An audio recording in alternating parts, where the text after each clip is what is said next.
Hello, hello. Sorry for the wait. We're starting about 4 minutes late here. Let me make sure everything is looking right. Cool, cool. I used to know how to cut the image of where my webcam's recording, like to have it more focused on me so it was taking up less of the screen, but I couldn't quickly figure out how to do that. So I'll do that for next time, but we'll see who ends up joining. Uh, if you're new, welcome to Mohi Media. Just to get everything out of the way, I am a rookie watch trader. I'm now doing this full time, formerly an engineer. My goal is to essentially become the Ivy League's watch guy over the next 2 years before I hit 30, and become known as the Ivy League's watch guy. And part of the problem is I do not have inventory, and it's kind of hard to be the watch guy when you don't have watches. So that is what we're going to try and remedy tonight. Last night I streamed for 4 hours of me hunting just Omega and Panerai. I got a whole bunch of leads from essentially like listings on eBay that I thought were viable that I would consider reaching out to. And kind of the plan was to spend all day like messaging them and then tonight look for other brands. But then I decided instead I would go over uh, how I'm essentially figuring out. Well, I can't disclose how I'm figuring out the prices because that's proprietary information from Watch Trading Academy, which is where I learned how to do stuff.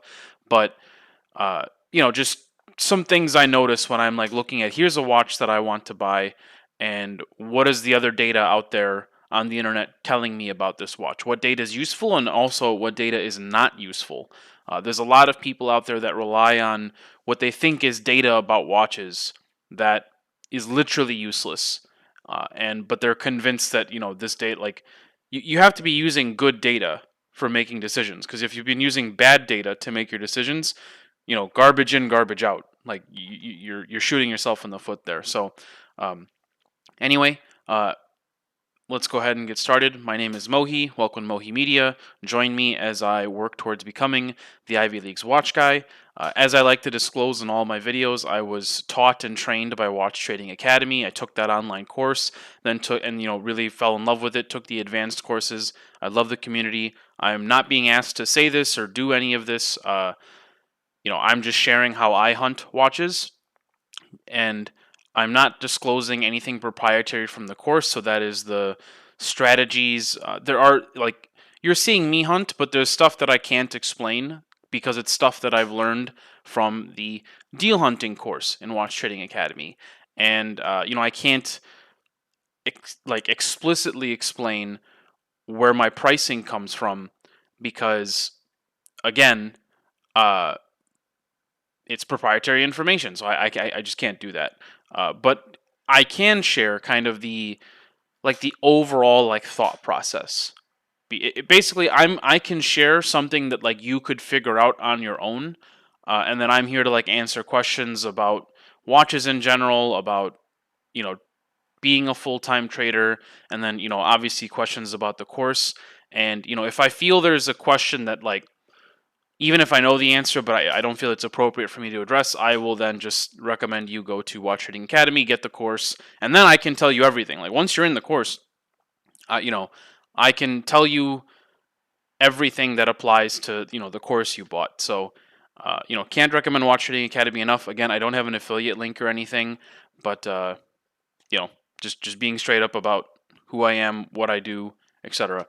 So anyway, let's go ahead and get started. So I have all of the listings still from last night's stream of the watches that I found, and so I'm gonna go over comp analysis, and what I mean by that is, okay, here's a watch that I think I want, and here's what I'm gonna look at to figure out the price. But again, I can't disclose what actual numbers come up with that. If you're in Watch Trading Academy, and then message me on Facebook, and I can disclose it there or something. Like if you have a specific question or something, then we can do that.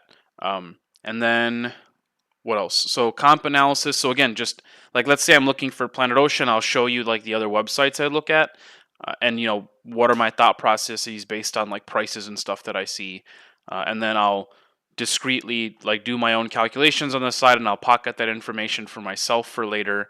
And you know, there it is. And then on top of that, what else did I say I was going to do? Negotiation strategy. So like if I see a listing and I see like an angle of like how I would approach this person because of something they've said in their listing, I'll say that, but I won't be sharing like my actual messages to the people. And then the third thing is, if we should have time tonight. We'll see how long my analysis takes, but uh, the third thing I'll share is essentially, um, oh, I'm sorry. The third thing is let's look for other brands because I didn't plan on finding so many watches in just Omega and Panerai because I was trying to I'm trying to spend like 50 grand and on various pieces at various price points and whatnot, various brands. And last night we just found so many entry level Omegas and Panerais that like anybody watching, you know, could get if they knew how to like negotiate and what the prices are. Um, and so I mean that took up like the entire. I just saw so many entry level Panerai and Omega. It was ridiculous, and it's not going to be the best portfolio management for me to blow all 50K on a bunch of Omega Planet Oceans. Like I got to mix it up a bit. So tonight there should be time. I will be looking for Hublot, Ulysse Nardin, IWC, and to be honest, it's been a long time since I've looked for those brands because I have been staying kind of under 10K for the longest time. But if I find like a cool Hublot for you know or IWC or something that I want that's under 20K, I'll consider going after that. One thing I just want to make like very clear, and you could apply this to like any business. There will be somebody in the business like selling a piece, and obviously there's fees and expenses, and then overhead, and then there's a margin built in, and that whole range is where people can buy. In that range fits in other dealers. In that range fits in wholesalers, watch traders, and you gotta. It's an ecosystem, and watch traders, at least if they've properly been trained by Watch Trading Academy, which means they've actually gone through all of the videos before jumping out into the world and messaging people. If they really understand, like they understand they can plug in and out of the various like on that whole spectrum, like they can plug in and be a symbiotic piece of that entire of that spectrum. Working with dealers, working with wholesalers, working with other watch traders, and then of course working with retail clients. And there's some differences, so I'll probably make a video about the differences between a dealer, a wholesaler, a watch trader, and again how we fit into the overall ecosystem. And so, the value to you watching this was, if you're a rookie trader like myself, I'm a rookie trader, but I'm now doing this full time. And sorry, I was just checking something. If you're a rookie trader, you can ask me questions here, happy to answer. And then, whatever I can answer, I will. If not, I'll direct you to the course or the video in the course, etc. that's relevant. And then, if you're a collector or retail buyer, well, now you can kind of like learn to search more intelligently, like, and avoid some of the red flags that I'm pointing out as I'm hunting watches, and just things to think about. Oh, hi, Jose. Hey, buddy. I don't know what giveaway you're talking. So I have Jose messaging me on YouTube. Who's here for the giveaway? I have no idea what you're talking about, Jose. I ain't giving away nothing, especially not to you. Jose and I are. Jose's also in Watch Trading Academy, and Jose and I had a very interesting experience the last time we came to Florida for a Watch Trading Academy event, where we stayed at a very not nice hotel, and promised we'd never be that broke again. So, Jose, I hope you're back from Brazil. I know you were shooting something epic down there for like a movie or something. So I hope that went well, and I'm glad you got back safe, assuming you're back. But anyway, I have no idea what you're talking about for a giveaway, buddy. I ain't giving away anything. So, Anyway, let's go ahead and get started. I just want to double check that my stream is good to go on Twitch and YouTube. So give me a quick second to just check that that's happening. All right, cool. I'm live. And Twitch.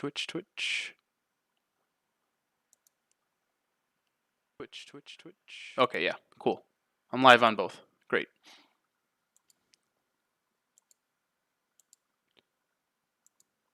Okay, so how my setup is kind of right now is I have two screens. I have the camera on this one. I added a light because I saw how dark yesterday's video was, but this table's up against a wall, so I don't actually have like the best of lighting. I apologize.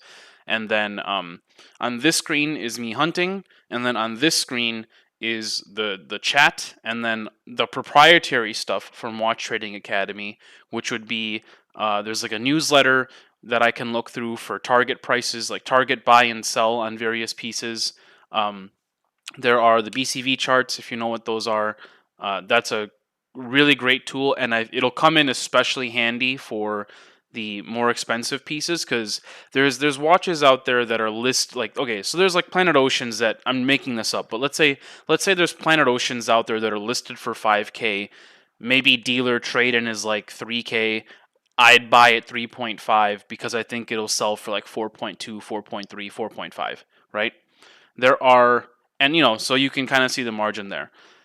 There are watches out there that are like listed for, there's like IWCs that are 40K MSRP, they're listed for 20K, but if you find out, if you knew what they were actually trading hands at, it's more like I'm buying it, like a dealers are buying at 10K, I'm buying at 12K, and I'm selling them for 15, 16, and they're listed for 20, right?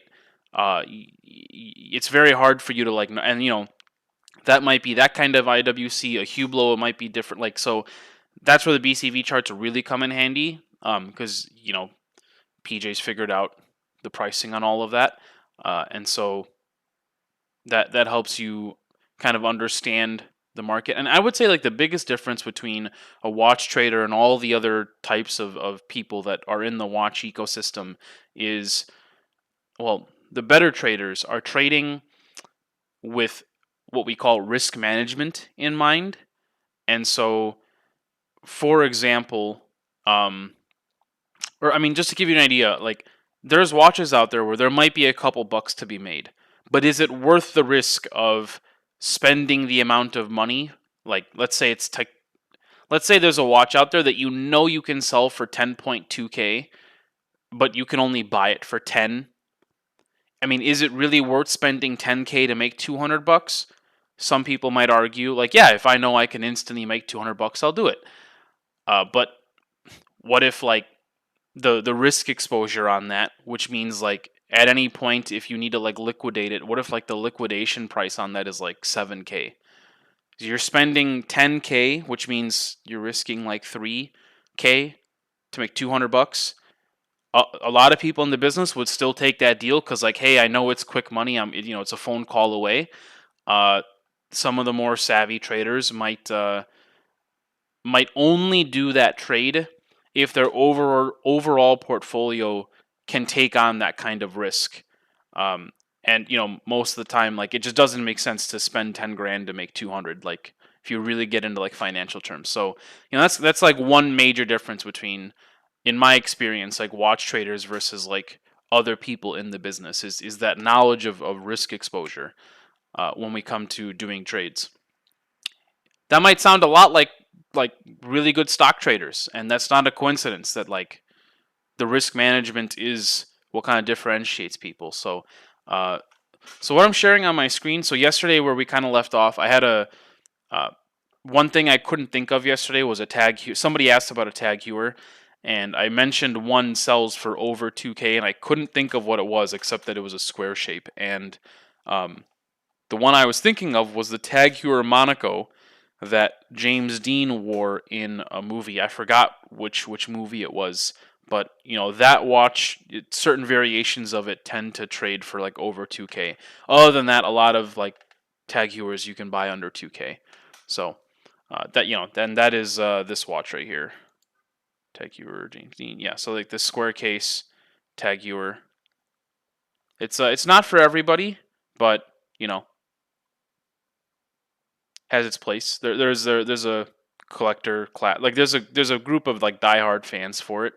Uh, Probably no one around my age probably even like knows who James Dean was. But you know, that older generation, they might be very partial to this because you know it's a little bit of a piece of history. It's a tag heuer Monaco, right? That word Monaco means something, and then James Dean, you know, and you know people might be very partial to that movie, etc. So there's a fan base for it for sure. So anyway, yeah, that's that. All right. Some of the other listings I pulled up. So I don't remember if I pulled this up on stream last night. I pulled it up on my first stream a month ago. This is still here. I don't know if this jewelry store still has this in inventory. This is a really cool, like solid gold Speedmaster. I just don't know who I would sell this to. But this is the type of watch that, like, in my experience, a dealer would be willing to work with you on because it's a lot of money to tie into a watch that like nobody is hopping on eBay to search uh, Omega Broad Arrow Speedmaster 18K red gold. Like no one knows like this watch exists. No one's like going on eBay to look for this watch. They're stumbling upon it, and you know whoever this jeweler is, it's probably just like sitting out there in their store, and they're hoping someday someone comes by to see it. So at some point, you start to think, man, the 15K I have in this watch has been sitting there for, as far as we know, already a month. Because remember, we saw this last month, last time I streamed. Not yesterday, but you know, February like 11th or 18th or something. And so, like, they've had 15K just sitting there for a month. For some people, they're okay to sit on that money. For some people, they're like, you know, when it comes to money management, that 15K might be better off in another piece. And so that's when someone like me comes in, where if I'm willing to do more than just like list this for sale online and hope somebody comes to find it, if I go like find a buyer for this piece, I might you know, come to this jeweler and, you know, essentially offer them a deal where, you know, they still make some money, not as much as they were hoping to make, but, you know, at least they get out of the piece. And then, you know, I'm only doing the deal because I already have a buyer lined up, right? With a deposit, and, you know, they're committed to it or whatever. So that's, you know, that's an example of how like a watch trader fits into the dealer ecosystem. Is I'm willing to do more for marketing. I don't know why I keep getting a Breitling Super Heritage offer. Um, but you know, so that's an example of like how a watch trader can fit into the ecosystem and help a dealer, right? Help, you know, get their cash out of this piece. They'll still make some money. I'm gonna make some money. A retail client is exposed to a watch that they didn't even know existed. And I mean, this is a really cool watch. I mean, I love the fact that like on this watch, the sub dials here. First of all, there's a bunch of them. That's a lot of complications. And then second of all, it's like in the shape of the Olympics. And unlike other special edition like Olympics watches, this is just like the Olympics in general. It's not like Sochi Olympics, whatever it was. It's not like it says that, and so it's like, okay, who's a super fan of just that Olympics? This is the Olympics in general, and so I feel like there would be a this would not be an easy sell, but you could work to sell this, and at least you're not looking for like a Sochi Olympics super fan or Beijing Olympics super fan. You're looking for just a fan of the Olympics in general to sell this to, right? But it is a really cool watch. This newer Seamaster Chrono, there's a version of this that I think is really cool. It's like gray and red. So if I could find that, that'd be a nice piece for me to have in inventory. Huh. Let's see. I'm just gonna search it real quick. And I know I will get to the content of today's video, which is the kind of price analysis on the watches I already took a look at. If you caught the stream last night, this Planet Ocean chronograph here is being sold by a pawn shop, and it's fake. And I went over in the video yesterday why this is fake. And yeah, it's a perfect example of like why you maybe want to do business with somebody that knows watches and not a pawn shop, because those guys do not have they don't know what they're buying and they don't know what they're selling. And so they're just buying like stupid cheap so that no matter what they make money. And I mean, they don't care if they sold you a fake. Like, it's a pawn. Like, that's just how they operate. Like, so you get what you I guess the phrase isn't you get what you pay for, but like, know who you're working with, right? So let's see here. I was just trying to look for the red version of this Seamaster, red and gray. It's very like eye-catching. It's very different. So let me just do that actually.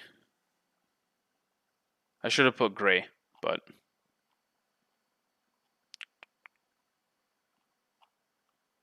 still not what I'm looking for. This bullhead is another like super unique piece. There's a version of this that I think is more attractive to buyers. And there's good money to be made in these more unique pieces. Man, where is this watch I'm looking for? There, is this it? I don't remember. I think this is it. I remember it looking a little bit different though. That might have been it though. Let's see.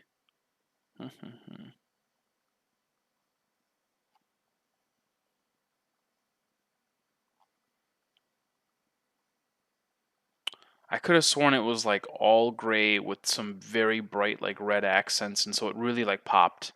But maybe it requires like good photography to do that.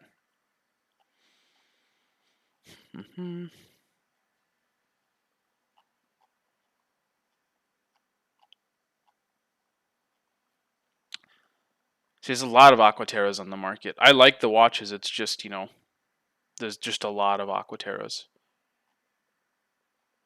So I guess this was it. Let me see here.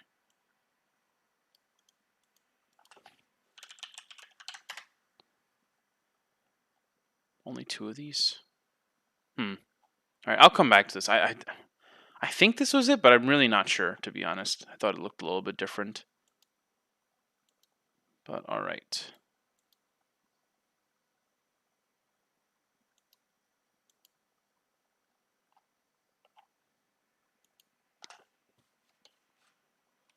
I don't know why my Spotify is getting triggered. Oh, hello, Bravery. YouTube comment here. So let's see. How much of a deposit will you charge clients when they want you to find a watch? So it kind of depends. So sorry, I was looking at a text. How much of a deposit will you charge clients when they want you to find a watch? So let me think very carefully about this. I'm trying to remember if there's anything proprietary about that, about my answer to this question. Okay, so long story short, it depends on the watch, and maybe I can't give you the there's a certain detail of it that I can't give you the specific of. But if you're in Watch Trading Academy, message me on Instagram or Facebook, and then I'll tell you like that specific detail that I'm not going to say. But what I will say is, there to give you the overall idea. Let's say I have a $10,000 watch and a $100,000 watch. Would the deposits be the same for those two pieces, right? And so, for example, and I'm not there's a detail that I'm not going to share about where these numbers come about. But for example, on like a $3,000 Planet Ocean, I might have a $500 deposit versus a $50,000 AP. It might be a 5K deposit. And think about like where that is in terms of percentages, right? Like 500 as a deposit down on a $3,000 watch, that's whatever percentage, and then 10K down on 5K down on a 50K watch is a different. So it's not just like the raw percentage. It basically is, you want to charge enough of a deposit, one, so that the person is like serious, right? Because I mean, anybody could put $100 deposit down on anything, and then you go buy this thing, and then they're like, oh, never mind, and they don't care about the $100 they lost, and now you're stuck with something. and you probably bought it at a price you didn't want to buy it at, because you only bought it because you thought you had a buyer on the other end, and they just walked away because you only made them pay 100. Now, uh, the other way is the other reason your deposit has to be a big enough size is it has to be a number where like they can't walk away. The number might scare them, and that's actually good, because if they're serious, they will put the deposit down, which means and you have to do your part. You have to like make them trust you, right? Like you're just some guy. You better make yourself better than just some guy so they can actually trust you with the deposit. There's a give and take there. Like you have to, be someone trustworthy, references, etc., professional, so that you're worth giving a deposit to. Also, make sure you can actually deliver right on the terms you're giving them. But then, um, you need to. If the idea of a deposit scares them away, and they're like, "Yeah, find it first, and then I'll put the deposit." It's like, no, like you don't work for free, right? Like I'm not gonna. I mean, you guys saw me hunt watches last night. Like I'm not gonna sit here and hunt a watch down, negotiate it, blah blah blah blah blah, because this guy said he was gonna put a deposit down or pay for it. I don't even start searching unless like it's very clear you know what you want. It's very clear, and I can guide you. Like if you're like, hey, I'm choosing between a couple watches, but if you don't know what you want, okay, let's have a conversation. We can, I can look at your collection, look at your lifestyle. Like this is the concierge part of like what I do, Mohi Media, the Ivy League's watch guy, etc. I take a look at, where do you work, like what's already in your collection, and I'll recommend watches from there. But if you already have, even better is if you know exactly what you want, and then I'll figure out like, do you have the right kind of price in mind? If you want a watch for, less than I can get it or something, then we're like totally out of touch. There's no point even working together. And then, okay, so if you have like the right price in mind, okay, well, you put this deposit down. If they're not willing to put a deposit down, if all of those things are not met, I don't start looking, because my time is valuable, right? And they should respect the fact that my time is valuable. Enough to put a deposit down. Like, so I'll just be straight up. In my experience, because in the beginning I didn't do this, every person that didn't want to put a deposit down, didn't matter like if they were a doctor, lawyer, engineer, whatever, they clearly had money or a solid income or whatever. Every single person that like didn't put a deposit down backed out. Conversely, and or they had a big fuss about the deposit, they wanted to complain about being asked for a non-refundable deposit, and the deposit goes towards the watch, right? um Meanwhile, like business owners I talk to, I ask for a deposit, they instantly get it, and they're like, okay, yeah, like that sounds fair, like here's what, like they understand the value of someone's time. Like in my experience, it's business owners that understand that. Maybe employees at companies like don't get it.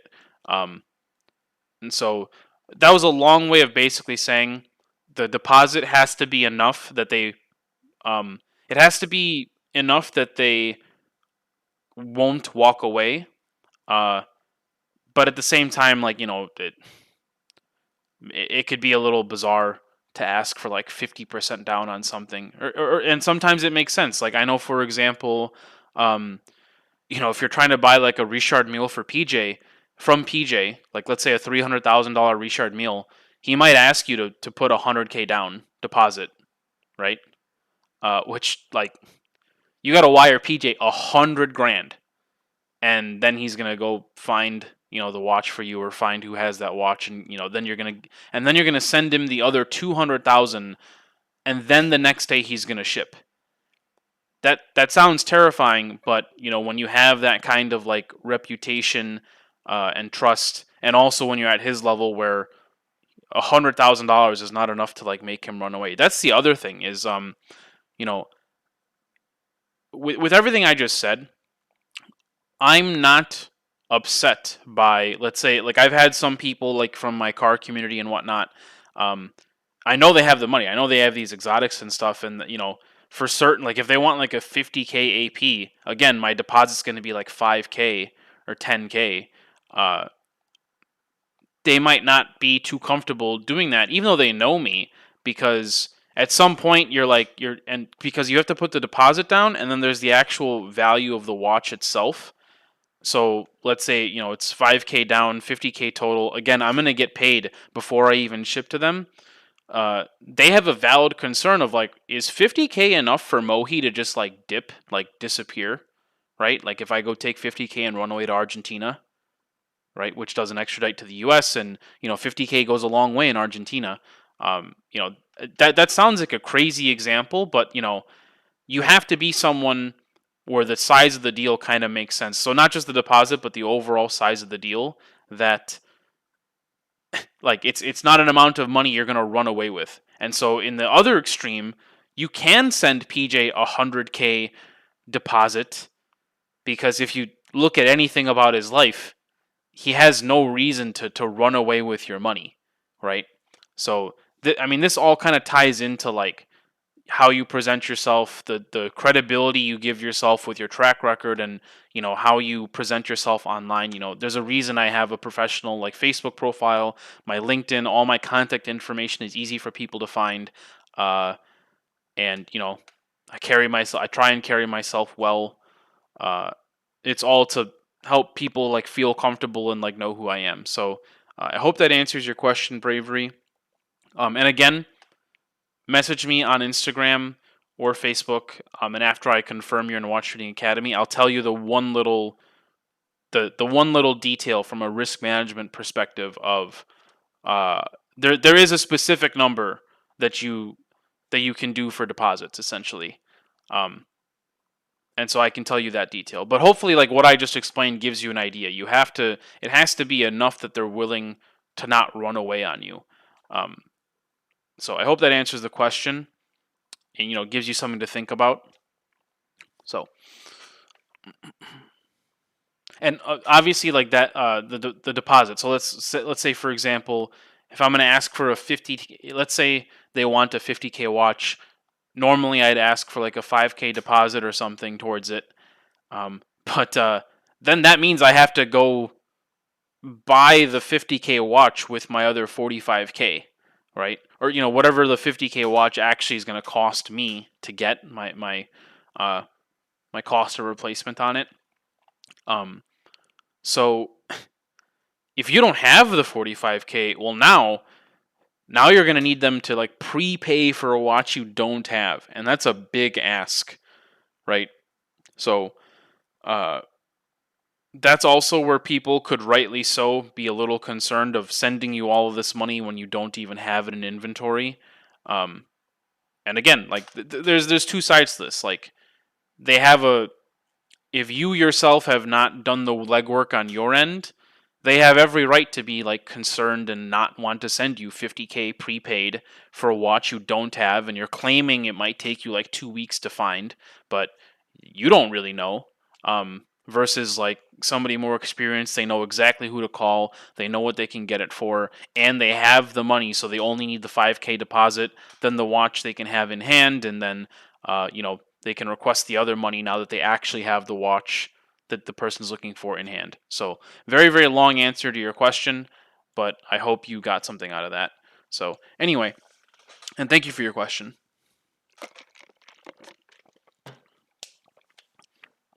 All right, let's see here. So these are all the leads from yesterday. I don't know if you could see how long that list is. So yeah, these are all the leads, and let's do a little bit of price analysis. So let's start with this one. Okay, this one I was like pretty excited about, because usually for an Omega Speedmaster chronograph, like the Moonwatch, like this one is, a lot of the people selling them, they know exactly what they have. There's as far as like Omega goes, this Omega functions a lot like a Rolex, and what I mean by that is there's a lot of them on the secondary market. People know all about them, and because they're so popular, the demand is so high. People pretty much like know their pricing. There's normally not a huge margin in something as popular as this. because it sells itself. Like, when you go to, like, if I was to get this and go put it online for sale, there's a lot of people searching Omega Speedmaster Moonwatch on eBay, right? Like, the Omega has done the work for me by marketing this watch since the for decades of being the Moonwatch, right?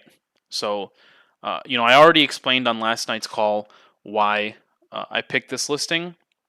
They're also local to me, so that's really important. So, from the get go, uh, I said I'd cover negotiation strategy. Again, I can't go over like the specific messages, but here's an interesting negotiation strategy. Like, I know this person's local to me because right now I live near Miami Beach. So that, like, familiarity helps people feel comfortable, right? Like, hey, I'm like down the street from you, right? So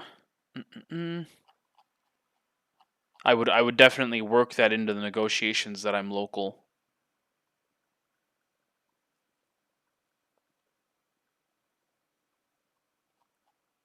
Okay. So, all right. The only problem is, like, this person has given me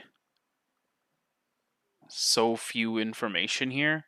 So, for example, and so this is why it pays to be a trader.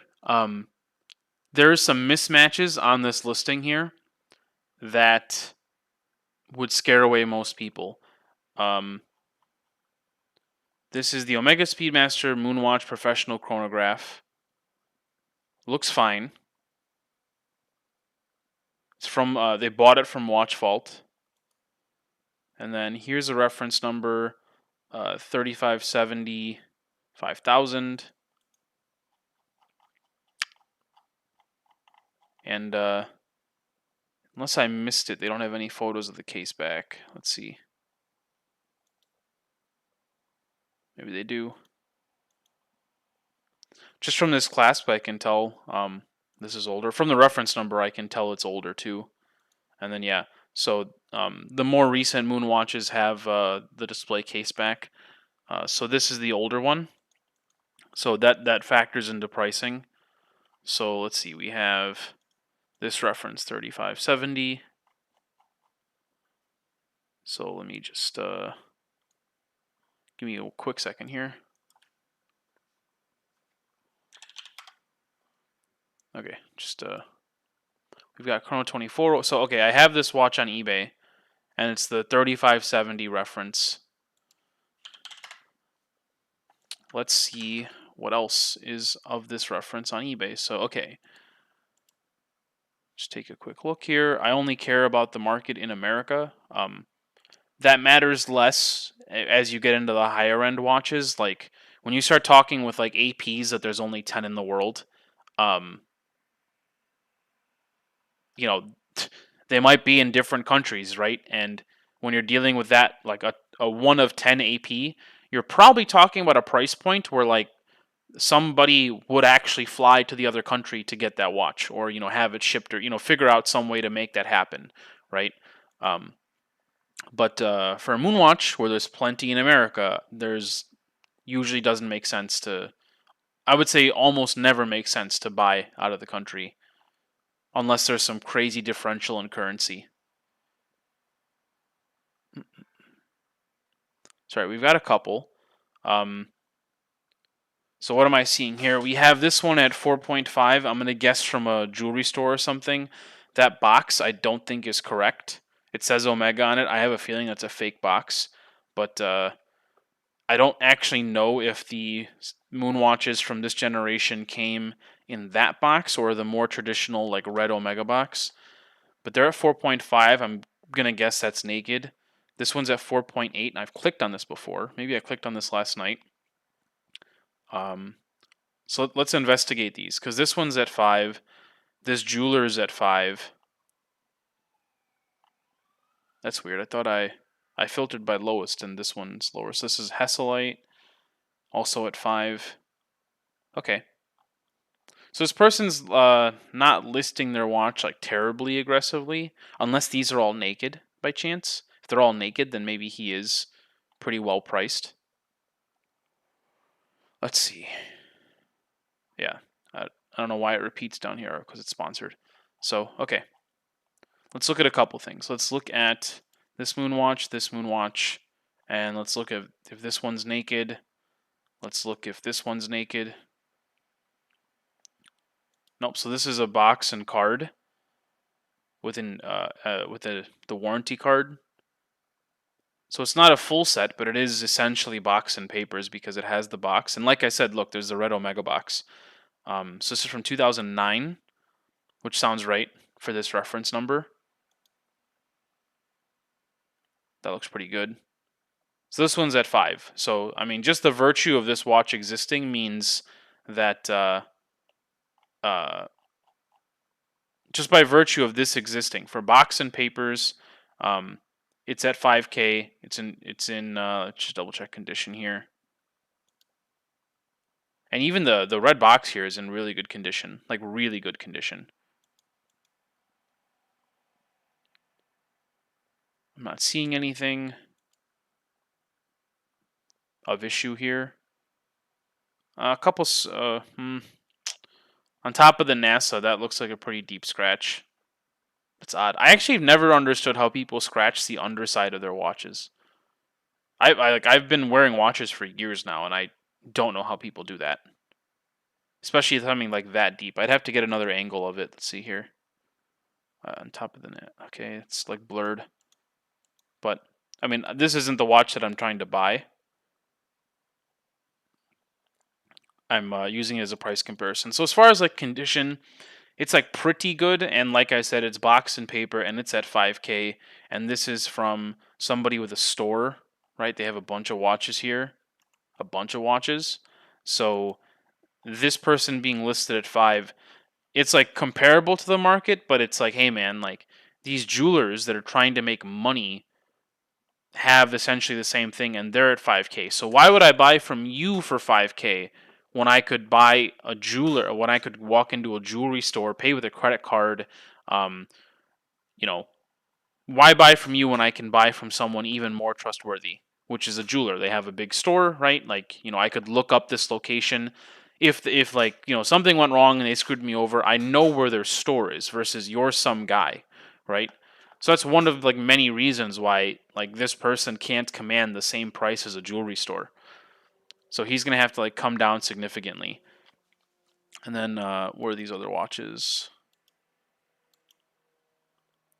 So yeah, I have like serious concerns. This is either a service box, which that doesn't even make sense. Like Omega service boxes were like red and almost look like glasses cases.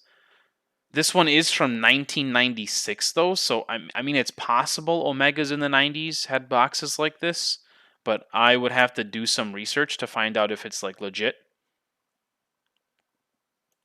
But I mean, how crazy is that okay, this isn't even the same reference, but it came up in my reference search.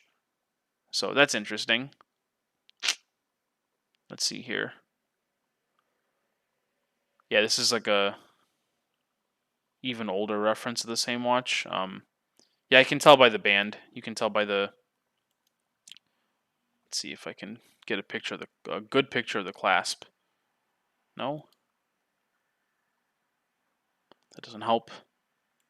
Okay, I guess I'll use this image. Like from that, you can tell this is like a 90s Omega clasp, and then also if you look at the bracelet, so this isn't really comparable, even though for some reason they listed it as this reference, which it's not.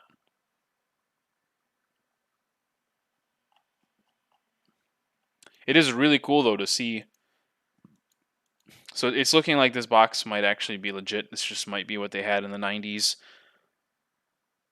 But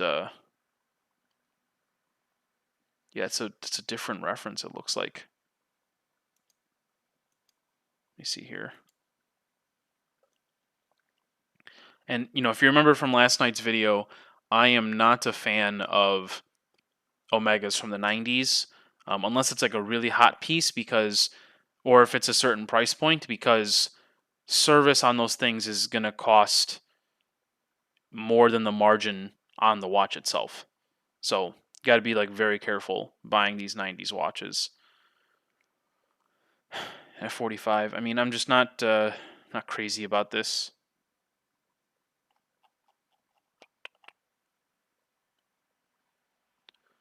They are the original owner. That's pretty cool. Let me see here. I mean, I just don't know how popular these are. I mean, it's a Moonwatch, so everybody wants a Moonwatch, but I don't know about a 90s Moonwatch. If it was 95, which would be my birth year, I could maybe consider it. It's my birth year Omega. I'll actually pocket this listing for later. I'll have to do a separate analysis on that reference to see pricing, but you know, I don't think there's value in looking at comparables of two different reference Omega Moonwatches.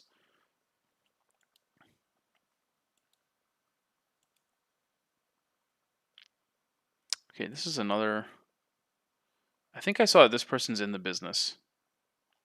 No, I lied. This was just another Moonwatch that I looked at. Denver, Colorado. Tessellite. Looking to switch out to something smaller. Okay, so as I said, I'd share negotiation strategies with this person. They are telling me they're wanting to switch out to something smaller. So me, as a trader, I'm gonna say, hey man, like let me get you out of this piece, and I'll help you get the next one.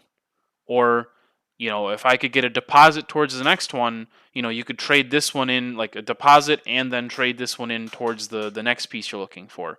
So, you know, do a little bit of value add, you know, a reason to work with me as opposed to somebody else. Like, okay, yeah, you could sell it for maybe a little bit more money to some stranger, or sell it to me and I help you get the next thing. Some people might not need my help, and that's fine. But okay, so this guy's at 48, and I'm not seeing. I think he has watch and card. Yeah, he has the warranty card there. And so, okay, they're at 48. Let's see what's on Chrono.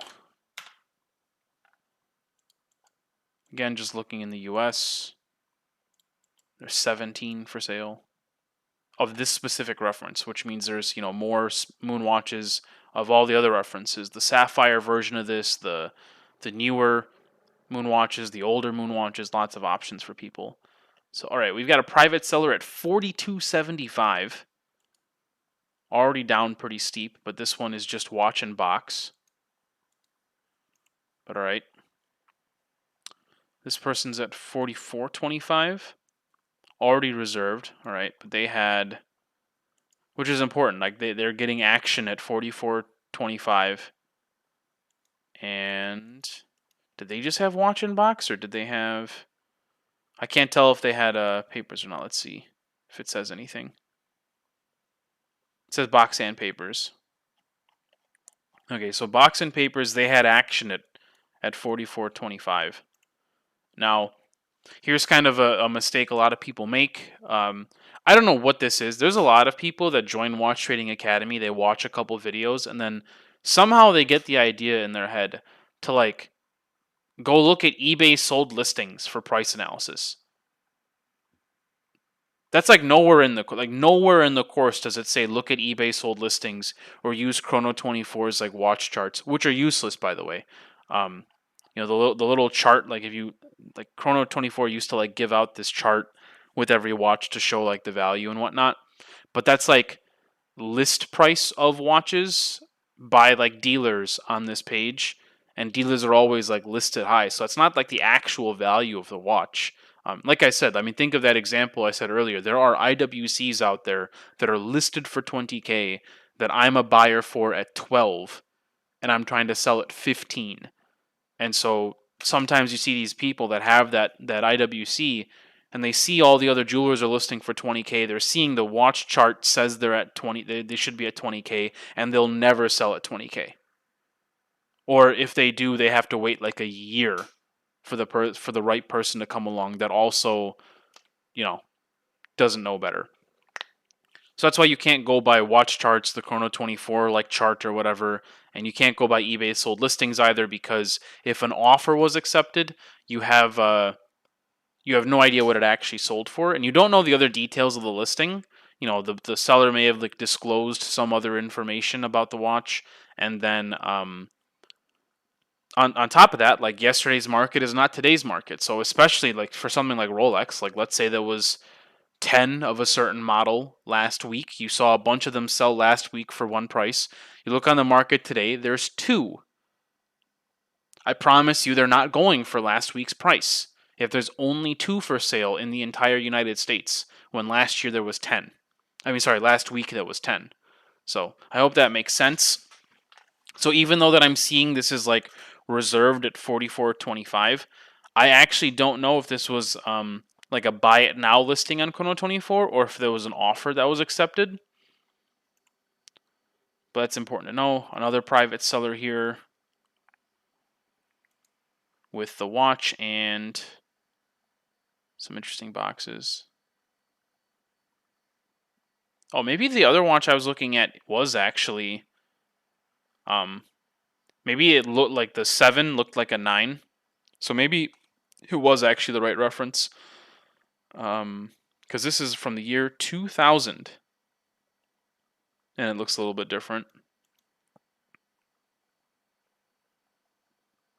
Okay, so this is at 45. It's watch. It's 9 years older, but I mean it is effectively the exact same watch. And this is kind of like the beauty of watches and the beauty of cars, like these nicer. I mean, they made this reference of watch for it looks like 20 years. Like the other one we looked at was 96. This one's 2000, and the other one we looked at was 2009. So that's a long time to be making one model of watch. And as soon as they're like pre-owned, I mean, they're effectively the same watch. So I'm probably paying for the 1996 and the 2000 and the 2009. I'm probably paying, if anything, the slightest premium for the 2009, just because it's newer and it'll scare people away less. But I would pick a recently serviced 2000 over a not recently serviced 2009. So, you know, yeah, if I remember Omega's intervals like 10 years or something for service, something like that. If I'm wrong, then I would change my mind. But you get the idea. Like it's the same thing, and so the price on them, like especially the 96 and the 2000, those prices are essentially going to be the same. And then for 2009, it's really not going to be that much more. And that is, as a collector, a big reason you should buy pre-owned,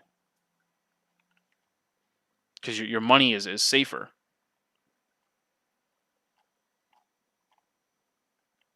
Yes, this is the Hesselite. Recommendations for me. Okay, so Chrono 24 is recommending me the Hublot Force India, uh, the Force India Hublot. Okay, Chrono 24, I see how it is. That's a cool watch. I actually do want one. That would be a watch that I know it would take a long time to sell. So that would be more something I reward myself with as a personal watch to rep my Indian pride. But I know that's not selling for quite some time. Got to find somebody else that really likes the Formula One Force India team that doesn't exist anymore. Let's see here. Okay, so oops. All right, so that's important to know. That's another private seller. Another private, like all these private sellers are at 4.5 ish, and then again the first dealer is at 5K. And let me see if this is naked. This is a fixed price listing, and this is actually naked. So the deals on eBay are better. Let's see, this is a dealer. Full set, looks like. I mean, technically, I think it's missing one card, but it, it's a near complete set. At least, it's box and papers for sure. So they are at 5.250 fixed price. So this is the part I can't share, but I'm going to do some math.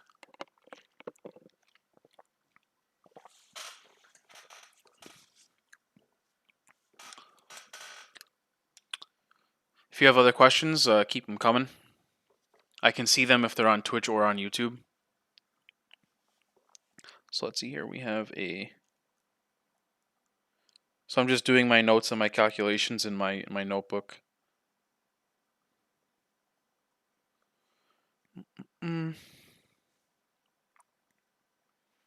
So let me see here. So that person's listed at 5. I need to also check eBay. Where did I see on eBay? This one's 5. Is this box and papers? This is like a bait and switch listing, we call it. I don't know if they actually have this piece because they obviously don't have other photos. They just have a generic photo. Let's see. What is their shipping time? It is March 15th, and shipping is going to be somewhere between April 20th and April 22nd. Let me tell you what that actually means. It means they don't have the watch. They're going to go find it as soon as I say buy it now, because they don't have to ship until like for over 25 days. They don't have to ship the watch. Those are in the terms here, right? So what's going to happen is I'm going to pay for the watch, and then using my money, they're going to go source the watch, which means they're listed at a price here where they can go get it for less.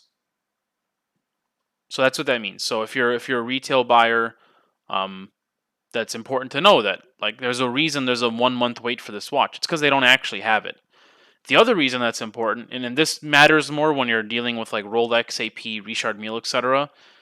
Jewelers do that with those listings as well, and I mean that could move the market, right? When you find out, like, let's say you wanted a certain AP and you look online and there's like 5 for sale, and then you go look and 4 of them look like this listing.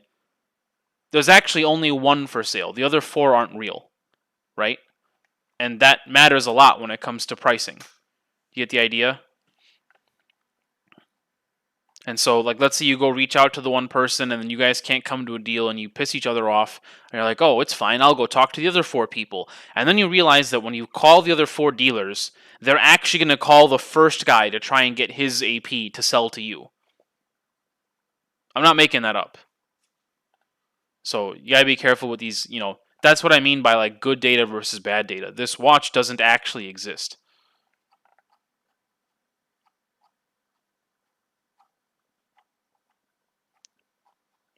So I'm not gonna, I mean, it's important to know that essentially what that's telling me is that at the 5K price point, this dealer knows that they can go get one from somebody else in the business for less than 5K. That's all that tells me. How much? I can't disclose.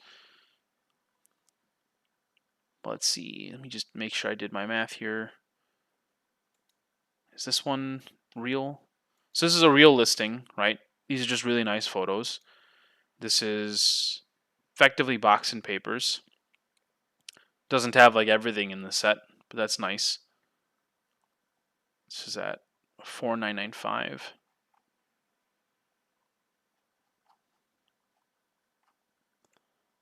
Okay.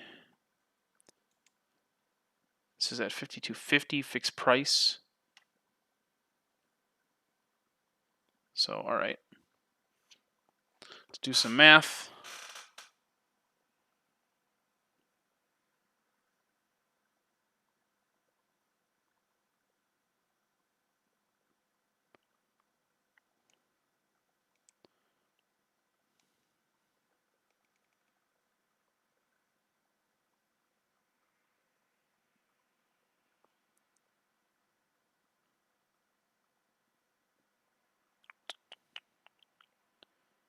So, all right.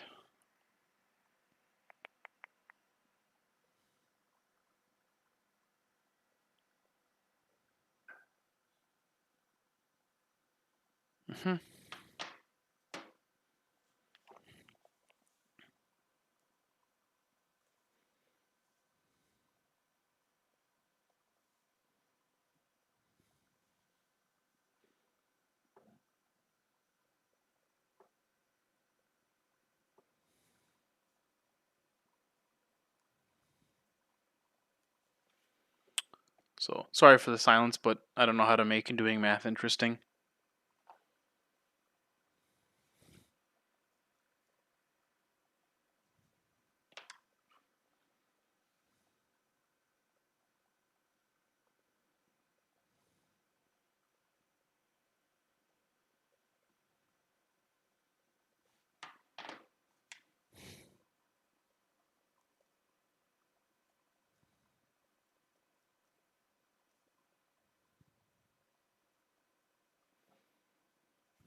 All right.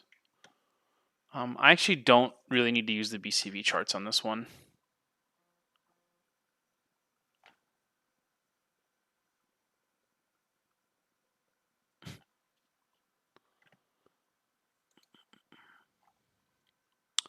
Just got a DM from PJ. It's nice. All right. So I know what kind of the pricing I'm looking for here. For a watch like this, again, though, what kind of makes it interesting is just the fact that it's so popular. It trades hands a lot, especially among wholesalers. So the other thing I'm going to look at, and I don't think there's like a real. Oh, okay, hold on, no. So there's all like so people that are in the watch business. We have all sorts of like Facebook groups. We have dealer chats, etc.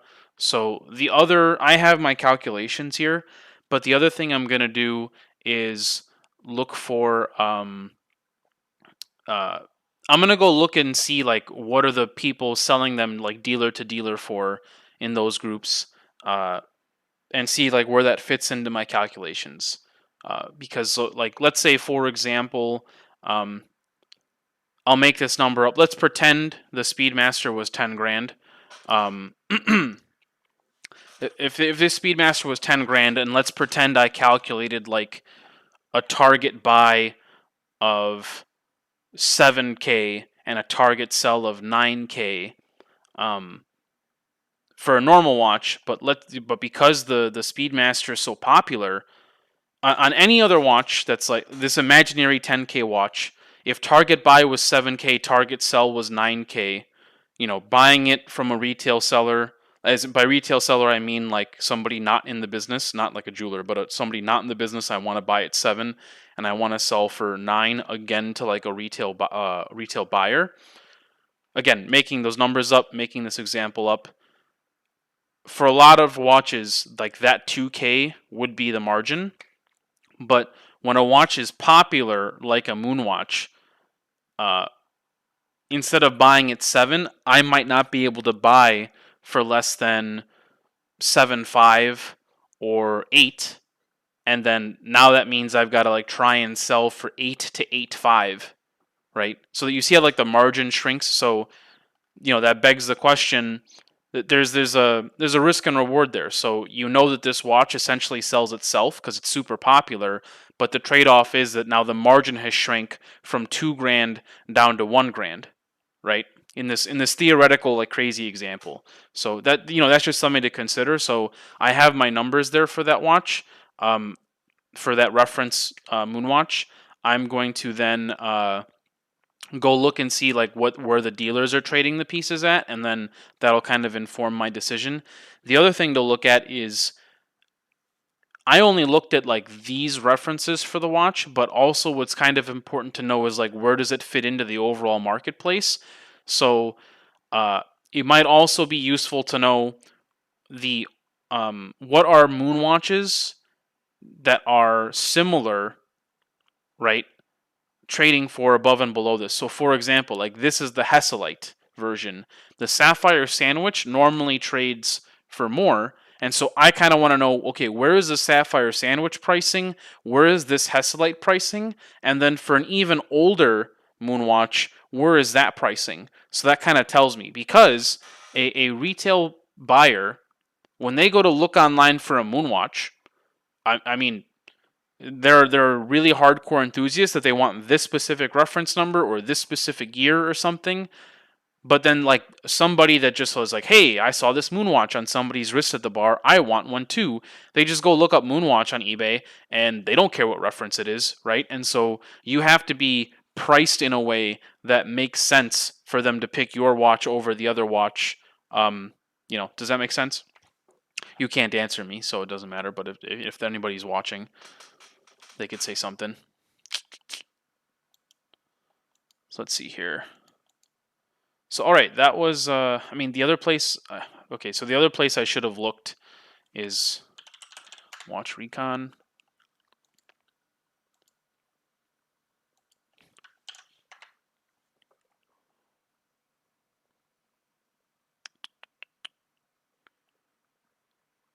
So all right. And again, I cannot stress this enough. Let me zoom in a little bit so people can see. I cannot stress this enough. So these are watches selling on forums and various other places. You see, it says this sold for 3,800. I mean, you don't know the details of that deal. That's an important data point. That might be shocking to some of you. You saw that watch listed for 5. Why are these listed at 3,800? That might, but that's actually completely in line with my analysis. You have these that allegedly are for 4,500-ish, etc. So we can go to this listing. Let's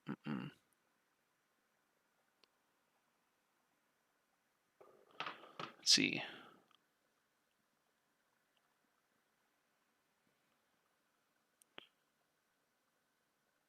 So this allegedly sold for 38. This was originally listed at 4,000 net. This was box and paper, so pretty good deal. That's a card from Japan, it looks like. This is a 2011, so pretty good deal.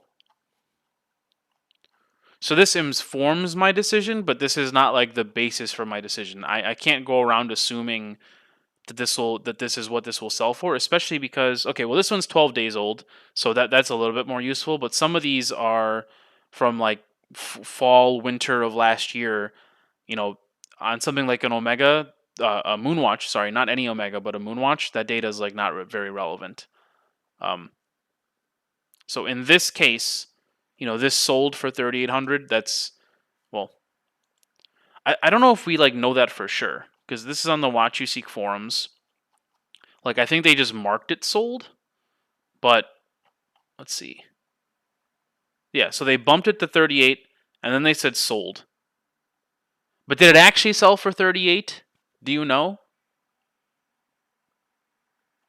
So, just something to be wary of. I know Watch Recon says it sold for that price, but you don't know if it actually sold for that price. Because all Watch Recon is doing is scraping these forums, and it sees the word sold in that thread and assumes that it's sold at whatever was the most recent price. But that's just an algorithm. It doesn't actually know, that transaction took place or not. They just marked it sold. I mean, they could have also changed their mind and said, I don't want to sell this anymore, and then marked it sold. And that's a data point that you're going to make a decision off of, and it never actually happened. So, yeah, that's good that it's right in line with my calculations. I didn't even have to look wholesale. And when I say in line with my calculations, don't assume I mean what I thought was target sell or target buy, because that actually was not either of those numbers. Somewhere, I won't even say if it's somewhere around or somewhere in the middle. You know where you can find that information, and it's not me.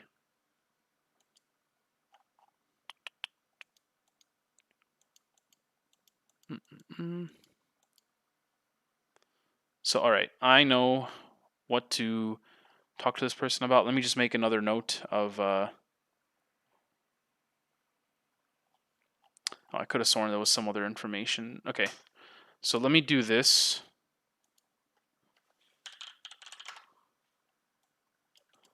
I'm just gonna make a note of this listing on the fly here. All right, Bravery. It looks like I answered. I think you're responding yes to me having answered your question from before. So I'm glad that got answered. So let's see. I'm opening up like a OneNote tab. And so what I can do then is save this link along with my price analysis.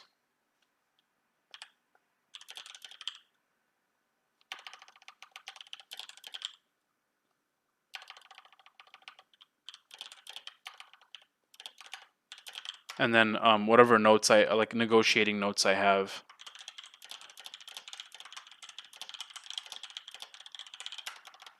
All right.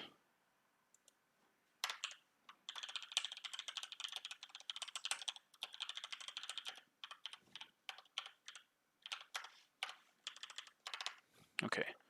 So I can get rid of this guy for now. There was the other, not this listing, but actually the other one on Chrono 24 was appealing to me. Oops, that's not going to work.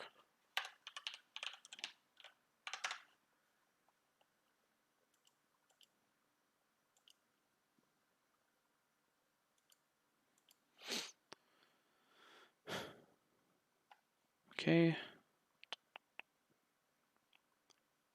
So some of these actually looked appealing to me as well. So let me see here.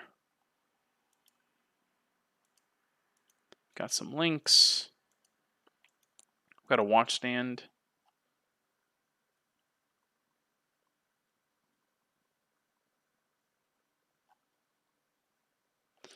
For something like this, so think about this. An Omega Moonwatch is like a watch that like a lot of people want, and it has like a history to it. It's a in general people collect watches, but among watches you can collect, a Moonwatch is like a staple to a collection, and for that reason, I would strongly prefer wanting to buy and sell full sets. It's just, I mean, just think about this like common sense. It's like, not, if you really want a Moonwatch, you're gonna want like a full set. One, because a lot of people buying Moon watches, um, it's one of their first couple watches, and so they probably still have like they're probably still terrified of buying a fake, because they haven't been around the block enough, and then so they need the full set to feel like they're for sure getting the real thing. And then on top of that, like, it is a collector's piece, right? So you would want the full set in your collection. This is something you plan to own for a very long time. I love the Moonwatch. I think it's people hate on it because Omega makes like 9,000 variations of it and it's been in existence for literally forever. But I mean, it is a serious like engineering feat, and it's a good looking like watch. It's a staple in any collection. And as an engineer myself, like former engineer myself, I would also plan on buying one and keeping it like long term. And I would want a full set. So does that make sense? Like, why you would not? I mean, don't get me wrong. At a certain dollar, everything sells. Like, you could have a naked Moonwatch. I promise you, there's a wholesaler or someone buying it naked, if it's an aggressive enough deal. So that's a thing. But in terms of making good money and buying and selling rather quickly, full set. So that is what I want. And this one does not have papers. So I'm like, oops. Let me look at the other ones then. I think I clicked on that one first. Let me look at this one. That one's already reserved. Okay. Forgot about that. Okay, this is the one from 2000. A little bit of a riskier thing because, again, like, I'm only now getting this if it's been recently serviced in today's time. Been serviced every 5 years, purchased in 2000. So if it's been serviced every 5 years, according to this person, that would mean that it got serviced 2 years ago. Okay, and they're in LA. So this might be, let's see. I would want to just double check if that box is like time appropriate, or is this like the service box from that time point? So let's do that.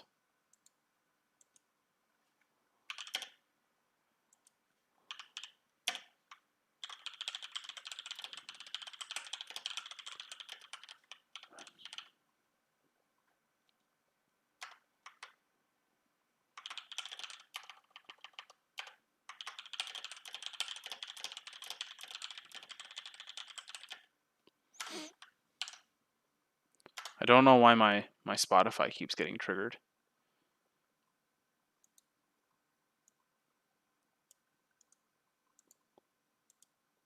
Oops. Sorry, I'm just logging my analyses and deals in the other tab here so I can come back to it later. I'll message these people all after the stream. What happened here?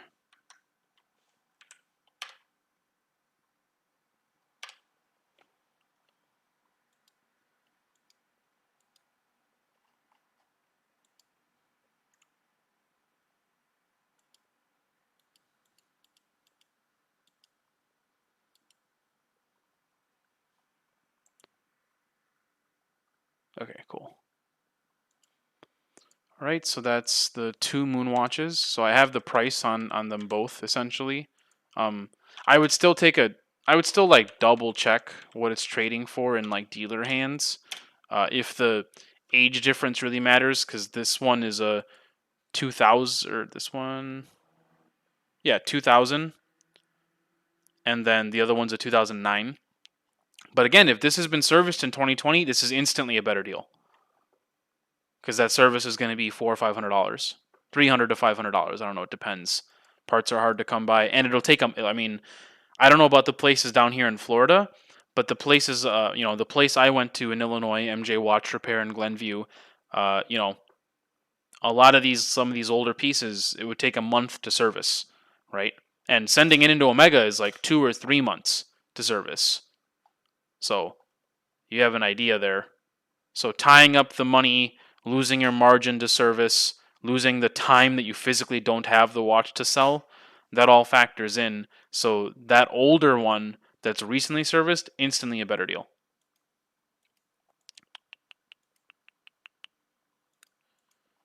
So, all right, that was that. This was price analysis. All right.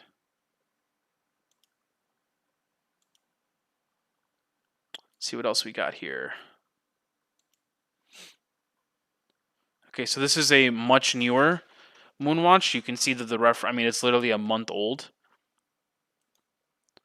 But this is the big box. If you caught the stream yesterday, I think out of all the Moonwatches currently available, um, I think this big box set, 20 years down the line, is going to be the one that everybody wants, because it's like, it's really cool. It's a really official looking like big box, right? It feels like very special, and I wouldn't be surprised if they move away from this in the future, like this much stuff to come with the watch, especially if they discontinue like the Moonwatch for good for 10 years or so, to let the interest build back up. I don't know if they can do that, because like Omega, I think, relies on the Moonwatch for a lot of their income. But you get the idea. Like, as I just said, a Moonwatch is like pivotal to like any watch collection.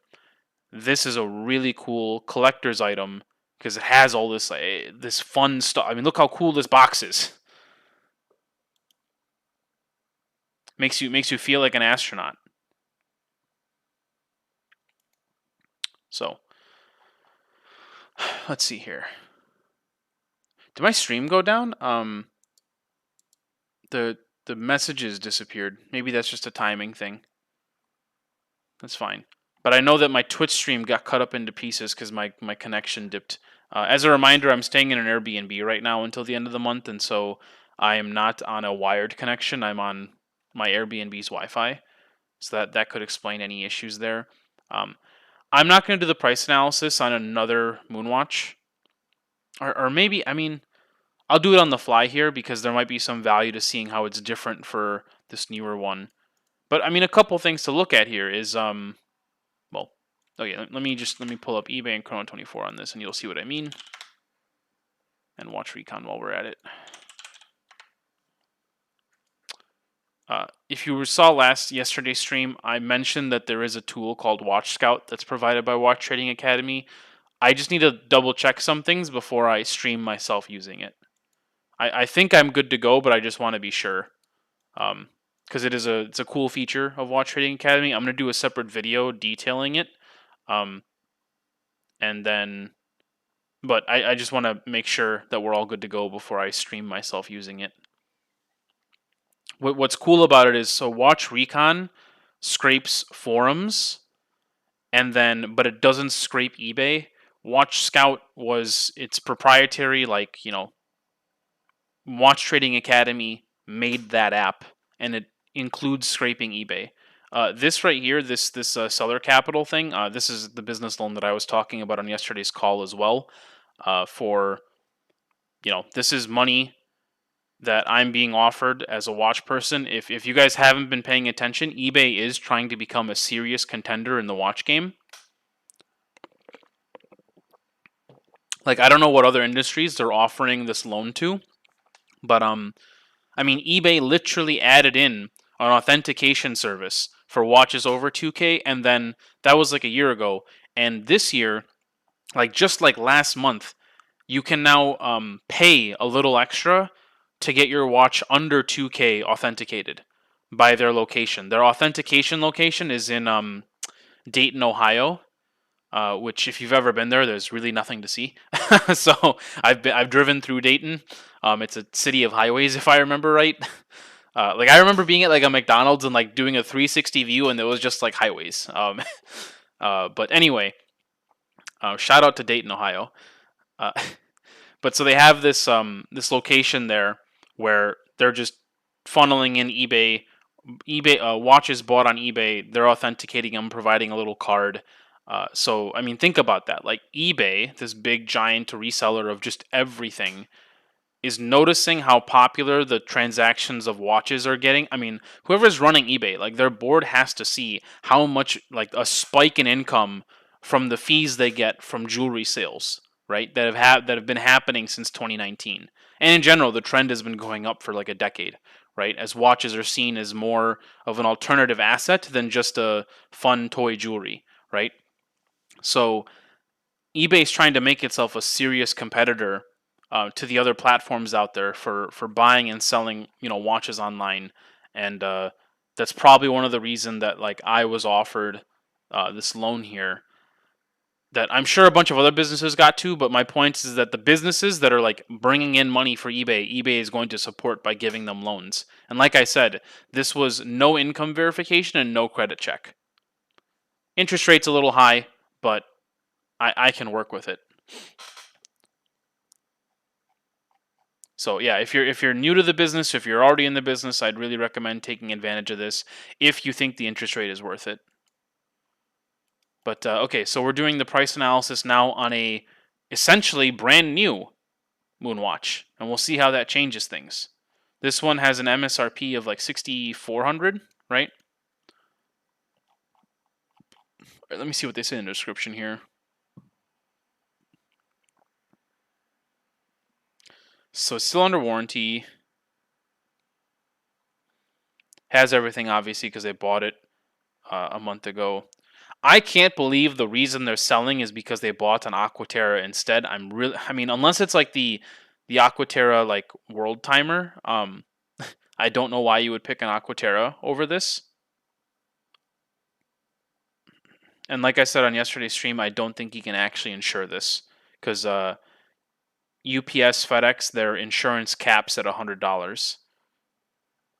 You have to go through a third party like IFS or Parcel Pro, and I always recommend IFS. And that third party will give you, so IFS will give you like a FedEx label, but they are the third party ensuring the value of that watch in that box. And what's also really nice about it is an IFS label. Think about it. You're putting, a $2,000 watch in there, a $50,000 watch in there, whatever it is. You're shipping it. IFS made the FedEx label and is insuring the watch. So when you go and drop it off at the FedEx, nobody at that FedEx or in FedEx's like system knows that there's an expensive watch in there because they're not the ones that packaged it. They're not the ones that like printed the label. Only you and IFS knows that there's a $50,000 watch in that box. In case, there's an employee out there somewhere where $50K could change their entire life, right? Because they could just, If they knew that there was a 50K watch in there, yeah, it might cost them their job or whatever. But I mean, they take that, walk to a dealer, sell it for 40K to that dealer, and now, you know, I'm making that up, but for some people, they'll do a lot for 40K, 50K, whatever it is. So it's kind of beneficial that only you and IFS know what's in that box actually. And anytime like FedEx asks me, because certain FedExes ask me every time what's in the box. I won't elaborate further, but I always tell them it's a precision instrument. That's kind of I think on like international shipping, that's the shipping term is precision instrument, and then that usually satisfies them. Like I never tell them, and this is important for my clients to know. Nobody at FedEx knows that I sell watches. They know that there are, I mean, I'm pleasant with them. They know I sell a bunch of stuff. They don't know that there's expensive watches in those boxes. And again, that is the difference between working with someone like me and somebody like else. They might not think to have that layer of protection for their client's privacy and protecting the money of the, protecting the deal, literally, the watch and the money.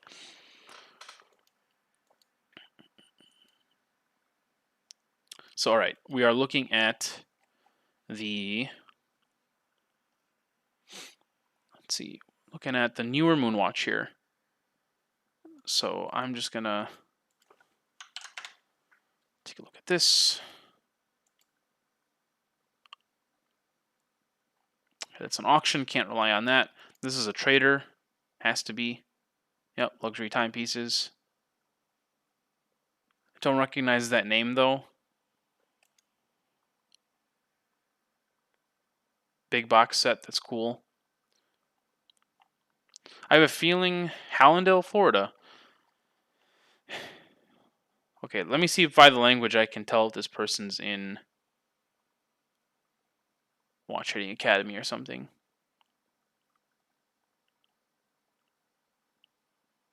This is a pretty good description.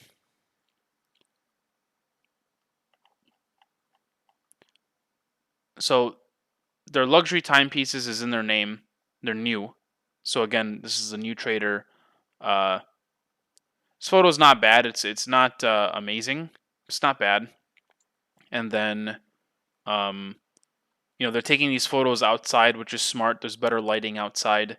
If I could critique this listing, I would say, you see how this photo is like nice and zoomed in. It actually isn't filling in like the box entirely, but some of these other photos it's like cut off. You can resize the image to like you can look up like what image sizes does eBay really like, and so you can make all your images that size and like zoom in, because like a lot of this could be like zoomed in on the watch, for example, and you can also adjust kind of the quality settings so that it again shows up like in the best quality possible here. Other critique here is like it's good that you took a photo outside. This looks like you're in kind of like a public place. I don't know if I'd be taking pictures of a $5,000 watch in a public setting. And then I can tell it like rained recently, right? And then there is like water or something on this like Omega box. So like it kind of like and I don't mean to pick on you. I'm just trying to provide like feedback. Like put yourself in the mindset of like a retail buyer that is spending this money, spending $5,000, and they look and like you're at some like park bench, with this watch. It just doesn't like represent like the watch or like yourself well. I get it because you're trying to do the photos outside. That's important, right? Because of the natural lighting. But just like try and think of if you were like, wow, I can't wait. It's time to finally buy a Moonwatch. I've been saving up for years for a Moonwatch to celebrate my like 30th birthday or like my promotion at work or something. And you come online, you're like, wow, there's all these Moonwatches available. Oh, this one's interesting. It's pretty like aggressively priced. Okay, and then you're like, I mean, like I don't know if it's in the. Again, I'm making this up, and I'm not trying to pick on you. I'm trying to provide you feedback here. Like this is the thought process some of these people go through. I've literally had people tell me they're Like they're turned off about a watch I might have because they just saw like something in the photo that like made them think, oh man, it must, like people see like a scratch on the clasp, and they like, if they're new to watches, they don't know what is a serious scratch versus not a serious scratch. Let's say there's been a handful of like very light scratches over 10 years because this watch has never been polished. I mean, in some person's eyes, they're like, oh, cool, you wore this thing at the desk all day and it got scratched up. Like, I love the fact that you wore your watches. To another buyer, they're like, wow, you must have been like throwing that watch against the wall for 20 years. And they're turned off from buying it, right? Like, it's dumb, but that's literally how some people think. And so, this, how you're taking photos here, it cheapens the appearance of the watch and of you.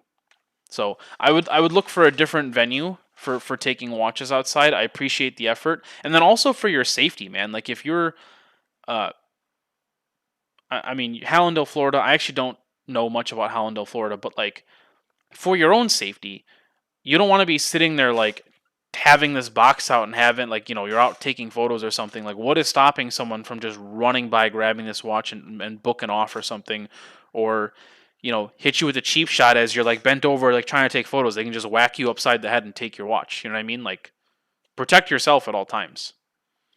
So yeah, bravery. I'm glad you're still here. But yeah, I mean it's on a park bench or something. So let's see what else they got. Okay, nothing else cool. What did they buy recently?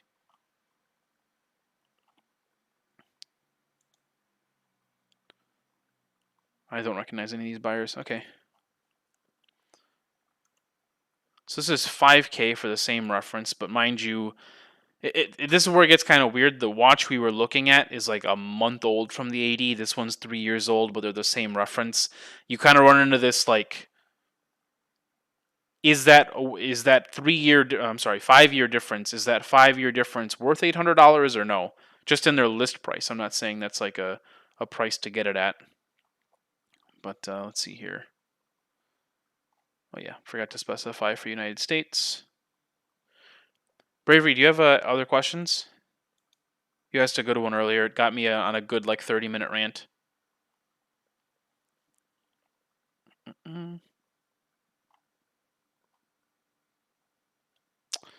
Was the one here, was this a sapphire sandwich or was this Hesselite? Let me see.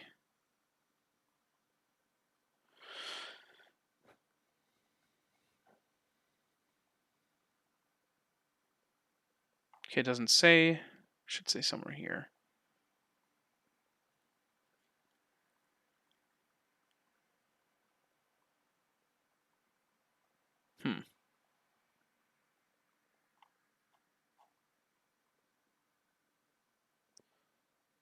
See, I don't off the top of my head, I've actually never bought and sold the Moonwatch before. I know a lot about them because all my friends have had them, and I've you know, I see them all over the place or whatever. But let's see, is this?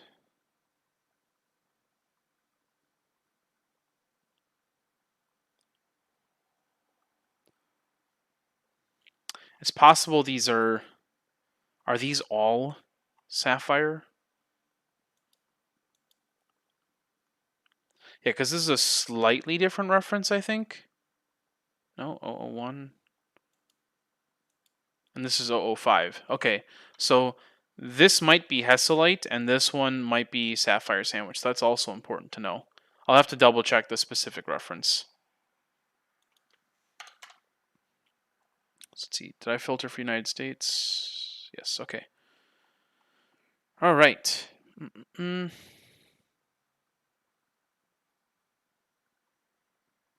so this is a trader listing, and then this is like a actual jeweler listing. This is Hesselite.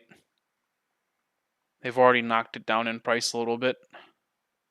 Brand new with stickers, though, for 5.5. That's kind of interesting. I don't know if it's like they're. I don't think they're an AD. Hollywood, Florida, too. I probably know who this is. Like their actual name. We're probably all in the same. We have to be in the same Facebook groups and stuff. But OJ's second time. Is that OJ Watley? Did he have his? Okay. Anyway, sorry. Uh.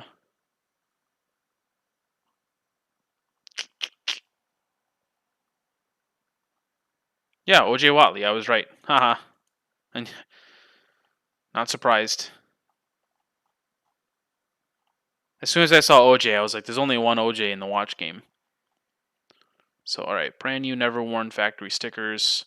This is the Hesselite at 5.5, which is already like discounted, so it was normally 6. So, okay, I can factor that in. Let's check Chrono 24. Let's check Watch Recon. Oops. See how that 1 decimal changed the amount of results on Watch Recon? That's important. 33 of these for sale. So there was like 12 of the other reference and then 33 of this reference. Like when people are looking for moon watches, they have options. And it turns out to be like a price war essentially.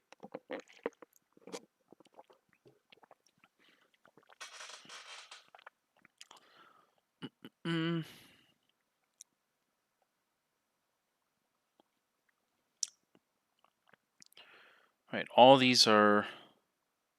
I mean, think of how crazy this is. Like, when people talk about like watches being a safe place for your money as an alternative asset, I mean, just think about this for a second. This looks like it is box and papers. Maybe not a complete set, but box and papers. This watch is from. Let's see if they put the year here. 2021. This is a 2021 Moonwatch, pre-owned for 5K, listed for 5K. What was the one from 1996 and 2000 and 2009? What were those listed for? 45 to 5K. I mean, think of like how crazy that is. That I mean, don't get me wrong. Like there was inflation and stuff back then. Like I don't know what the MSRP was in 1996 for that Moonwatch, but like, do you know what I'm saying? Like the fact that like pre-owned, all of them are listed for 5K. Like, I mean, think of what that would be like if well, Corolla is not the best example. This might make like more intuitive sense. Like if you're a car person, that would be like if a 2010 BMW M3 and a 95 M3 and a 2000 M3, all three of them were the same price. So, think of what that means in terms of like not wealth like not wealth creation, but wealth preservation, right? So even as like a retail collector, if you know what you're doing, watches are like a great way for you to preserve your wealth, just like certain cars are. Again, if you know what you're doing, that's why there's Exotic Car Hacks and there's Watch Trading Academy for both things. Watch Trading Academy is like wealth creation. Exotic Car Hacks is more wealth preservation. In the recent market, it's functioned as wealth creation as well. Lots of people making a lot of money on their cars, but even before supply chain, chip shortage, etc., there was a wealth preservation aspect to exotic cars. Similarly, for these nice luxury watches, even as a retail collector, on a long enough timeline, like you're preserving your wealth to a degree. And then for somebody like me that can operate, in the margins, I can also use it to make money. So, I mean, there's a real example right there. I mean, like a 2021 Moonwatch being listed for the same price, and that's like the market price. Like nobody is that guy that's listing his watch for 5K. It's not like he's wrong for listing at that price. That is like the market on those, and this is the market on this reference, and they're the same price. Like that's cool. That's really cool if you really think about it. Basil74 said, so nice of Trevor to enter the world of knowledge that is Scarlet Library. I have no idea what that just was. That spooked me. Peso 74? Hold on. I might have like Twitch up somewhere that caused that noise. That was spooky. Nope, I have no idea where that came from. I'm being haunted.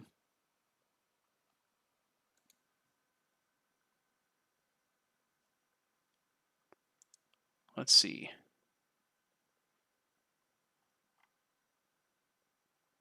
Huh.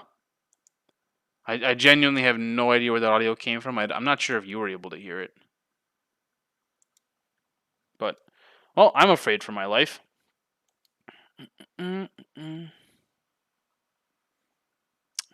Okay. Let's filter. I mean, with the moon watches, these do so much volume. I could honestly filter down to 14 days. Okay, let's see. 14 days. Let's see how it changes. 21 and then 31. Okay. This is more doable, not all time. There's a lot of moon watches that have been for sale for a long time, but this is a manageable list for me to look through. So, all right, this is a 2022 Hesselite for 5.5. Listed 10 hours ago. Bunch of these are at 6. These were over MSRP a couple months ago, if I remember right. At least the Sapphire Sandwich. But it's looking like this reference that I looked up is all Hesselite. So these are all in the 5s. A month ago, 48.25.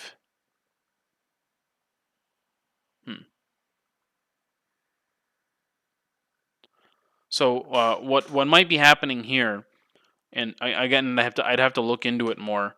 But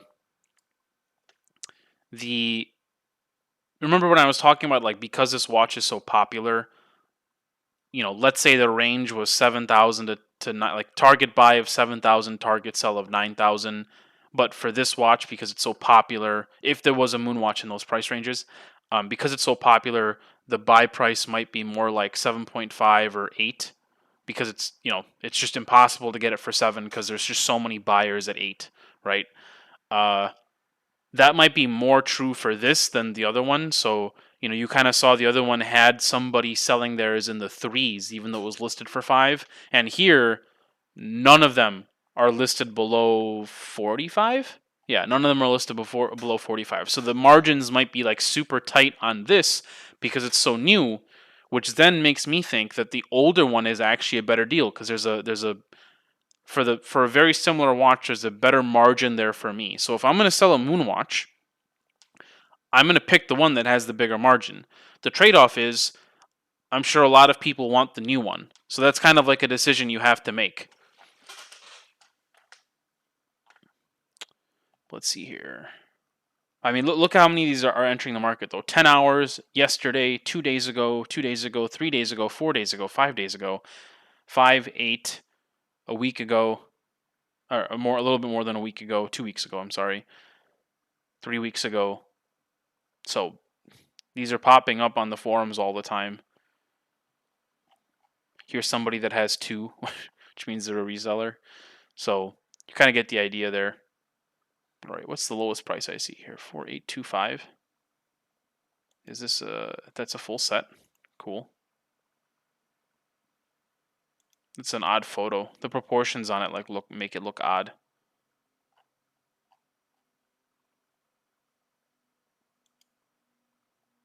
I see these photos.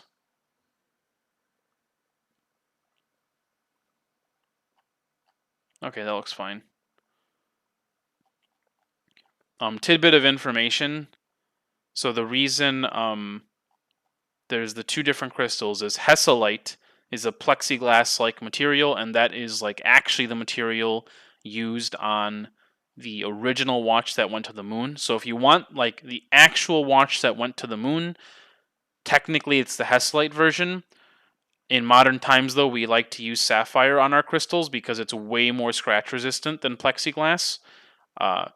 And if I have this right, the Hesselite, which is plexiglass-ish, they're very related. If they're not the exact same material, I don't remember. But it has what we'll call like I think they call it like the milk ring or something, where if you like look at the watch, there'll be a ring of white just off the reflections because of the material. Versus the Sapphire Sandwich doesn't have that, and then again the sapphire, it'll be a little bit more expensive, even though the Hesselite is the one that really went to the moon.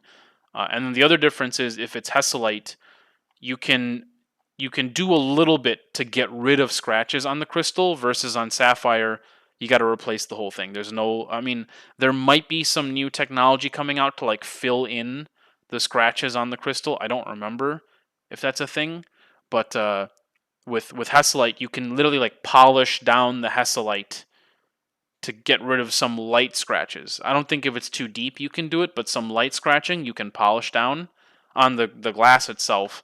Sapphire, to my knowledge, you can't. Well, you definitely can't polish down. They might have some new like liquid filler for scratches, but you know, otherwise, if it's a bad enough scratch or it's shattered or something, you gotta obviously replace the full crystal. So, all right. This is at 5. This is at 4825. This dealer has brand new at 5.5, already discounted 8%. So I'm getting messages on my phone and I'm just making sure they're not life-threatening.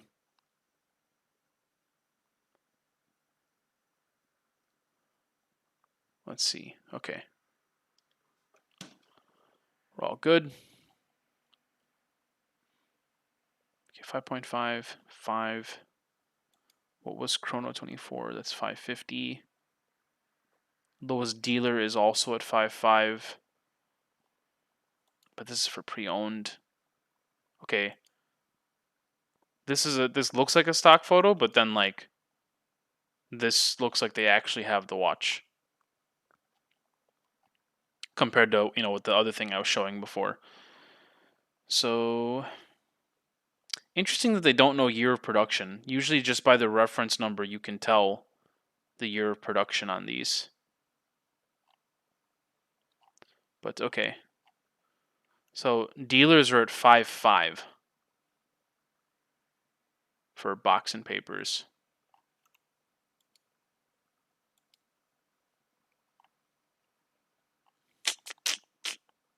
Same here. Okay. That's already discounted 8%. So all right.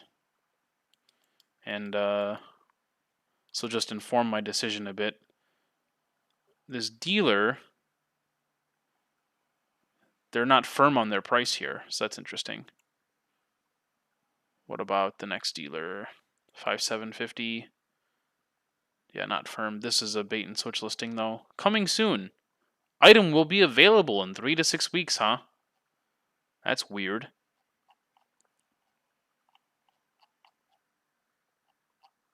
Who'd this be? Oh, Watchbox.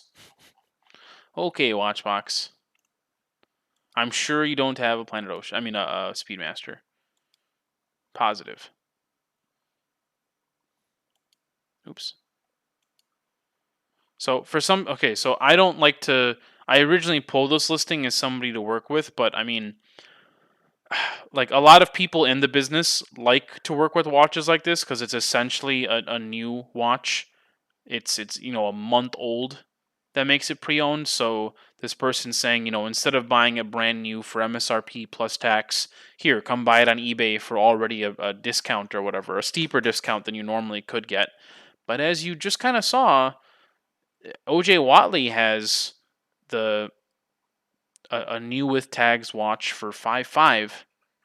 So I would use that as leverage against the other guy. I'd be like, hey, a very well known person in the watch industry is listed at 5.5. You got to give me like a way better deal than 5.8. So, uh, I'm going to base my analysis not on this 1 month old one, but the solidly pre owned watches where we saw the lowest price was 5.5. So let me just double check what the reference was. So this is the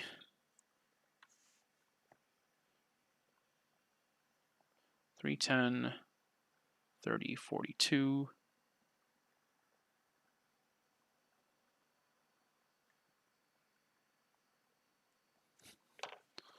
And again, this would be another thing I want to just double check with the trade groups to see what things are selling at.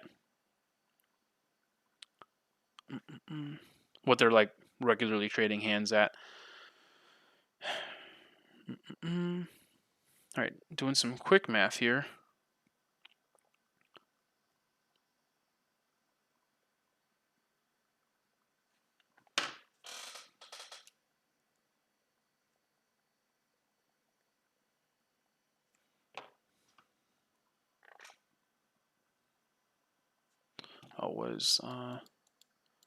Then what was the absolute lowest like comp? There's 5. What is it on Chrono? 5. Okay.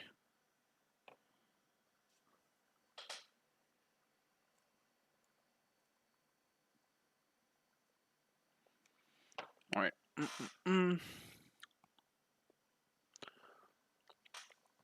All right. So the numbers for the two, they're only there's a slight difference for sure. But again, like the most important thing was you kind of saw that on the forums, all of the newer Speedmasters are trading, are at least being like listed higher, like uniformly, like between dealers and private sellers, everybody's listing their watch like pretty high compared to the older one where the dealers and some people were listed high, but then you had other people like listed pretty aggressively low, like you know, like this one's list, like this private seller's listing for 5K, just like the other private seller was listing for 5K. But then we saw that one on Watch Recon on one of the forums that sold for 3,800. But then when we went to the to Watch Recon here, nothing here is under 48. So think about that. There's $1,000 difference between the lowest prices that are available. So that means that logically, the target buy and sell on this is kind of skewed up, which means that the margins are going to be smaller on this newer piece. So I might choose to not even like work with this person, because the other thing is they just bought the watch a month ago. There's two things. They could be like, man, I want to get rid of this because I just bought my Aquaterra, because that's what they said. The other thing is they're like, wow, I just spent 64 plus tax on this. They think they're already doing you a favor by listing it for 5.8. And then if I show them that OJ Watley has a new one for 5.5, that might even just make them mad, because it hurts. Like they're still feeling the pain of how much they're going to lose on this watch because they bought it and are selling it within a month, assuming they're not like a trader on the low. But I think this person is the original owner or whatever. Yeah. So I'm debating whether if it's even worth my time reaching out to them, because this is the type of person where they're already feeling the pain of of their decision. And if I come in and I try and argue for even less, like there's a high chance they're going to tell me some very nice, not nice words, regardless of how I come at them, just because I'm asking for even less. So, and then again, like there's all the other ones on the market too, and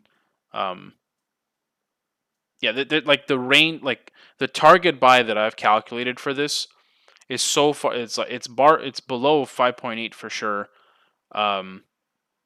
Like the distance between like the target sell price in this, this is why I just don't like to work with these essentially new watches. They're a lot more like volatile, in my opinion. They trade a lot of hands between people in the business, but I like reliable data. When these watches are older, they're solidly pre-owned. The watches I was looking at that are from 2017, etc., 2020, like there is data. It's been at that price, like it's been fully depreciated, if you want to call it that. Versus this person thinks they just drove a brand new car off the lot down the street to go trade it in, and they're going to try and get back as much of their money as they thought. Versus the people that are selling their pre-owned moon watches and they've had them for 3-5 years, they're not trying to like recoup their money. They're They're just selling it for the pre-owned market price, right? So chances are it's not worth working with this person, but it is worth working with a couple of these other people. So,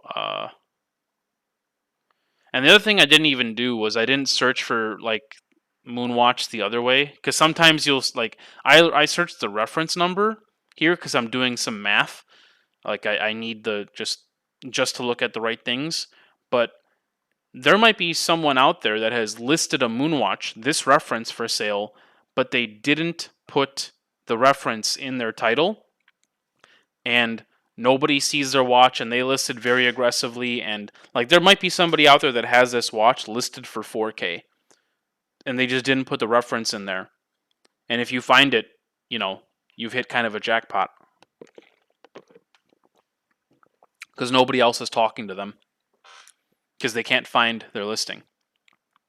So, I mean, just to like illustrate the point, let's do that. I'm just going to search.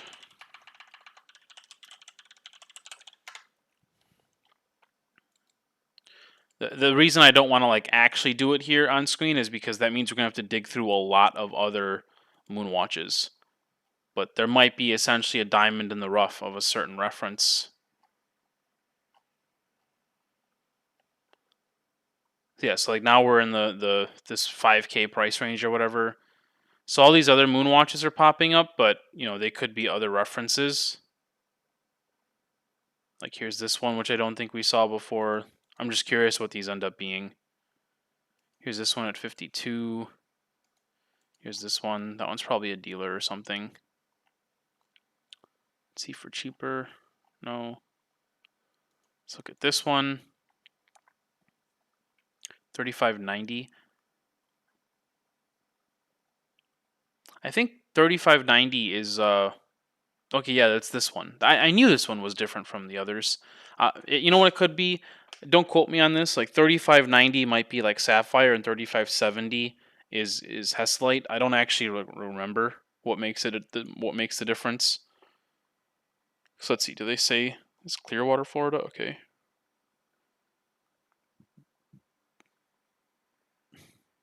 I could just Google the reference to find out if it's Heslite or whatever.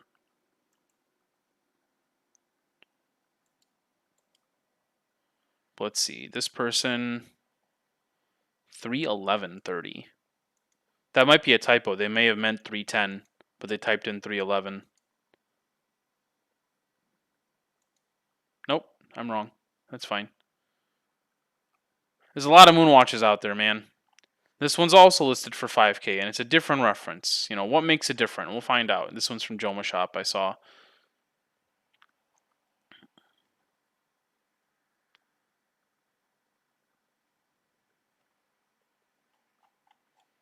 This one probably is for sale in like one of the groups. See this one. Jacksonville, Florida. How many watches have I pulled up today that are for sale in Florida alone? There's that famous movement. This one's on a leather strap and it comes with a bracelet, but from the bracelet, you can tell this has been well worn by this person, and this is like I might even say like 80s Moonwatch. Let's see if they say. Yep, let's see.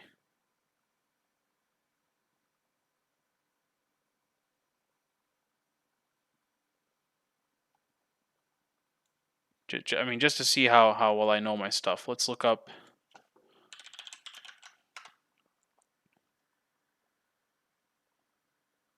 $1980. Am I good or what?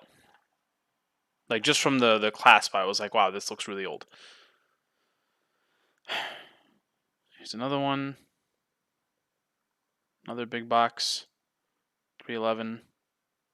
This is another 311. So like this category of Moonwatch was like missed totally. And I mean, here's what I mean by like, look how cool this collector's box is going to be to own in the future. You've got your own little loop there. You've got these other straps. You've got the pen, like the a tool or something there. Like, this is really dope. from a collector's standpoint.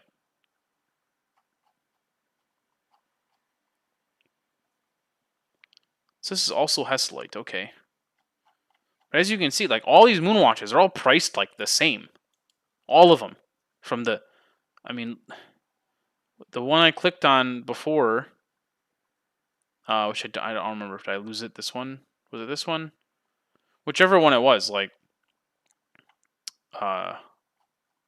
I guess I lost it, but this one. Like this one is also listed for 5,000, and it's from the 19. It's from 1980. And again, just to like prove a point, let's see if there's any others that are this old. Wow, they're listed for more.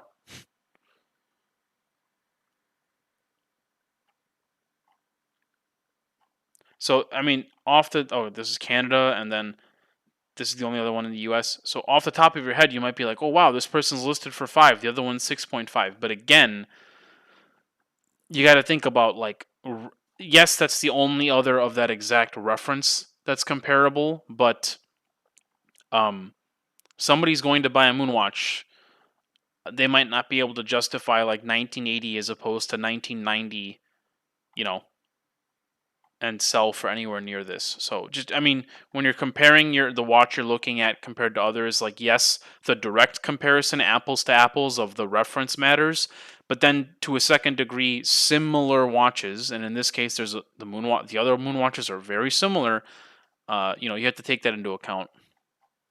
But all right, so I didn't find like a diamond in the rough or anything. We did see these other references that were missed entirely from the first round, but that kind of, I mean, I hope that's like showing you a little bit something about the Moonwatch market, where all these are listed for such similar prices, 40 years apart. I mean, think about that. Like a 2020, we saw a 2020 listed, or 2017 to be specific, listed for 5K, and this 1980 is also listed for 5K, 40 years apart almost, and they're the same dollar. And yes, I know there's differences because the inflation since 1980, but I don't remember what the MSRP on that watch was in 1980. I promise you, it's probably come up with inflation over time, showing that once again, watches are a hedge against inflation. This jeweler is the person that has that rose gold Speedmaster that I showed in the beginning of this. These are some interesting watches, some of them. But okay.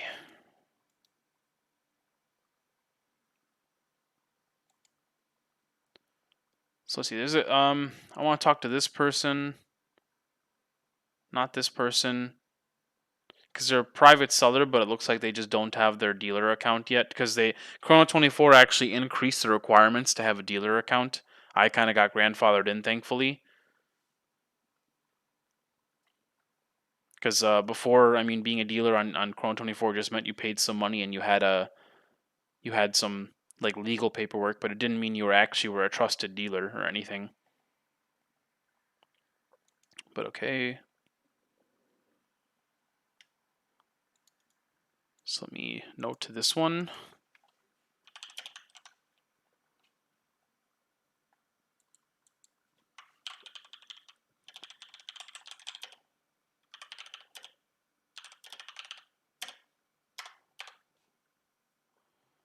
Okay.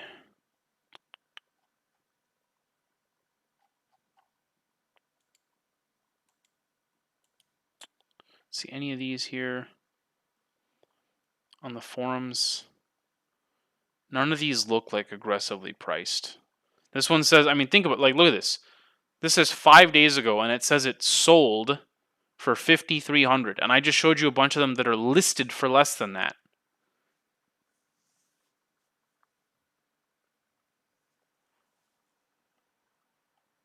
So I'm just saying, like think about what that means. Did this actually sell for 5,300? It even has a sticker on the back. I'm not saying he's lying or anything. I'm saying, like, what data can you trust here? I mean, these other forums, like, okay, so this is 53 on the Rolex forums. Here's another one for 6K on the Rolex forums, and the ones on the Omega forums. Like you're telling me like this guy is just $100 away from a deal, maybe, but what about all those watches on eBay that were listed for less? So just something to think about. Where are you getting your data from?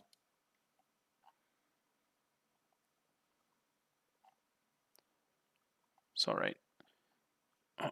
I might make a mental note that there's other versions to look at, but I'll come back to this so I can just keep the stream going. So that's done. Let's see what else we got. Seamaster 600. This was the very first watch I ever bought after going through the training. I mean, it's so funny. I'll say the price because it doesn't matter anymore. But when I bought this watch, I bought it for, back then the target buy was like 2K and the target sell was 2.5. I think I bought mine for 21 and sold it for 23.50. That was years ago at this point. Mind you, I was doing this trading as a hobby. Now I'm full time. It's a little bit different, but just a couple years ago, 2019ish, maybe 2018. I don't even remember, but yeah, that's what these were going for. I bought it for 21 or something and sold it for 23.50.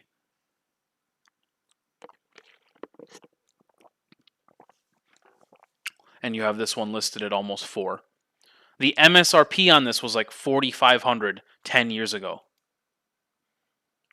Yeah, MSRP was 4,500 in like 2009ish. Is probably from when this watch is from. It's probably on the card somewhere, but they're not showing the. I can't see the date on the card. Oh, it doesn't have a warranty card, but yeah. Again, think about what that means. All right, so this is an interesting listing to go after.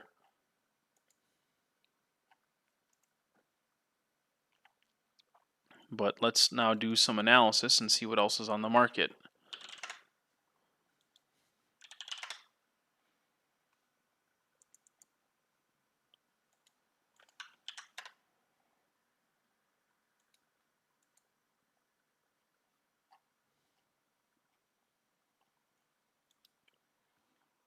Bravey, you're still in here. I commend you for being still in here with me. Any questions, just ask. Wow, dude, are these really... This is like such a mental barrier for me, man. Like, I have to... I've done it before. Assuming that the other watches from this generation are similarly priced. Like, okay, the direct reference competitors to this are also all listed at this price, but then what are similar references? They look almost identical, but they're a little bit different or whatever. What are they priced at? Basically, the other 45 millimeter black first gen Planet Oceans, because there's other references. There's like 220150 and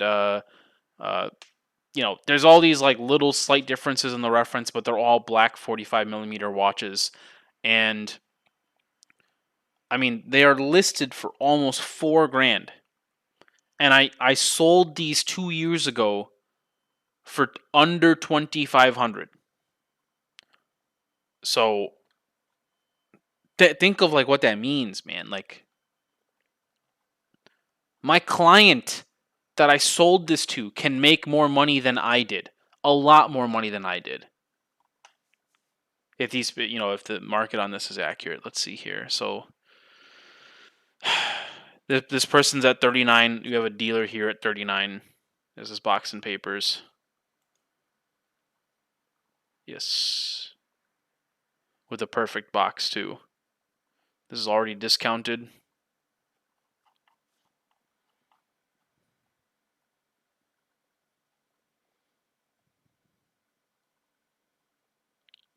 Advertised model on Michael Phelps and Ian Thorpe. I remember this being more famous on a certain young golfer. Forgot his name. The client I bought my first one from was a big golfer, and he said, "Oh yeah, I got this watch because this guy wears it." I want to say he's like Scottish or Irish. The golfer that I'm talking about. I think he still plays. Yeah. See, this would be a nice blast from the past if I bought the watch I started with again. And and I guess like that's a lesson also. Something that we're taught in Watch Trading Academy is like to love money more than the watches themselves, because in this business, unless it's like a 1 of 10 AP or something, or a Richard Mille, chances are you will have that exact watch again. Not the exact watch, but that same model. You'll get it again. Enjoy your time with it, sell it, make your money, keep moving pieces, and eventually, like a piece like that will find its way back to you, or your client sells it back to you, trades it in or something, and then you have the exact same watch again. It just keeps moving along. Pretty cool if you think about it. And that's why I like being a trader, because I genuinely like these watches. I like them a lot more because I'm making money on them too. But now I get to, like, instead of having the agony of like choosing just a watch or two, and then like losing money every time I want something new. Uh, I get to just try out all of these watches and like learn to, like, yes, I'm making money on them, but learn to appreciate all of the different ones. Like, there are watches that I now, because I'm trained, I can buy that I never would have bought if I was a retail buyer. But then I got to try them as a trader, and I bought them only because I'm going to make money on them. And then I got them, and I'm like, wow, I really like this. I would have never known that I would have liked, Ulysse Nardin or IWC or something, because I would have preferred, Rolex, AP, etc. instead for all of my life. I never would have given, maybe IWC or Ulysse Nardin a chance. Um, Knowing me though, like, I am at least pre-owned, like IWC and Ulysse Nardin. What like is really appealing to them is they have like really high MSRPs, and they're still like a reputable brand, and the value you get is crazy. And I'm a value shopper for sure, so you know those brands like mesh really well with me, and maybe I wouldn't have given them a shot if not for being in a position of trading. So let's see. This one's listed at 38.90. Let's see what Chrono's got for 2250.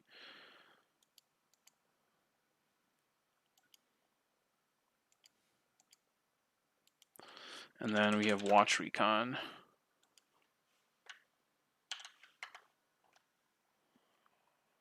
Okay. Wow, dude.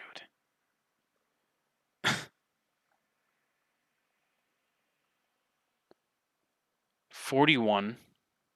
All right.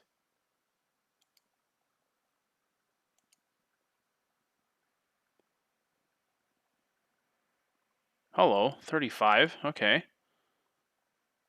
Of course it's reserved.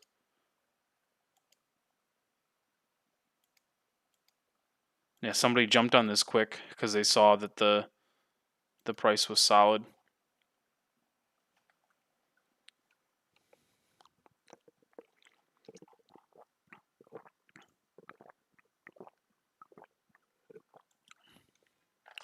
Here's one from somebody that looks like they know what they're doing. All three cards.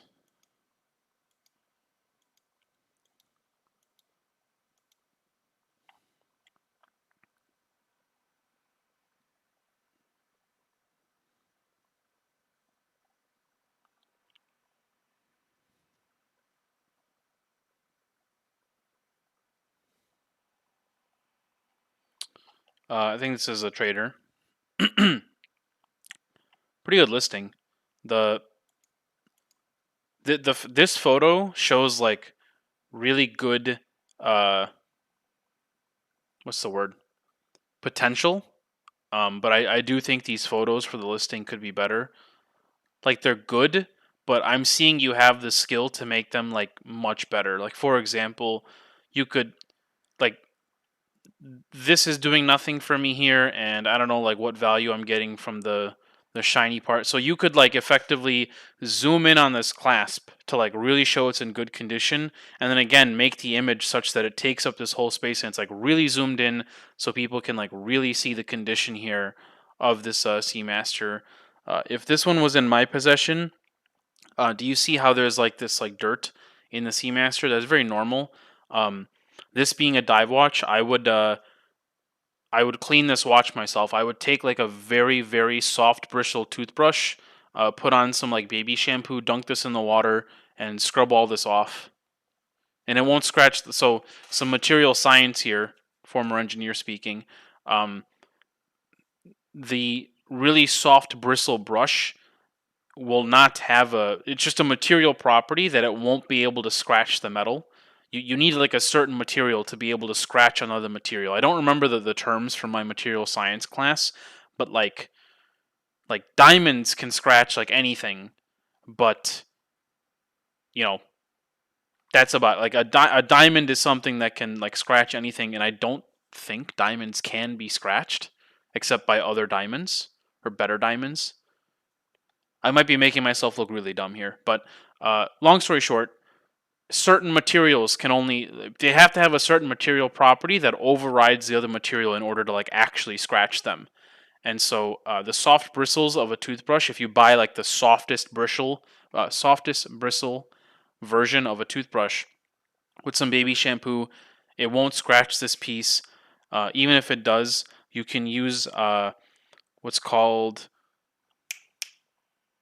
it's a Scotch Brite pad, but it's the number like 4 8. There's a certain like reference number for the Scotch Brite pad. It's gray. It's like 488 or something, 4880, something along those lines. Where it's gray, and that will be better for like buffing out some of the scratches here. Because you actually have to like, because this is a brushed finished watch, you actually have to like apply some force and scratch the watch all in the same direction, and that realignment of all the scratches, and also you're polishing it to a degree. Uh, that'll like make it look really good if you do scratch it. But so what I would do is I would clean this watch with baby shampoo, toothbrush in water, and then you'll also find out if it's like waterproof still. So that can be a little scary. And then you know, and then give it like a light touch up with the Scotch Brite. Let me show you exactly what I'm talking about. Oops.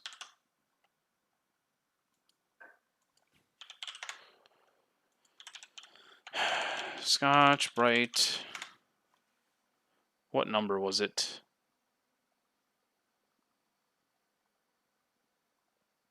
I think it was this one, 7448. Yeah. Yeah, you see this? So these are Scotch Brite pads, but you're looking for the 7448 ultra fine gray scuff pads. Some people will use the green ones that you normally use for dishes, but I mean these are better for the purpose of like polishing a watch because they're finer. And see, this is like dirt cheap. You just cut out a piece of this, then use some elbow grease to like scrape the watch in a certain in the same direction to to you know you I think you'll be surprised if you take like an old from this generation Planet Ocean that has some scratches on it and you start putting some elbow grease. I think you'll be pretty surprised. So wow, 39.55. Oops. Let's see here.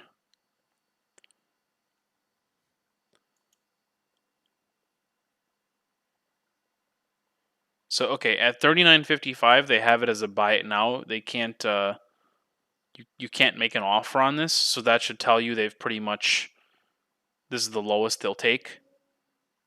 So that's important to know. Originally they were at 45 though. And then what do we see here? This is a good price for yours. Like I mean, if you bought this for cheaper and you're selling it at this price, like that's pretty good. Um, like you might be doing yourself a disservice like listing that low, or not.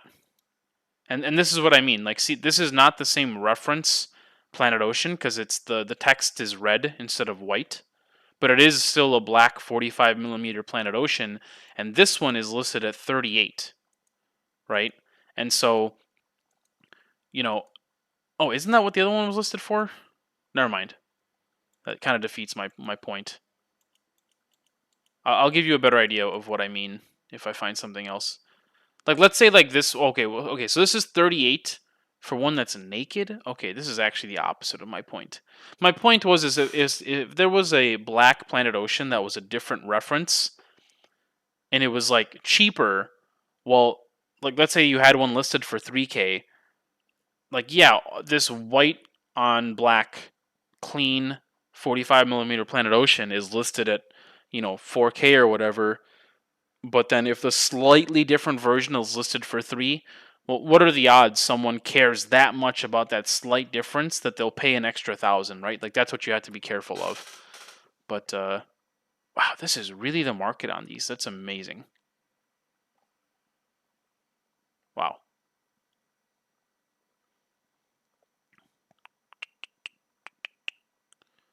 So his dealer's at 3.8 for a naked and 3,950 fixed price for this.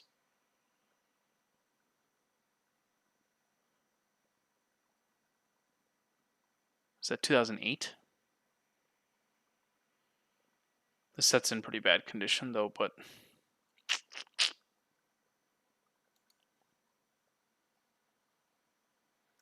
box and papers. Box, no papers, I'm sorry. Original box, original papers. Let's see.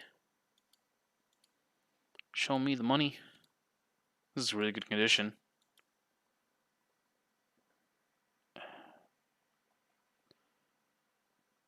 Yep, they have all the cards. I don't know if the pictogram and the chronometer, I don't know if these two cards are real.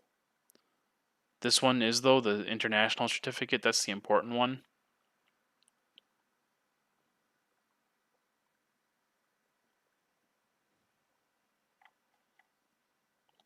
So they're at 42. It's just a price. This one on eBay is fixed price at 4.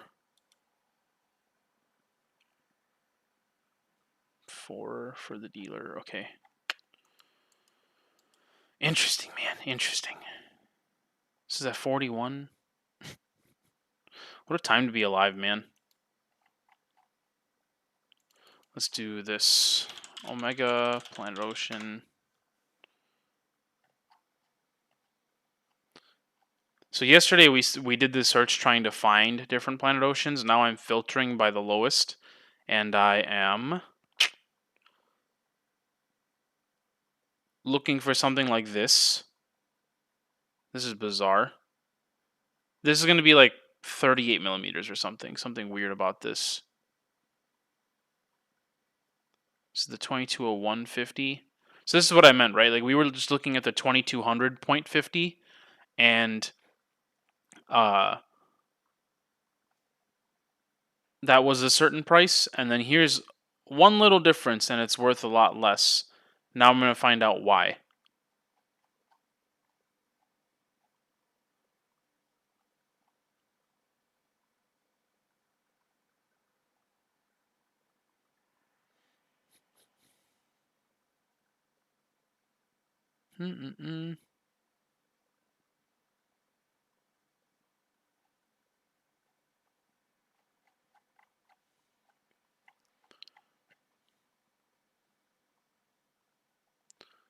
Let me see something.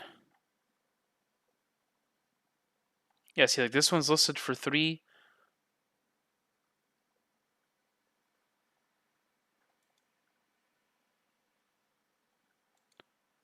It's kind of sus.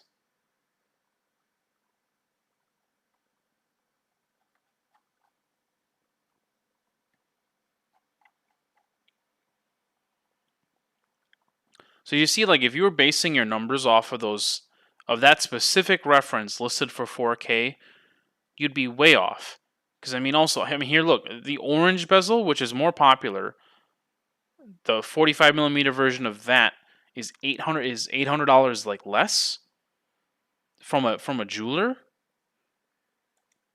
So do you see how like every comp we were looking at just then was bad data? Because it's not a direct comp. If you wanted the black one, here's the orange one. But the orange one, which is normally the more popular one, listed for $800 less.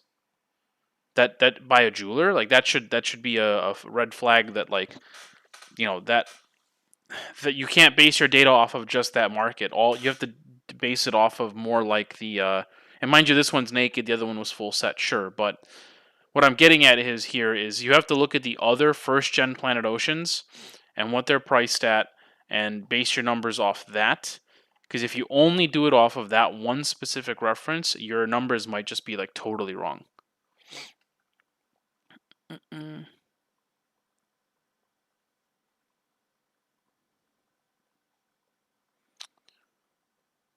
See, like here's all these other ones that like we didn't see because it wasn't that specific reference, but they effectively are the same watch. Especially if I can find like a 42 millimeter version, which is even more popular. This one might be fake.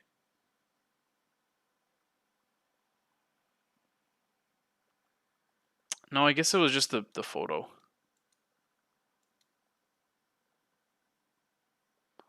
No, this one's fine. I don't see anything glaring. What does worry me though is let's look at this one. Let's look at this one. And yeah, let's take another look at this absurdly low priced one. This is the price that they used to be listed at back in the day.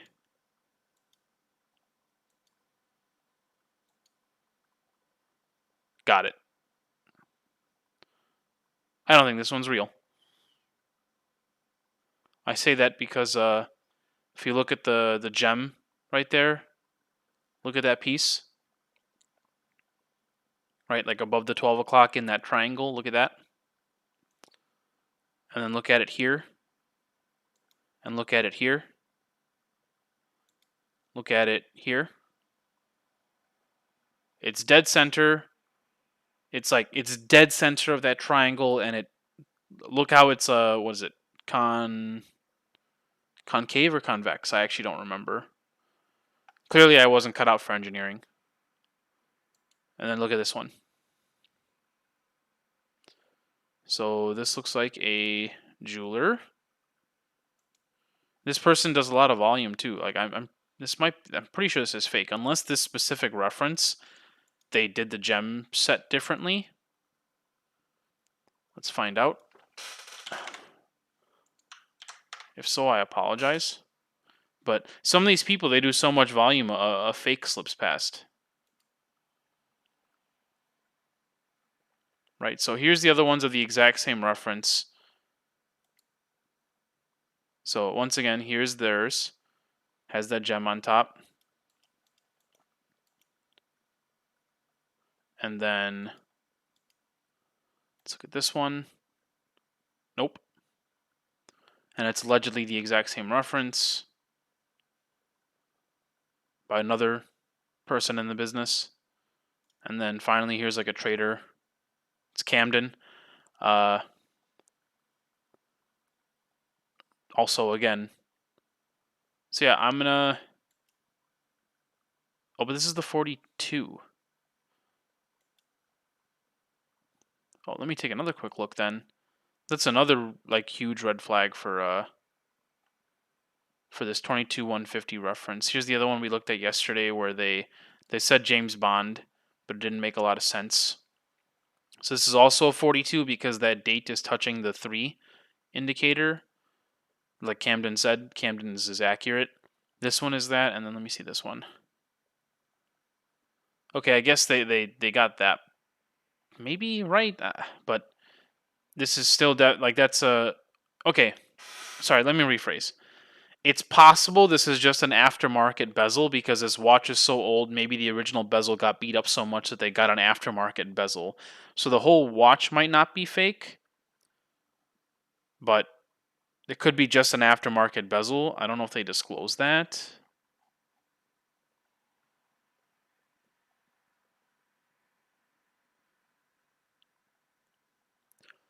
Yeah, they're not saying it's an aftermarket bracelet bezel. They might not know. And then also, is this hand supposed to be red? I think it's supposed to be orange. Yeah, see, orange. So wrong bezel and wrong hand. I don't know. I think a fake got past them, and the fact that it's listed so low, kind of concerned.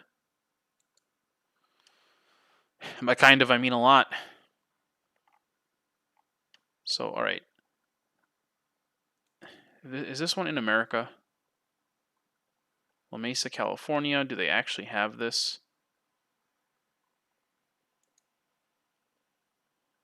Right.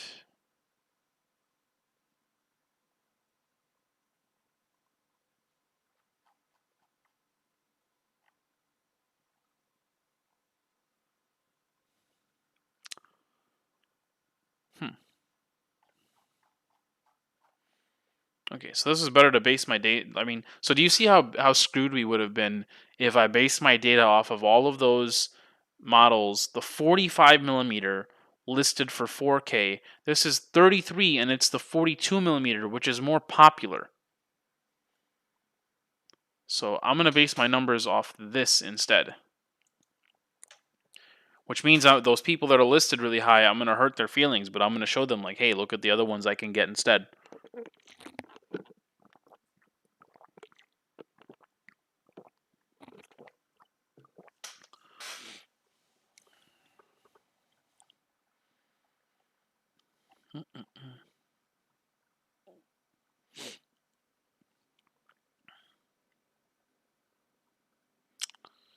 Let's see.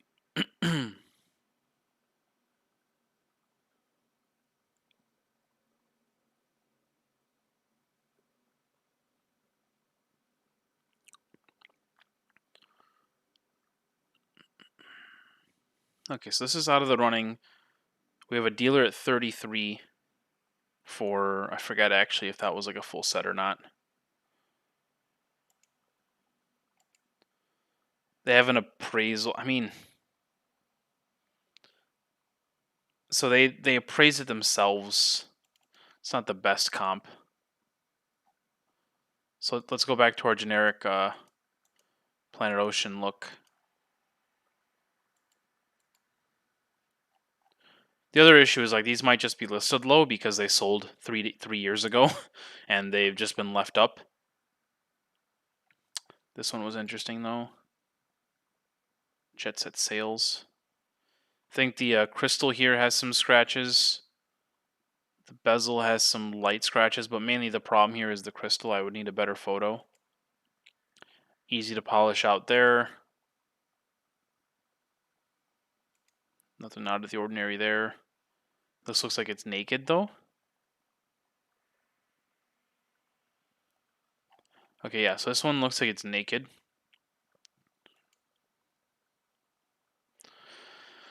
Okay, and then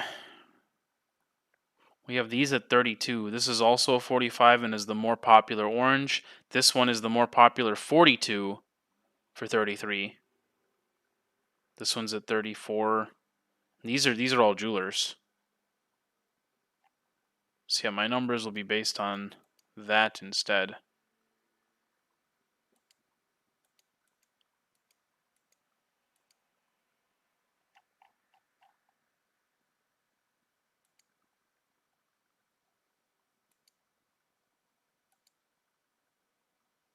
So, all right. And let me just double check this one more time. This was a buy it now listing, okay. But they only had their own certifications. Then let's look at this one. Timepiece Titans. This is also naked. Watch runs, but has not been serviced recently. Okay. Okay, so this is also naked. When do the full sets start? Oh, let me see this orange one from before. Okay, this is also naked. All right, so that's the catch. $34.99. Also naked, it looks like. Let's see. Box not included. Okay. This one has a faded bezel. The orange there is faded, or it's aftermarket. I'm not sure.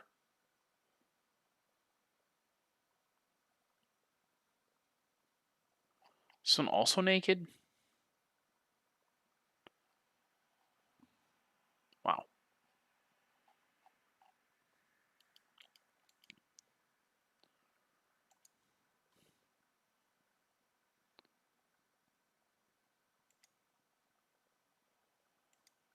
$35. This is someone who I'd like to buy from if Pickle Rick, if they had a full set. Or you know what it is? Like sometimes with these people, like somebody that's listed as just Omega Sea Master Planet Ocean. I mean, you see how like this didn't come up when I typed in the reference for 2200.50, even though that is what this is. It's because they just put Omega Planet Ocean here, and you would have totally missed that it's naked at 35 here, which in a different scenario it would have informed your data analysis a little bit. See, they put the reference here, and it still didn't pop up when I typed in 22050. It only popped up when I put in Omega Planet Ocean and filtered.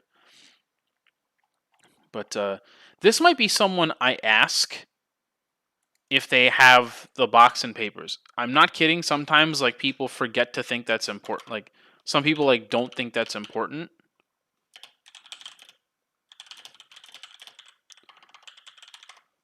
Like the very first one I ever bought, I asked them like, "Hey, do you have the box actually?" And they're like, "Oh, I do. I didn't think that was important." And I was like, "Yeah, I'll take that." After we'd already agreed to the deal or whatever, they realized they had a box. But it was like beat up anyway, so I ordered a new box anyway. But I mean, sometimes people forget to include the box.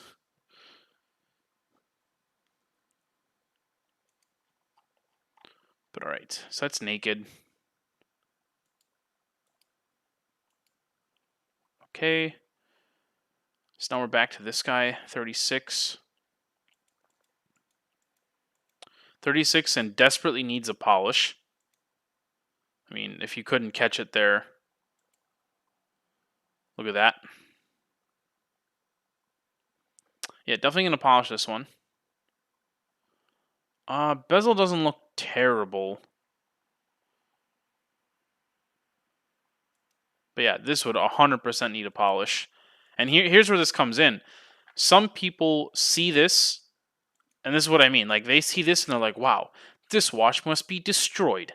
And then I might see it and be like, okay, I'll just polish that off. That's like it's like $150. It's gone for a week. And as long as it's like running well and doesn't need a service, well, now I look like I have a brand new watch. And what the other person wasn't willing to buy, I will. Fortunately, this is watch only. So here we are back to this unique diamond boutique. This one is also watch only. Wow. Not even a description. Winter Park, Florida. How many people are selling watches in Florida, man? I'm not one to talk. I'm one of them now. I feel like I saw this listing 2 years ago. I don't think this is still here. I think this sold like 2 years ago. Because I definitely remember this like photo.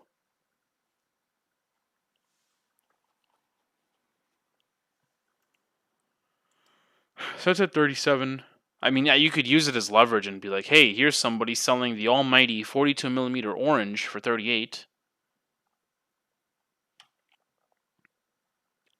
Wow,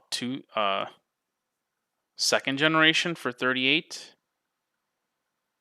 It's not a bad deal. If it's being listed at the same price as the first generation. This one's 38. This is also by a jeweler with an offer button. But this is Box and Papers, right? Okay, yeah. So this is very useful to me. Oh, it doesn't have papers. It's got pictogram and the chronometer cert. Oh, because it's from WatchMax, that's why. So it's got WatchMax papers. You could use that. This one was the fake one that we debunked yesterday. It's important to know that you can get a second gen for this price.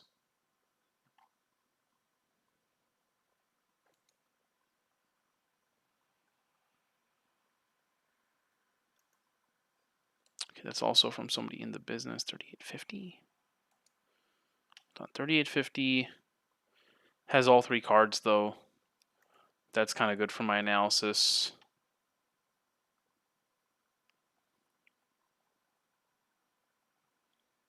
These guys are at 39. Okay.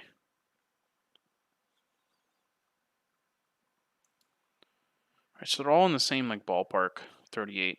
Can't believe we just worked our way up all of those listings just to find out they were all naked, and now again back to the full sets. We're at 38. But so if jewelers are, and what do we have on Chrono again? Dealer at 38, 39.50. Box and Papers for a firm price. Okay, and then did I just see something? Oh, I'm dumb. I thought the Chrono 24 logo was like a 007. I thought the hand was like wrong or something. But okay. Actually, let me do it this way. Let's do Chrono 24 too. Let's sweep everything. 448 Planet Oceans for sale. Awesome. Let's go low to high. See, we got a first gen here for 33. What's going to be tough is just like how many of these listings are just old and aren't real anymore. Because like here's this for 36.3, fixed price, available now. They say. Who is this? Switch Walks Expo. I don't think they actually have this. I think this is just an old listing they haven't taken down. Same thing here. Let's see. 3650 bait and switch. Coming soon from the Watchbox.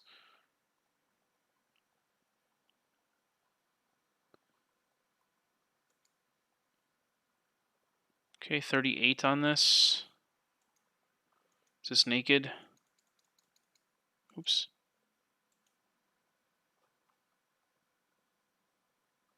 Okay, so it's naked. That's useless. This is also 38. This is 38.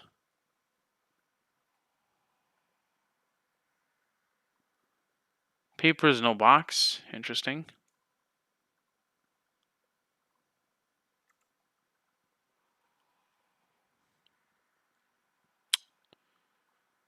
Private sellers. This one's like motivated to sell, I guess, because they paid to put this at the top.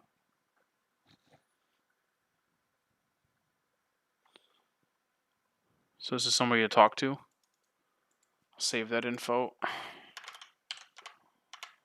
because they seem pretty motivated.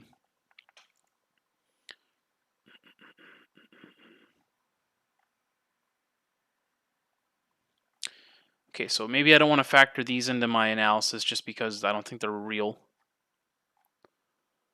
We have these other people selling at these prices. What is this one? This is a second gen for 33. Do they actually have this? Or is this just an old listing? Watch Country. Let's find out.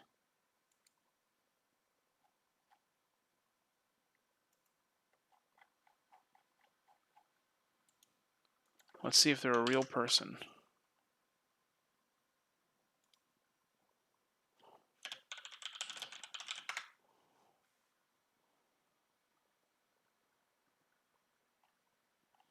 Okay, I guess I saw a blog there the first time. Oops.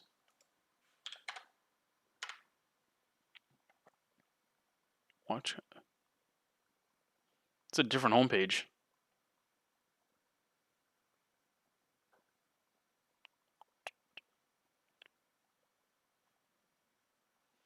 Do I have that right? Watch Country. Right. Okay, they're a professional dealer. There's Watch County on eBay.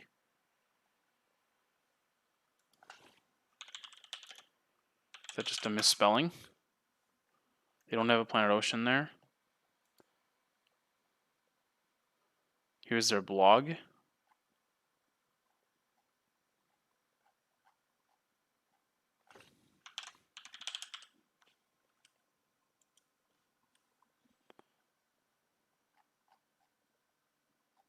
Okay. So I'm going to go ahead and say I can't rely on that listing.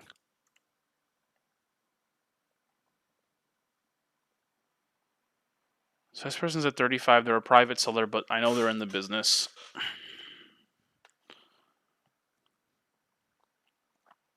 But okay. Let me just do some quick math. I can't believe these are the prices, man. 3,800 times point.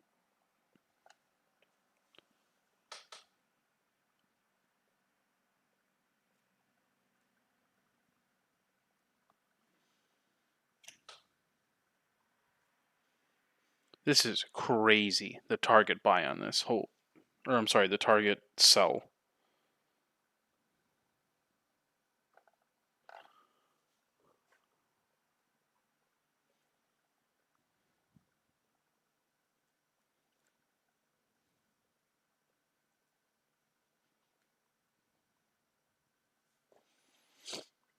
Mm.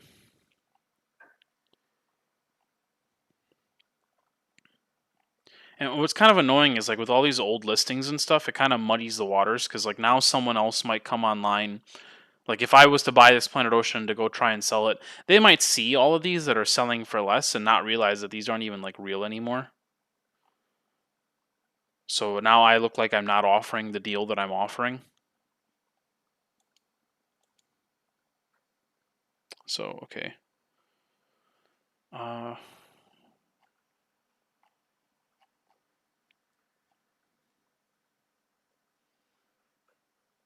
was this the lowest full set? No, this was still naked. Okay, so yeah, the 38s are the full set. Let's check here too. This is important.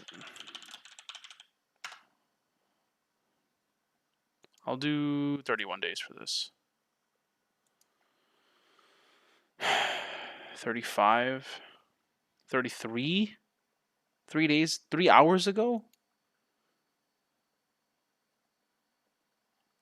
Probably naked though. 42. Uh, this is odd. They're saying it's 8500 movement with jump hour function. That's not true. This is not that.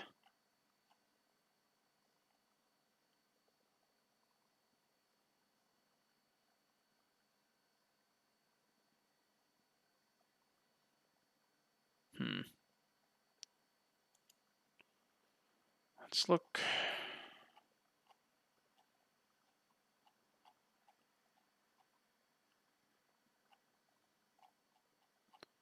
Okay, that's all. It's all naked.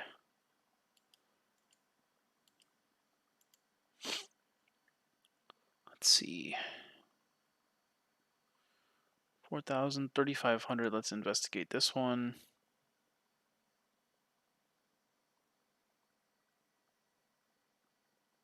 Recently serviced, but no paperwork.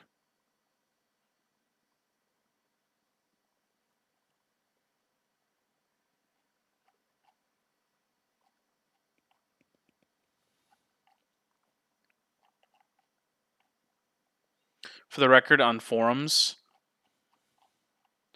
TTT means to the top. They're basically bumping their post so that it goes back to the top of the forum for that day. you typically bump like every day or every 3 days to put it back so everybody keeps seeing the watch.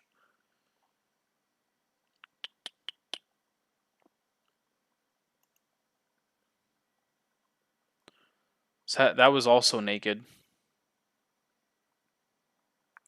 I wish you could filter this low to high, but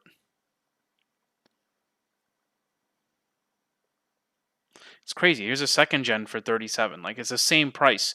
A 42 second gen is now the same price as a 45 first gen. It's crazy. People really want that like first gen, I guess. Even though this one has a display case back. This is a Skyfall posted 12 hours ago. That interests me greatly.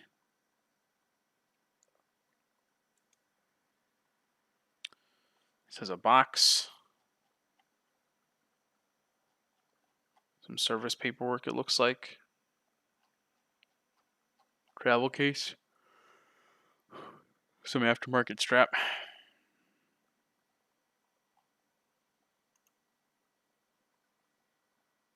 It's a good deal though, 31.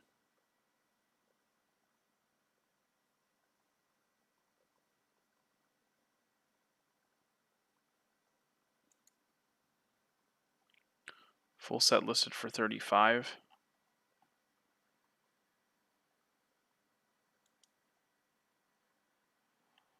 This is a 42. Really good photos.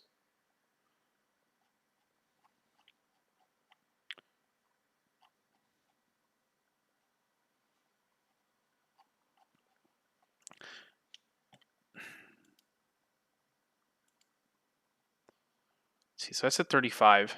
All right. All right, so that kind of is informing me to really stick to my numbers on this, really stay on the low end.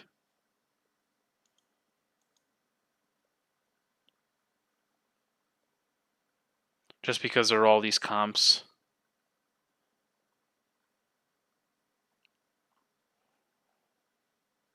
38 millimeter, disregarding that.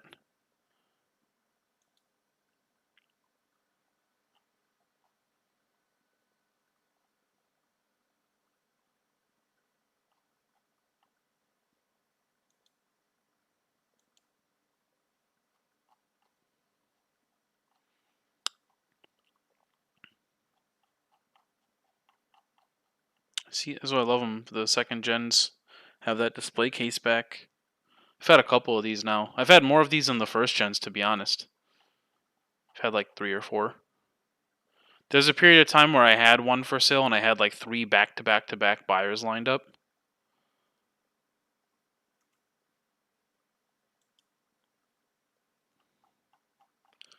Okay, so, I mean, that's a pretty good, wow, 37 for the second gen.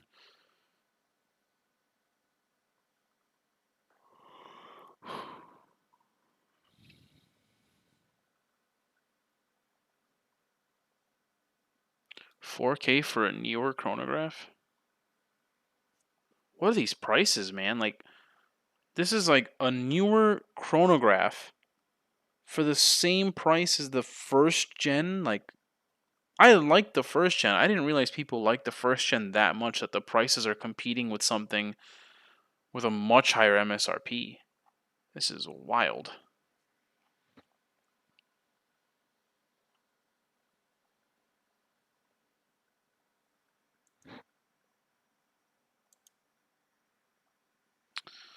Let's see here.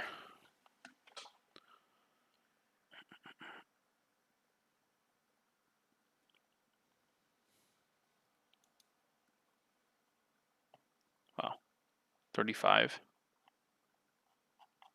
All right, yeah. So my numbers then were pretty on the money there.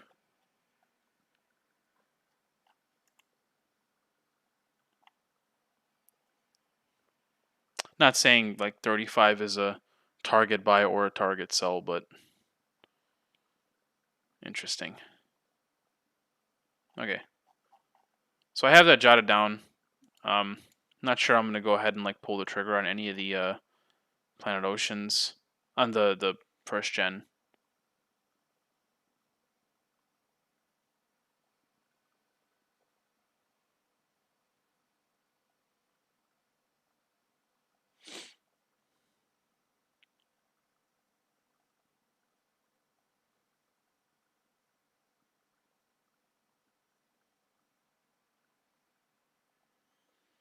I've wanted one of these for a while.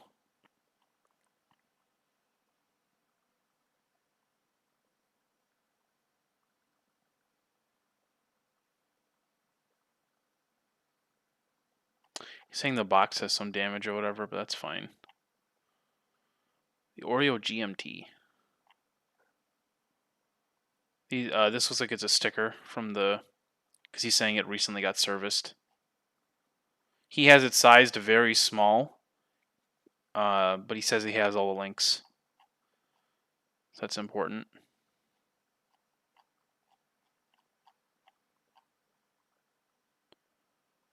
Right. I'm gonna put this guy aside for price analysis later.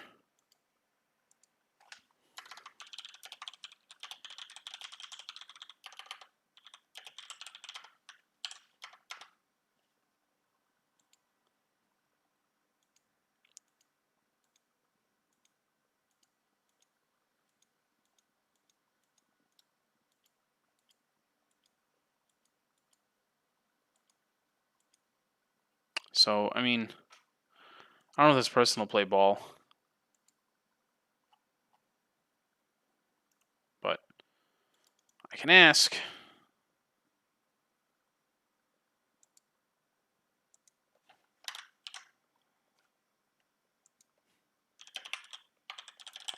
Just gonna put my analysis there.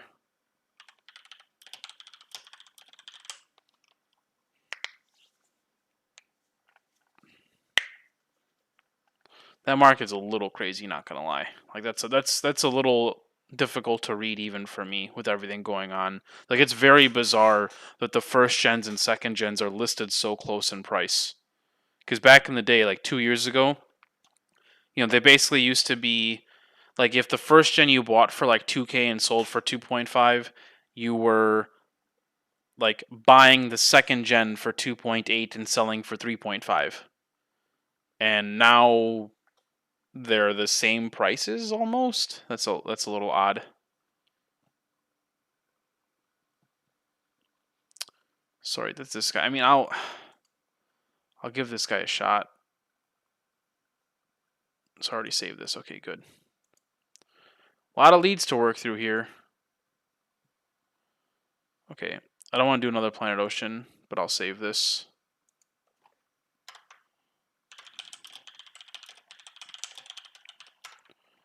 That'll be a fun market to investigate.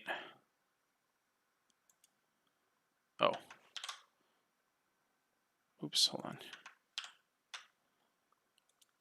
So I was gonna share negotiation stuff. So just something I noticed, like his name is Doc Savage 3 or something. I'm assuming that means Doc, so I'm gonna assume he's a doctor. I might try and like figure that out about him as I'm negotiating. And then what else? So San Diego, California.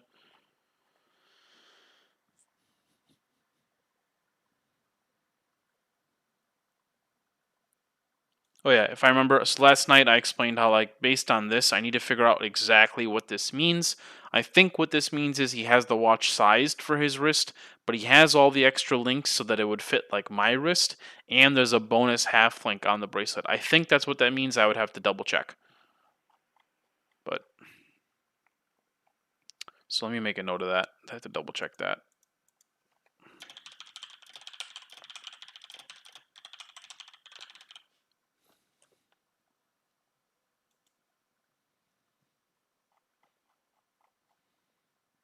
I was taking a look at the broad arrow yesterday. I don't think I ever searched for this directly. Let me take a look now.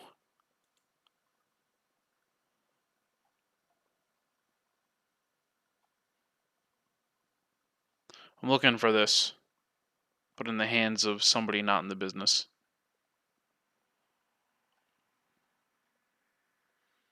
Man,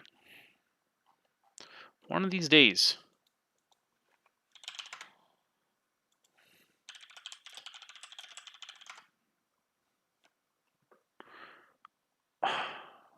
Thought this was a regular person.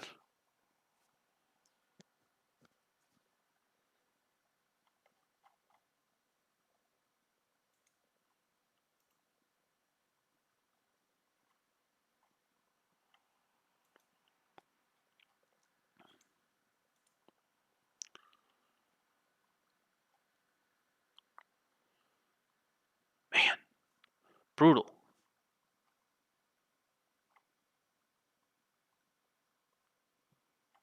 See, like, that's how cool this watch is. Like, it's never for sale from a regular person. There's only like 2 for sale, and they're by dealers, like, or 4, I guess. But you see my point. Let's try here.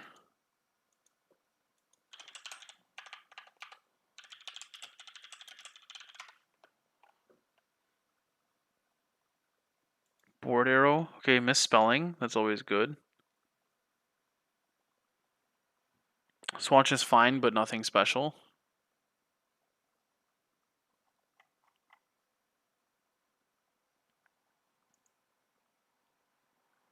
This is what I'm looking for. Well, it's not, but...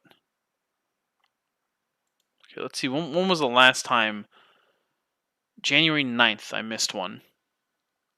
But it was for sale by somebody. And January 4th. Wow. Just missed it.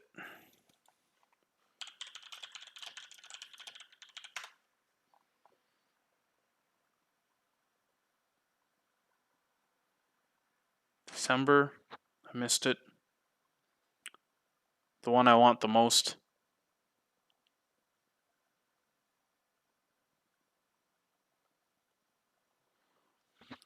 One of my friends actually just got a Snoopy. It's kind of crazy. He got the Snoopy, he got the Ed White Speedmaster, and he bought the new the Platinum Moonwatch, which is like 70 grand. That's he's a diehard Porsche collector, and he's a diehard Omega. He's just a diehard collector. There are people out there like that, just making boss moves.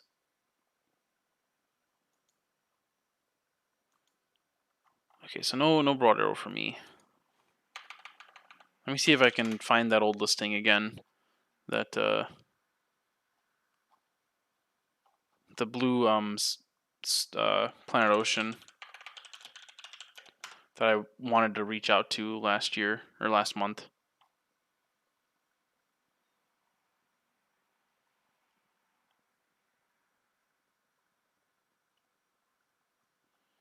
Don't remember if it was this one or if it was... Looks like it's gone. Could very well be gone.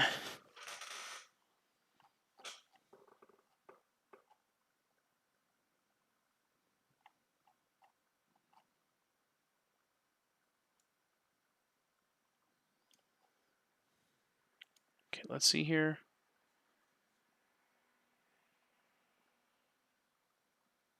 Oh, it's 40 though. It's the stainless steel. I don't want it. Okay, working down the list.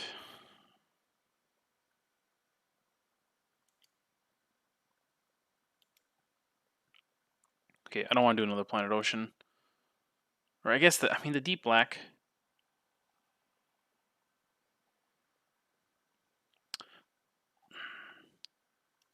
I'll save this for later. This is so I don't know the market on these too well. So like I might want to look at some other watches I could buy first before I go to this one. This looks like a very good listing, and if it was like another trader, you should totally go for something like this. I don't know if the box is appropriate though. I think this is supposed to have a wooden Omega box, not the red one.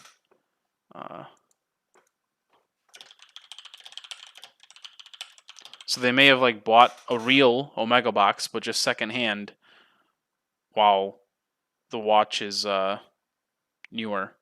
Don't quote me on that though, but I could have sworn they switched. What year? What movement is this? Yeah, 8900 movement. Like I don't think they had this box for then, back then.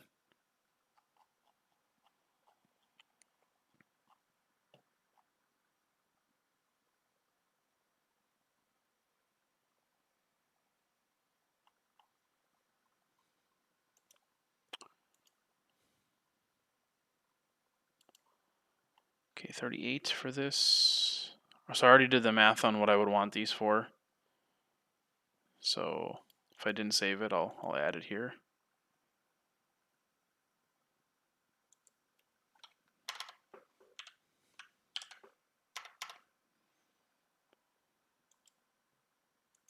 I don't know what keeps triggering my Spotify like that. All right, here's another Oreo GMT. Actually, let's do the analysis for the Oreo GMT, because I would want this. I would really want this. So, okay. So a couple things. Teaching moment here is you want to look for this by reference and also by like what it is. Omega, Planet Ocean, Oreo. Let's see what comes up. No matches come up. Interesting.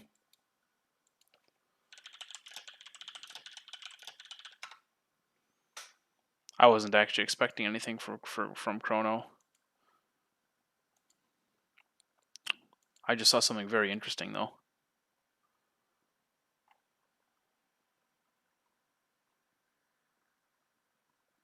That's not what I typed in. Okay, I'll go back to this.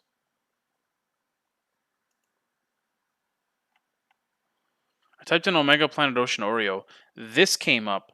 This doesn't look great on a leather strap. I think if you put this on an aftermarket strap, I mean, gold and blue, this is not the best photography of it. A $580 custom made cognac leather strap. Bad investment in this watch, my friend. I don't think that helps. Is this in America? Yeah, America.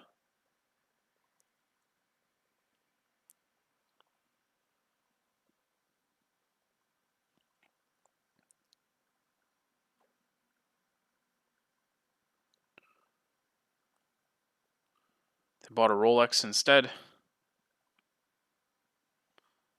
They bought this a couple months ago. I don't know if they still have this.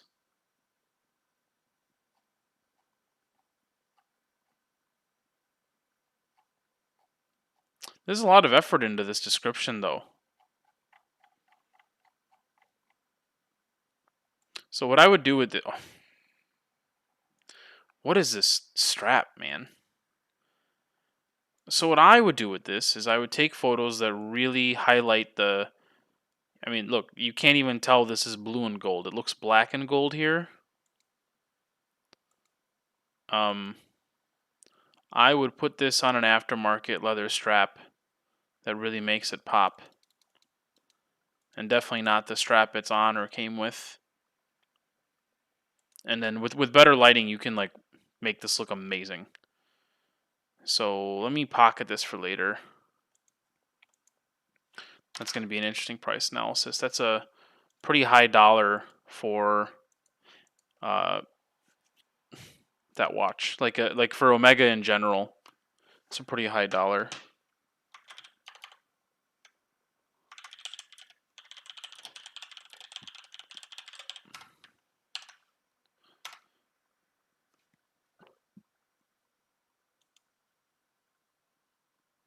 Okay, let's see what else we got here. I'm looking for the Oreo.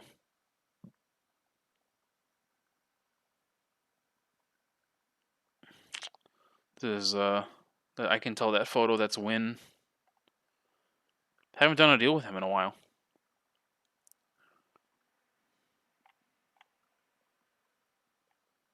Really want one of these. Also Win. Oof.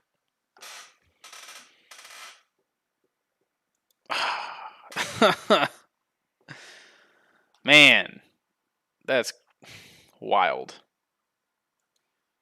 It is such an... That's a lot of gold, man. It is such a niche buyer to be dropping this kind of money on this watch. Dude, that is a first gen Planet Ocean chronograph. Solid gold. The big one. Wow.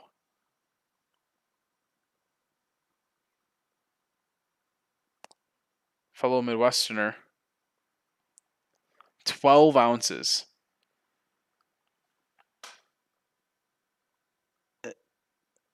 12 ounces.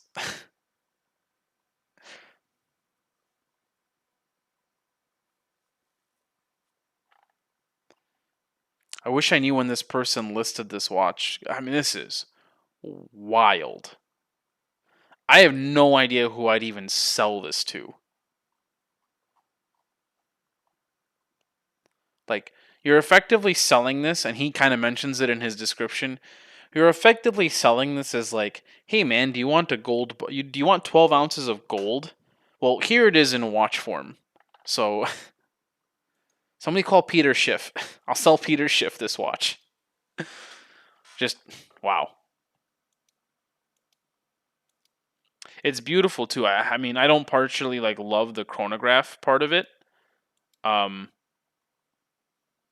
like I wish this was like the non-chronograph. I think it would look cleaner or whatever. But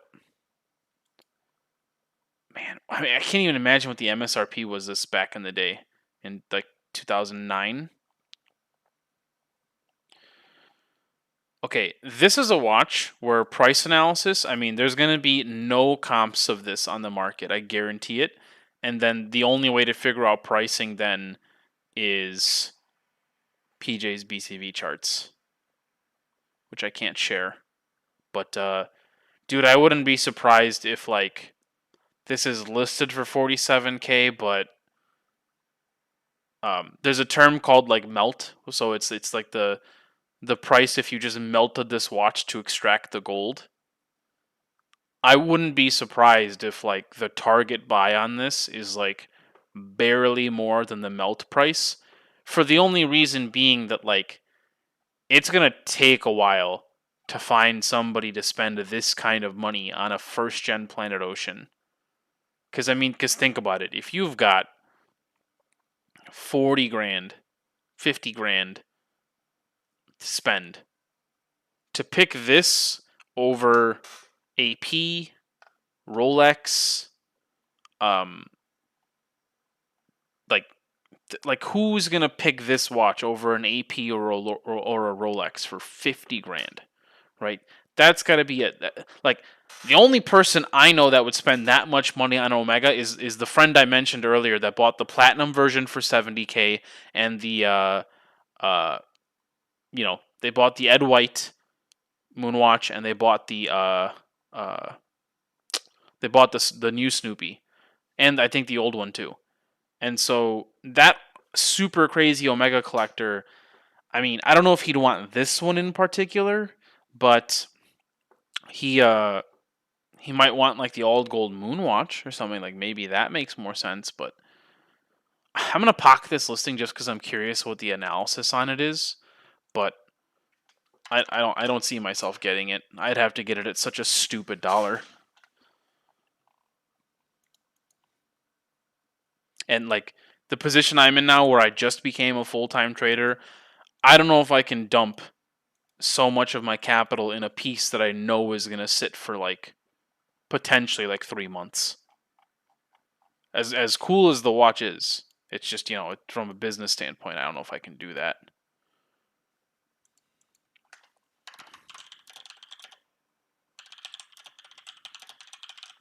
Like if it was a more modern all gold Omega, that's one thing. And even then it's hard because again, people have options in that 50K budget. But yeah, wow.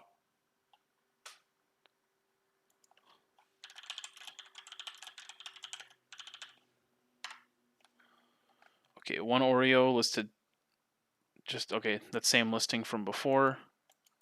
Okay, so Oreo didn't provide many results. Did I close out Chrono 24 before I saw everything? Omega, Planet Ocean, Oreo.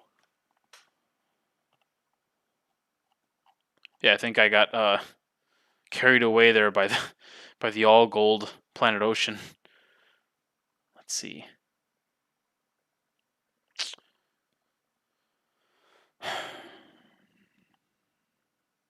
Let me look in. Or I wasn't specifying for just America.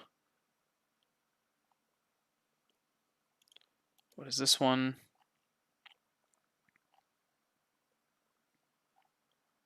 There might be a good angle right now with the way the economy's going, like to focus on precious. Well, I mean, it's always been the case, but now more than ever, focus on like precious metals because you can then like not only sell the watch on itself, but like, hey, I mean, you're getting a precious metal during a time of the dollar collapsing.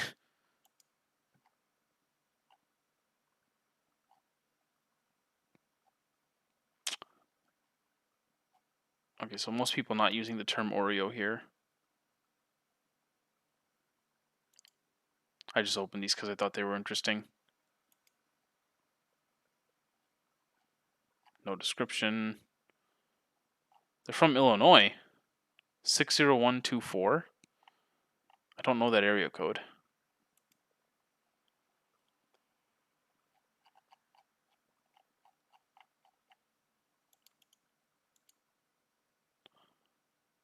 I mean, I don't really care.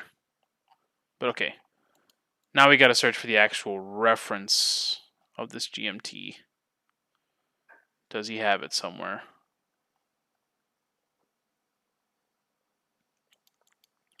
Does this person have it somewhere? Oops. Okay. So now separate analysis. Oops. Let's get rid of that. And now suddenly other watches appear. Isn't that crazy how that works?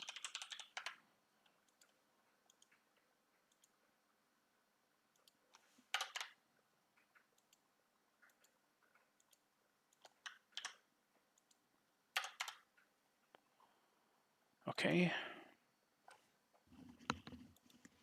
Let's look only in the US. There's only 6 in the US. None of these look like real listings. Yeah, these are all like bait and switch.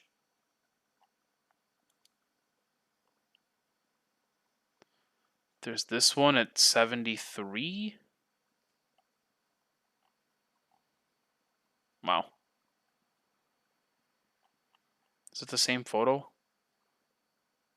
Oh, that's in Japan. Bummer.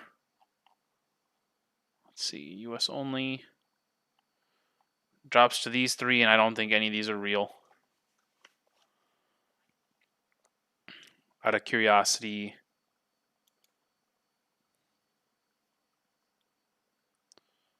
Switchbox Expo has it, apparently, allegedly. Okay. Guess they have cards and stuff, so I guess they really have this for 7. 7 at a buy it now price.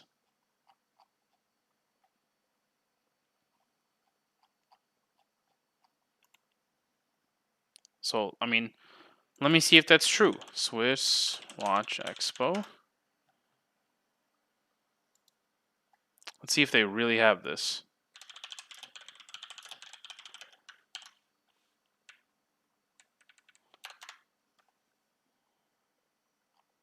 Okay, they really have it.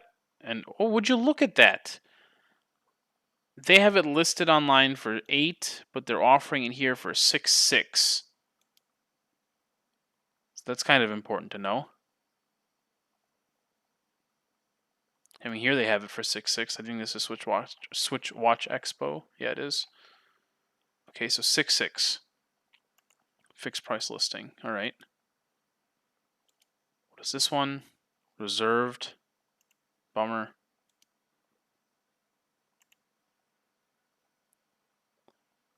65. 65 with a suggested price. Ships in 6 to 10 days. Who is this by?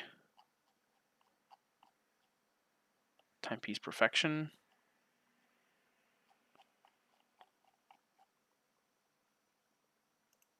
Okay. So this guy's at 6. Switchbox Expo is at 6. So at first when you saw those listed for 8 and then that guy's at 6, like, wow, that's a great deal. And then you realize Switchbox Expo is actually selling theirs for 6.5. So different story. So they have 7 here, but it's really 6.5 elsewhere.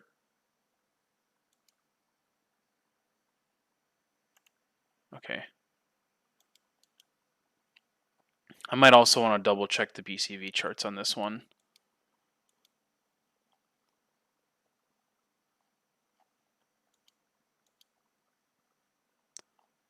To figure out what my pricing is going to be. Let's see here.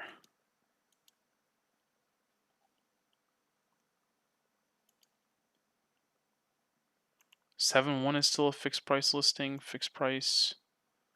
8 suggested. All right, let me do some quick math here to see what that turns out to be in both scenarios. Let's see. So 8. That makes sense. Okay. Shorting this down.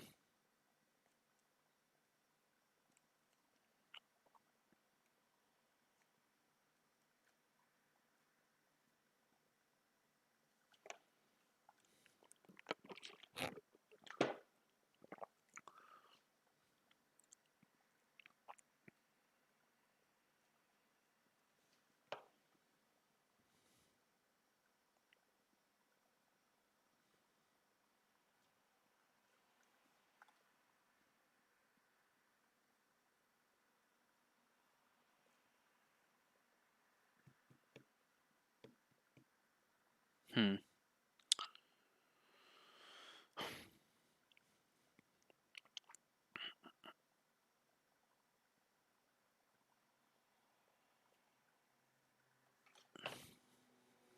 I feel like you got to buy this a little bit more aggressive. Let's see here. Okay. That makes a little bit more sense. All right.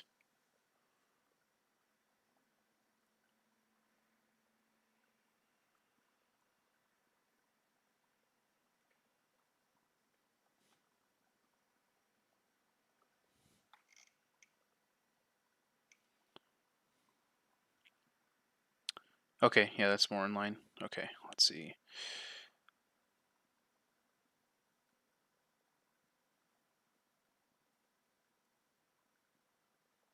All right, I'm actually going to consult the BCV charts for this, so I can't show you what that is.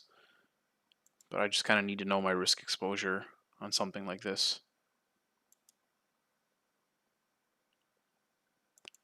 So let's see here.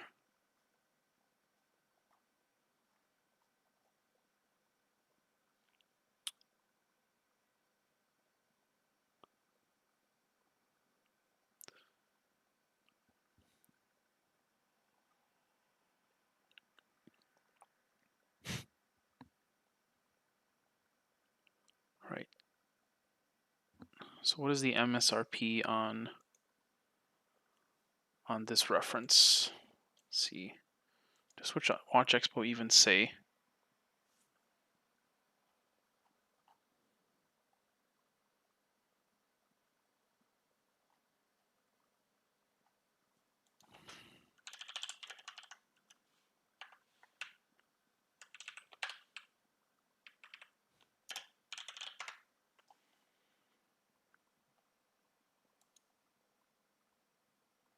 Oh, it retails at 8K. Okay. So, wow. Okay. Not good.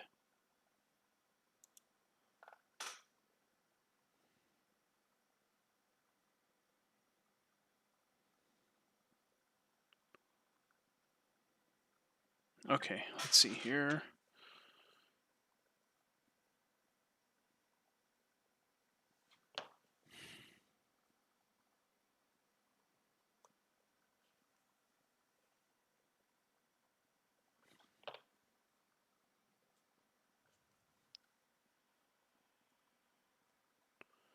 Wow.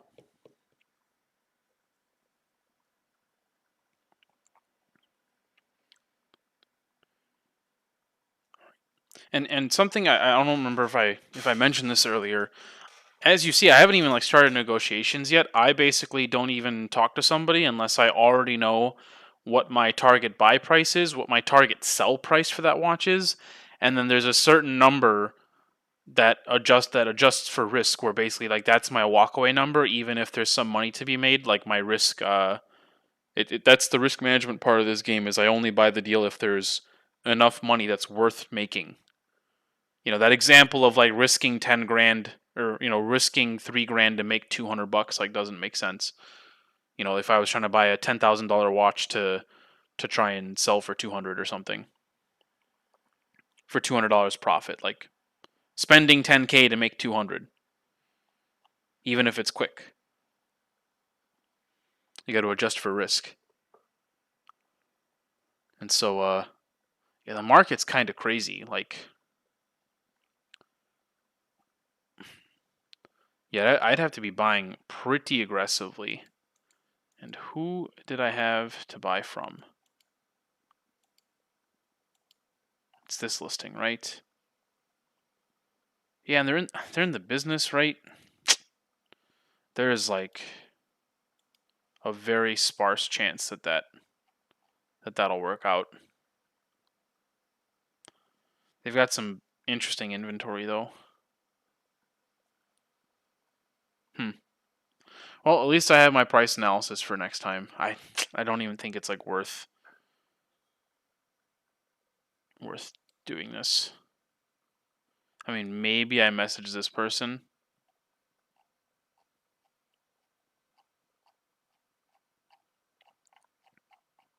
Let's see. Are they saying they're firm on price?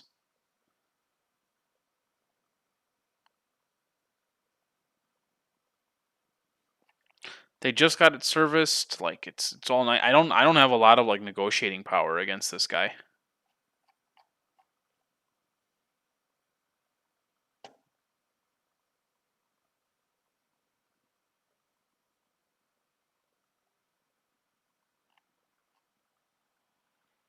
Okay, so kind of the angle here is I would message this person. They're not gonna like my price.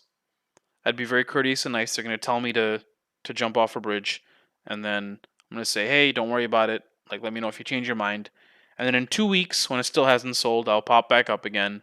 And then a month, when it still hasn't sold, I'll pop back up again. And then they might be willing to take my offer. That's how I expect this to play out, if it works at all. And he's within his rights, obviously, not to sell to me. But I don't know who's buying Planet Ocean Oreos. So yeah, let me just make a note of this.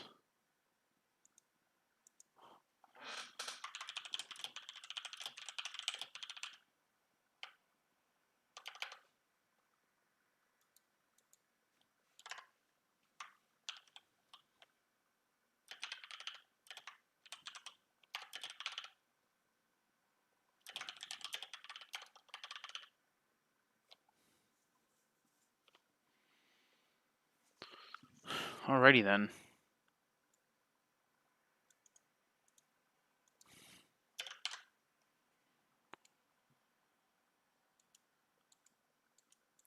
Okay, so that was the Oreo. Were there any other cool Omegas here that I saw? Okay.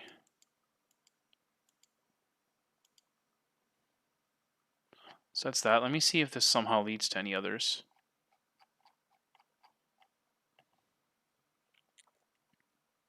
I think this was outside the country. That's why it's listed for 52.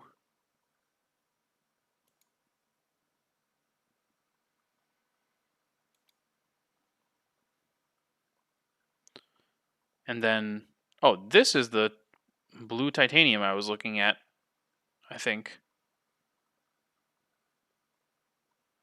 Let me pocket this, because I want that watch back. I want redemption. The other thing to look at is, the Oreo that I was looking at is the GMT hand. So there's also the regular Oreo. So the reference will be slightly different. It's the non-GMT version of that exact same watch. So this guy. Value your watch. Shout out to Hansa. Can't wait to get some more listings on there for you, buddy. On your site. Can't even read this. Okay. Okay, now we're talking. So now let's look at this whole market again. But now we're looking at, oh, that's the GMT as well. Oh, I'm stupid. Yeah, that is the GMT. Whoops. Let's see. What was this listed for back in the day? Can I tell? 62.50. Okay, so I guess prices haven't moved that much. But I'm looking for the non-GMT. I'm gonna look really dumb if this only came in a GMT. I thought maybe it came as a non-GMT.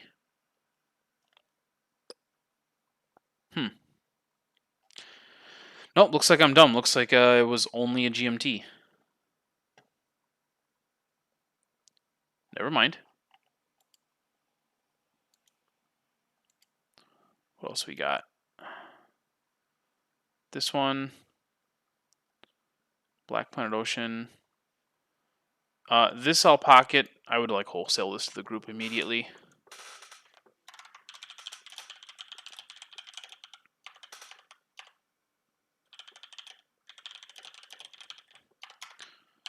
I don't want to do the price analysis on that. Another deep black. This is a good listing to go after. But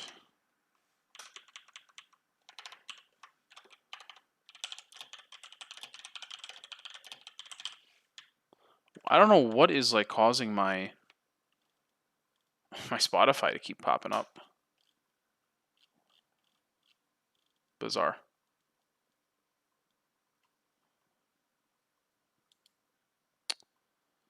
But yeah, I'll do the analysis on this some other time.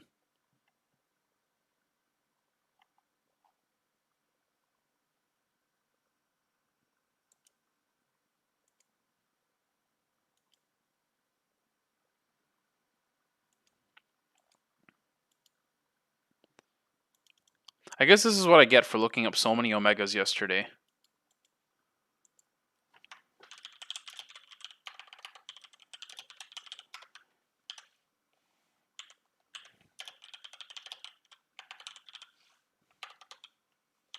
I guess a tidbit of like negotiation.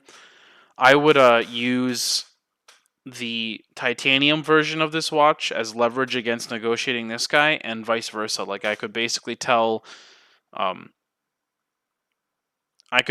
this person, hey, I can get the stainless steel version. I'm sorry, I can get the titanium version of this watch for not too much more, and similarly, I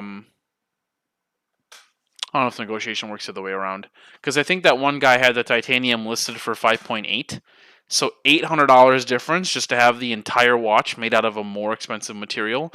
The value makes more sense there for the titanium watch. So that means this guy has to come down. So I'll use that as like negotiation leverage.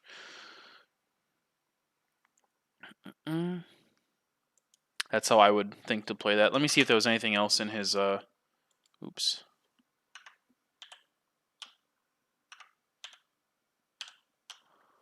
Okay, I don't know what I'm doing. I maybe messed something up.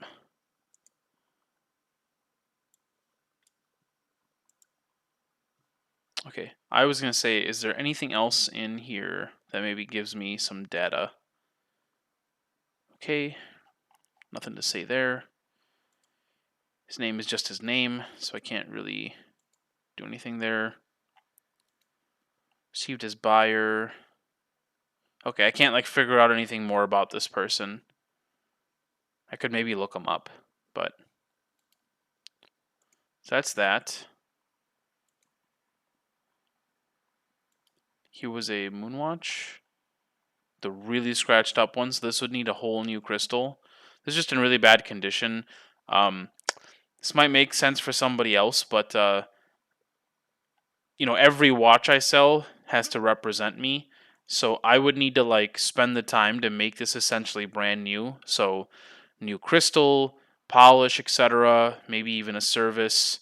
These boxes are shit, so I would like also want to maybe get a newer box that's like less beat up. the lettering is like disappearing. Like, so you know what I'm saying? Like I'm the Ivy League's watch guy. Here, let me sell you this watch. Even if I've cleaned it up a little bit, like it's still not the quality that I think represents me and that I would want to represent me.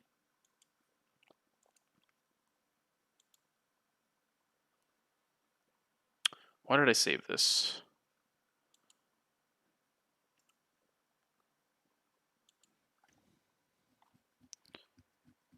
Oh, so this is a person that sells like luxury stuff. So sometimes the way this can work is like sometimes people like this, they they buy all luxury stuff, and in this case, like a friend came to them and they buy them so cheap that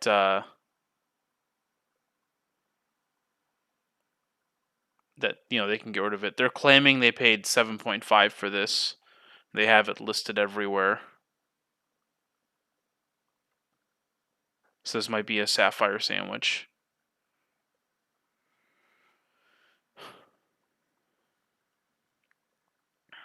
Yeah, sapphire. Bought in 2021.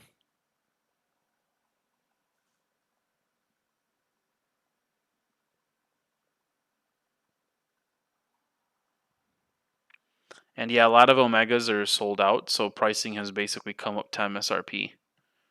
So he's basically listing this for MSRP. I'd have to do some investigation, but I mean that's a strong maybe.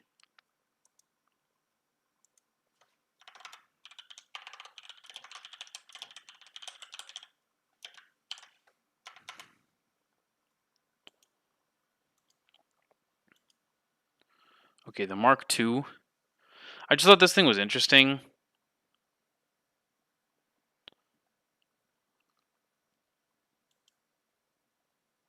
Does it really come in a wooden box? They made this again recently? Interesting. Okay. So sometimes this can work. Like sometimes people are like really nerdy about these more unique Omegas.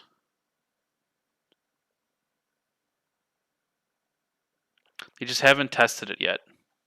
So I would honestly like, let me look up more about this piece. 327 1043.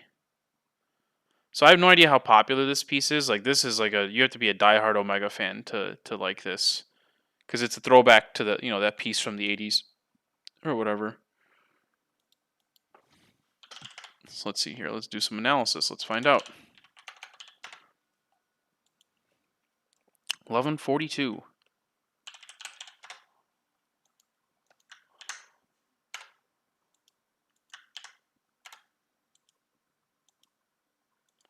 It's 31 days. Is this going to show up? I think this is case sensitive. Okay, what about all days? Once. November for 4,700. All right. The one we're looking at, 4,700. Forgot, is this person in the business? No.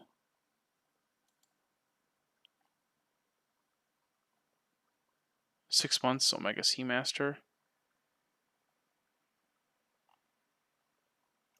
Okay.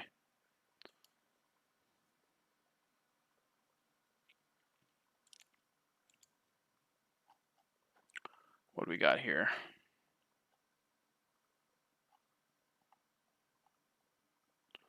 Only a handful for sale. Somebody has theirs listed lower. This is also somebody I'd see myself working with. Some deliberate staging here, though, for the photos.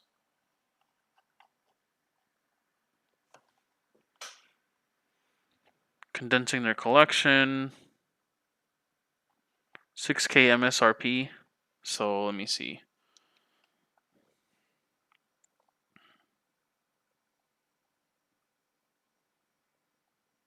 Okay.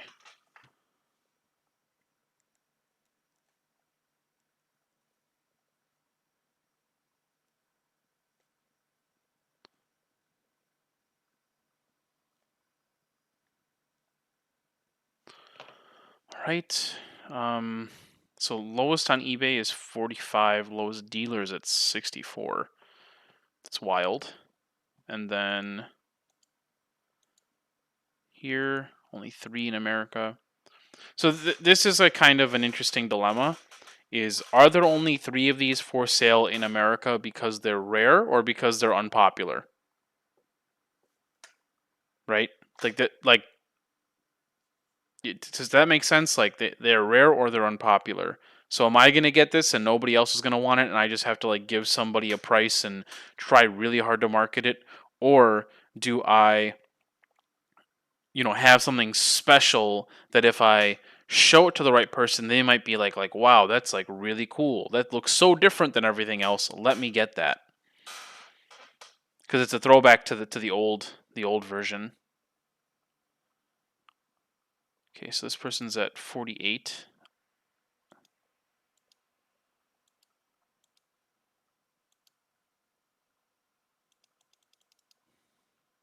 I can't like figure out like how I would market this piece because it's a racing dial. It's a throwback to the old one, but you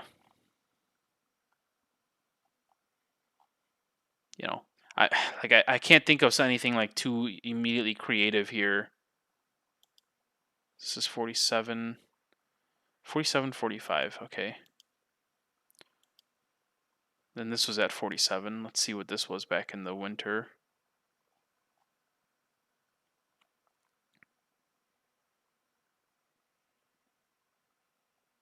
Sold the same month. That's interesting.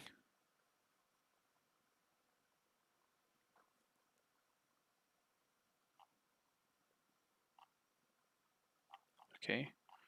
Oof. I didn't like the Aquanaut for the longest time. I thought this rubber strap looked like a tire, and I hated it. But I saw like a blue and gold one, and I saw the white, gold, green, and I was like, actually, this is cool. So I like the Aquanaut now.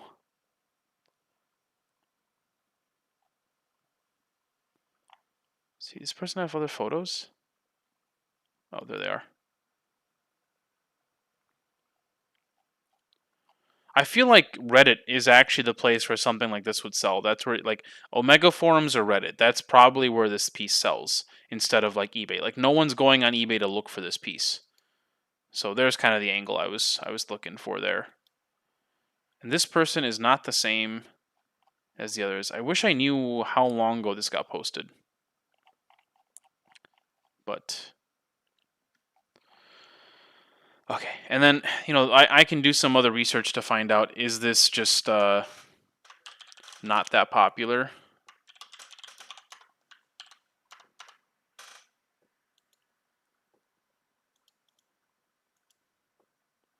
And something I can do here is like this guy is listed at 45, the other person is listed at 47. Basically, make them compete in a price war to sell to me. Because who knows how long they've had it listed, right? And they might not know to like, market it to the Omega forums and the Reddit. But let's see here. Okay, so for pricing analysis, so 64, 45. Okay, this is interesting. 54.50.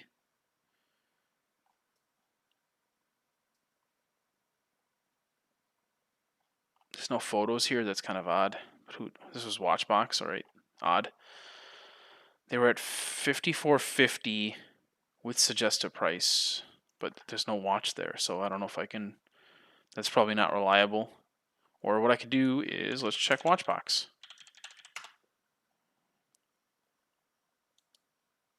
Do they actually have one?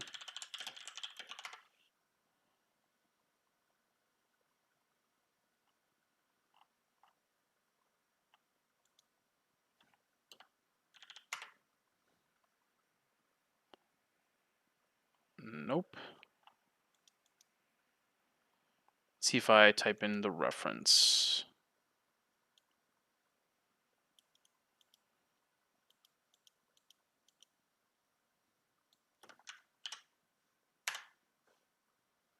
No, they don't actually have it. Okay, so it's not a real comp. This is at 6K fixed price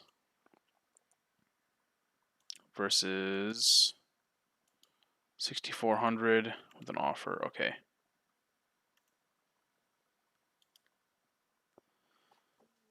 Okay, so some quick maths.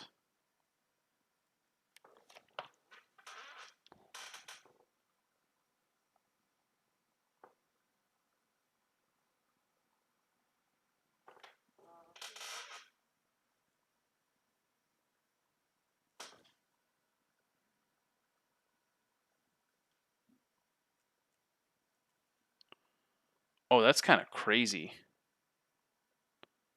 That's interesting. Okay.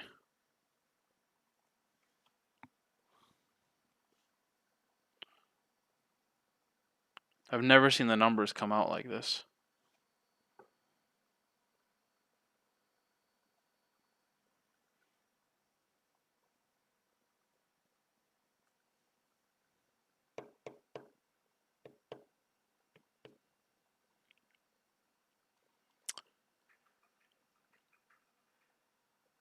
I guess that kind of makes sense for where I'd want to, for something like this. I'd want to be in like really aggressive because I just don't know how long it would take to find the right buyer. I could be totally wrong, and the right buyer comes along like real quick. But wow, this is painful.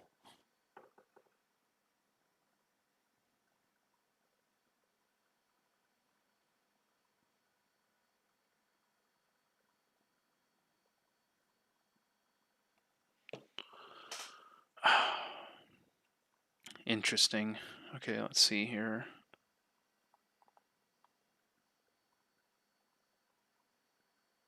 Wait a second. Wasn't this an MSRP of 6,200? Am I crazy?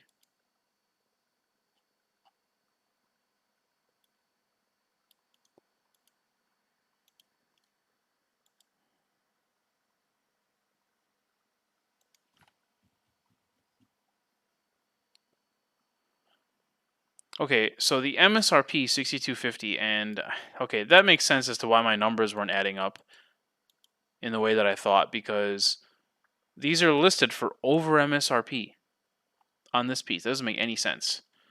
All right. Let's see.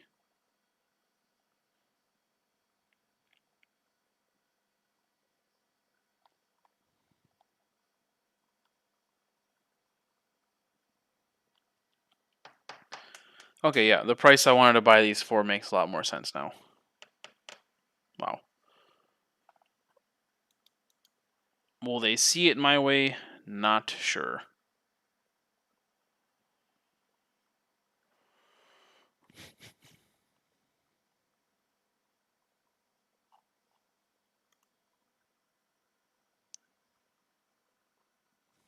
Okay, let me just put down what my analysis came up with.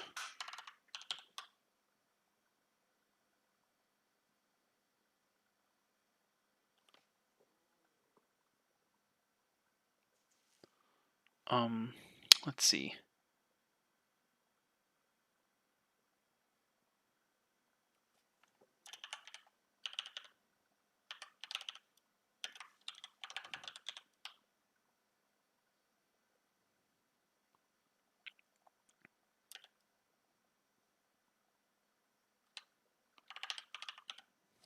This one's a little tough, actually. The numbers are kind of all over the place.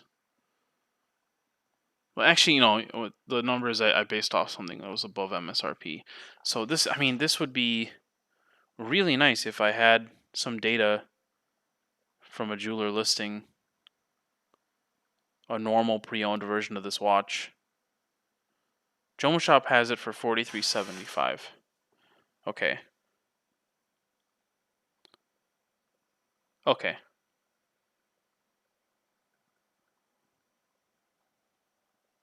That helps a bit.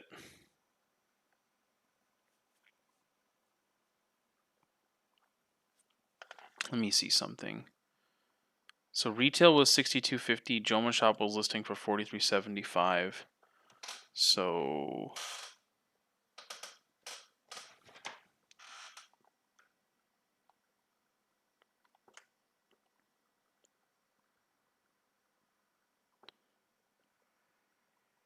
okay, yeah, so that's 30% off. Okay.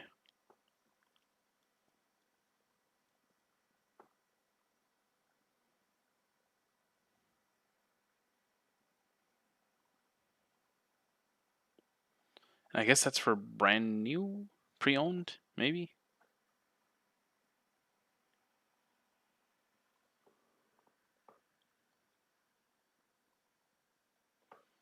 Okay.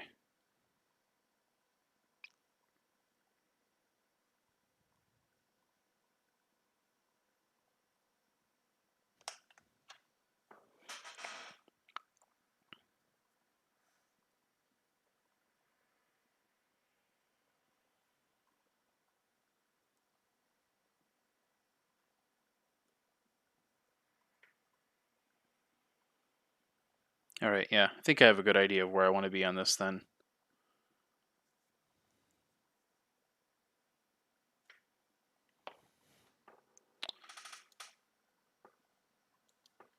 Yeah, this is the first time I've seen like not very reliable data. And actually, let me just double check one thing.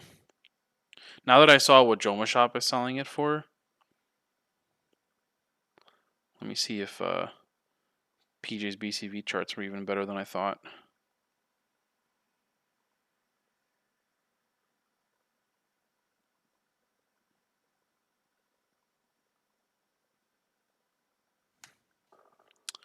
I'm gonna say, okay. Okay, yeah, I know exactly what I want to pay now. There's a certain dollar that makes sense. It's not going to make these people happy, but it is what it is. Just because I have to factor in, like, I don't know how popular the watch is. I can do some things to figure out how popular it is, but, you know, like, what could happen with that piece is I go on the Omega forums or the Omega Facebook group or something, and I put it on there, and it instantly sells because they're like, oh, wow, I didn't know this was real. What a cool throwback to the 80s. I'll take it. Or no one cares for 3 months. Both of those are possible. What is this guy? That's the racing one. This is Japan. I love Japan, but that's not relevant. Canada.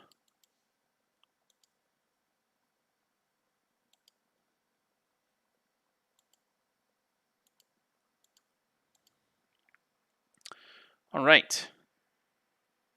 Actually, while we're looking at odd omegas, let's look at one other thing. I saw Cal sell this one time.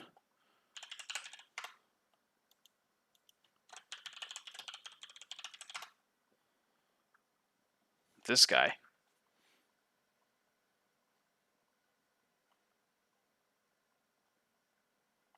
Let's see.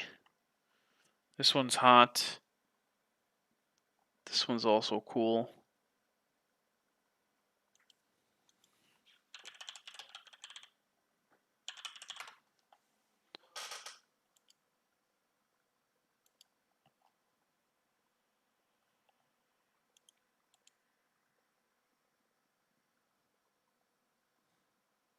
It's like a very unique piece, but it's like so unique that someone might be like, wow, that's really cool.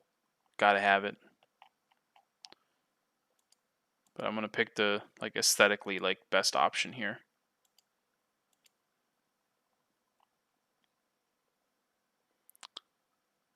I think any of these are cool. I mean, this one's interesting. Actually, not sure. White, black, or this multicolor. Like, I don't know if the multicolor is too much. That's a really cool dial effect.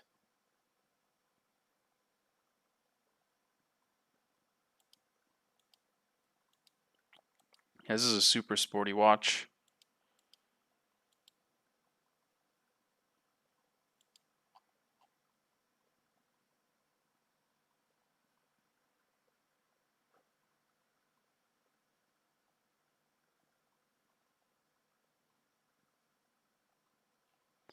Okay, now I have the reference here. They're also in Miami. Hey.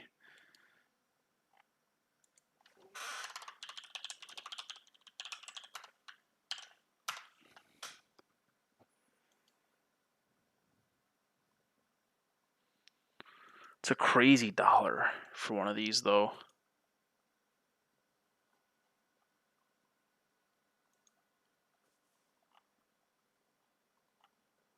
85, 8K.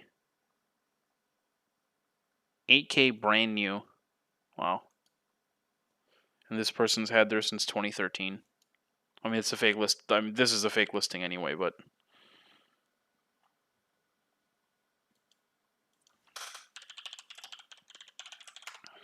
nothing. Nothing. And this is what I mean. Like, when you take a photo like this, it suddenly makes the watch look really cool. December 6th and October. Very uncommon to run into this piece. And again, that's a double-edged sword.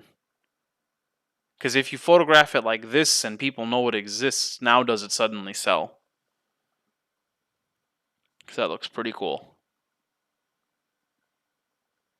I'd have to also investigate, like learn more about like why was this watch made, who was it made for.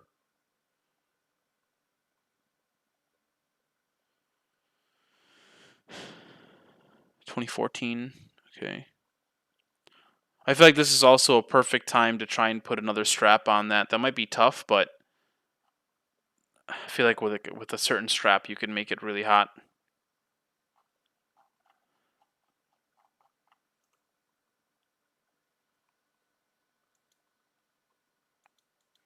Okay, I searched Omega Bullhead. Now let's search the actual reference number. Oops.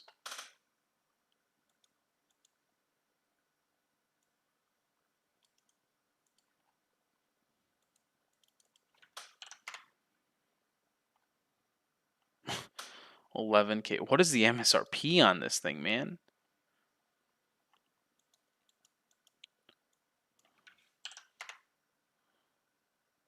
Wow. There's no data on this. It's going to take some marketing if I grab this one.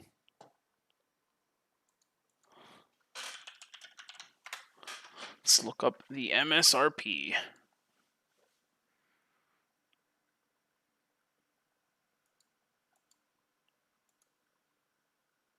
Amazing. 9,600. Okay.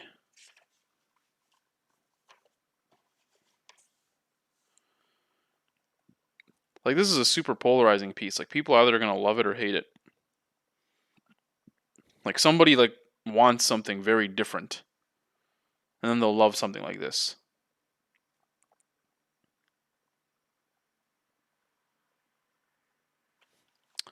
So, off of MSRP, this is...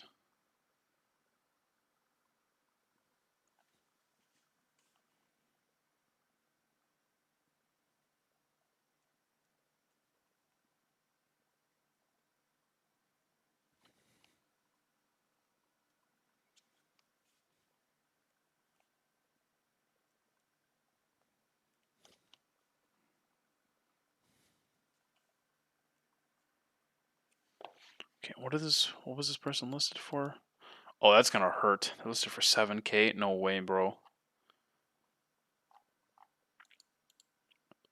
Oh man, I'm gonna hurt their feelings.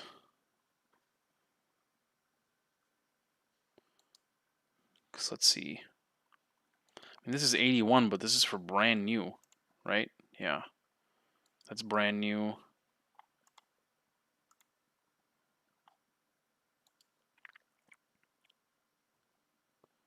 So this was pre-owned. Not much. Oh, it's my local jewelry store back home in Illinois. 8,500.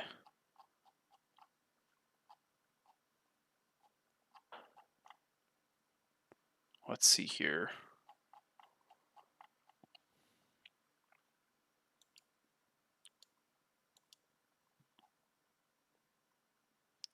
Like, this strikes me as something that's just like listed really high so that you can negotiate a lot off and you feel like you won, but they probably paid like 3,500 for it or something. Like, they probably paid like 35 and they're listing for 8.5, so that when they offer it to you for 6, you're like, wow, what a great deal. And then they're so glad it's finally sold. But it's looking like it's the only data point I have to work with. Oops.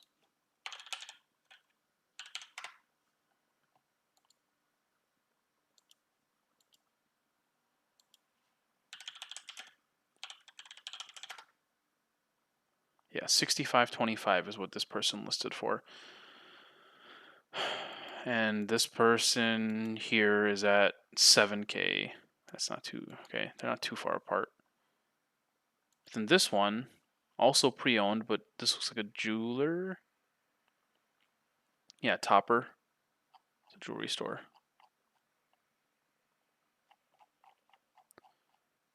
So this is at 65. Okay. Okay, I can work with that. Let's see.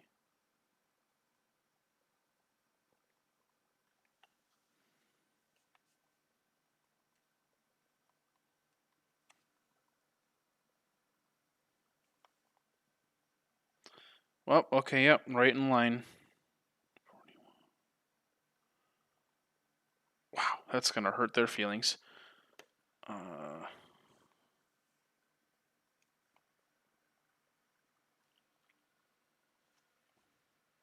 Wait.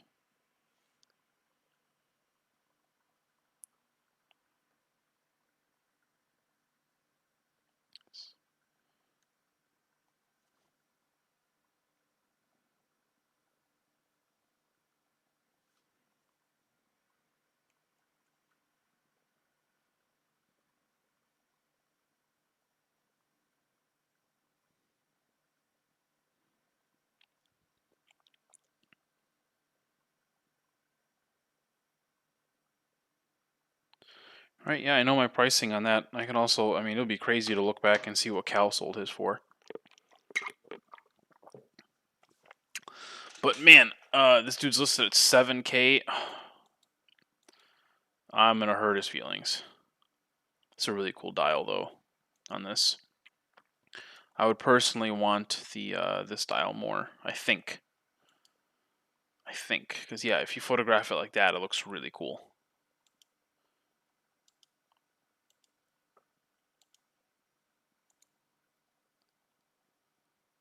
Okay, let's see where we're at. Don't care about that one anymore. This was the person that had two watches. So see, they have this Planet Ocean, and then they have this Breitling Super Ocean. So the negotiation strategy would be, something that I can do that maybe not the other buyers reaching out to them can do is like, hey, buddy, I'm willing to buy both of them as a package deal. I will make your day. You know, um, so that you're gone, you get paid big money quick instead of waiting for one to sell and waiting for the other one to sell. You get paid for both today. So that's kind of the angle here with this one. That's like the main leverage. So let me just open this.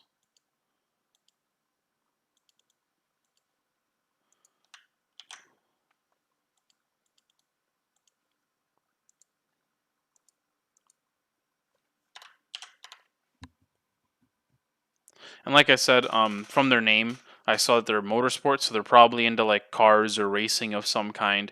458 makes me think Ferrari 458, so just work that into the conversation that I'm a car guy. Also a fellow Midwesterner. Purchased from Joma Shop, okay. Been a while since I've had a Breitling. This would be something I like immediately give to the group. Because I'm trying to sell higher end pieces than this. I would just get in and out, make a quick, like I'll make a quick 10% and then give it to somebody else in the group to make another 10%, but then they get the retail client. So I make some quick money, they make slower money, but they get a client out of it. And then I don't want to sell watches that price. But yeah, for this looks like second gen Omega. Yeah, second gen. It's got the important cards box. Already did my price analysis on these. I forgot, did I notice a pattern from other stuff they were selling? So in the past month, they sold a Super Ocean Heritage 46. What's this one? Oh, poor person. Heritage 2. So in the past month, that sold. They've had the other stuff for sale. NKK shop. See auto parts. Buying auto parts here. Remotes and keys. AutoCat. Edo Performance. Let's see what this place sells. Yeah, so I'm like learning about this person based on their buying behavior. I'm a one-man Amazon.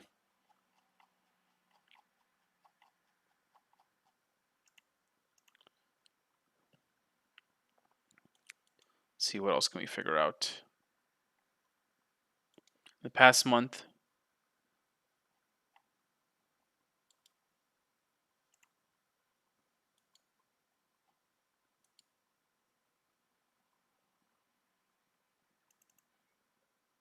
Nothing from there. Let's see, NKK shop. Nope. Thought that might have been car related. Auto glass, auto parts. Land Rover? Oh, if he's a fellow off-roading enthusiast, that'd be cool. But okay, so I can confirm like he's into car stuff. So I'll just work that away in the conversation. Hey, bro, I'm a fellow Midwesterner, fellow car person. I would like to do you the service of buying both of your watches today. Do the analysis on that another time. Okay, people, we're working our way through. We're almost there.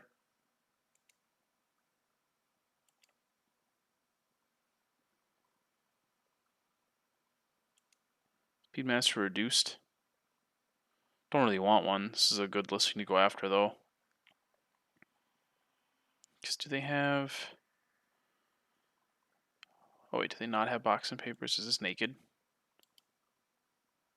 Oh, never mind. I'm not doing a naked.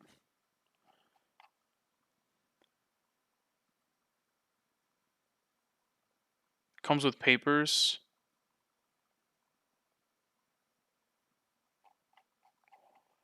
Okay, that'll I can leave for somebody else to get.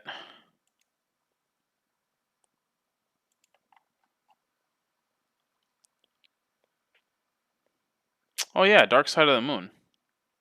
Forgot I found one of these the other day. This one, the photos look too deliberate.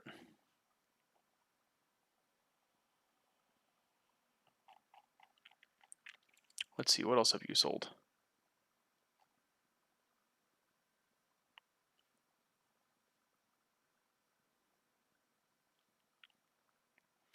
Omega Sailing. They're selling all their Omega stuff. Wolfwinder. Oh yeah, this is the sneaker person from yesterday.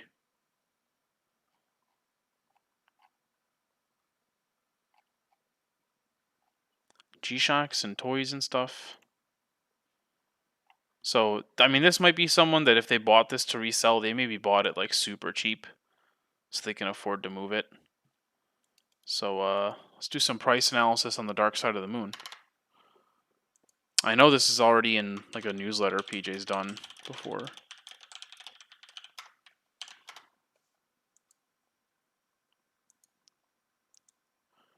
We beat yesterday's record. We're past the 4-hour mark on this one.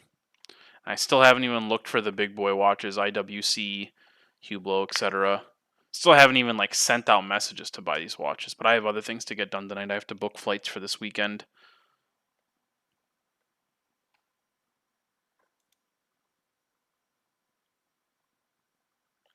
My mother was texting me earlier because I still haven't told them when I'm coming this weekend.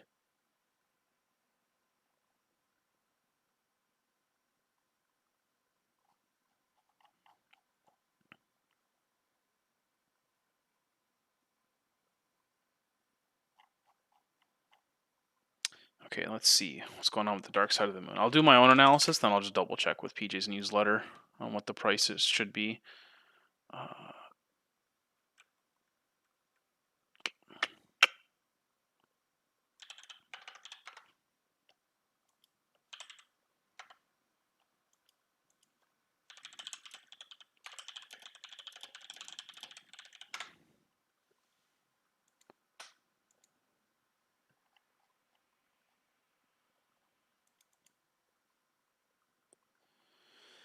I just realized how high they're listed, though.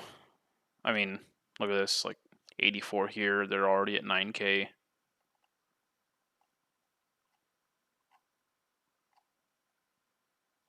People hate these the Speedmaster Lingis because yeah, it doesn't kind of make sense for um a yachting company to be teamed up with a watch that isn't supposed to be getting wet. But let's see here.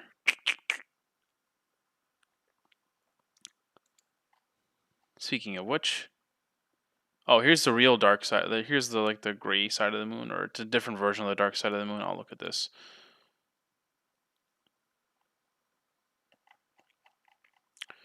Okay. So is this naked? No. Radcliffe selling it.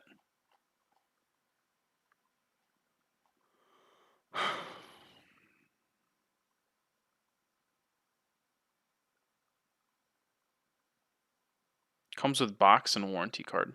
Okay, yeah, so effectively box and papers. So yeah. I mean, they're selling for 84, assuming they really have it. If not, you have this person that really has it for 88. So that should tell you something. And then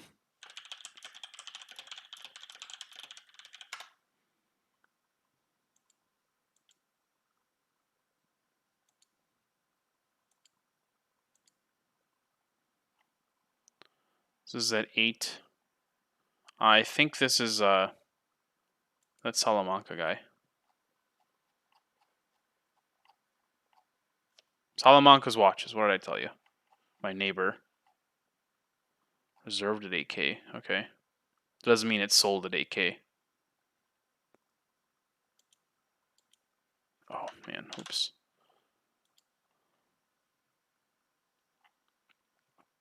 Okay, private seller here at 8250. All right, I'm liking what I'm seeing here.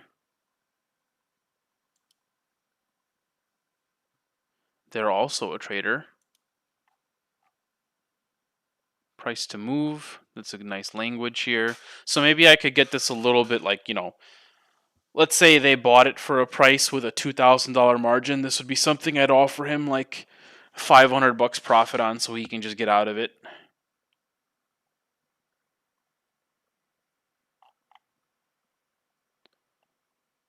So 8250. Like I'll run my numbers on like what this should be.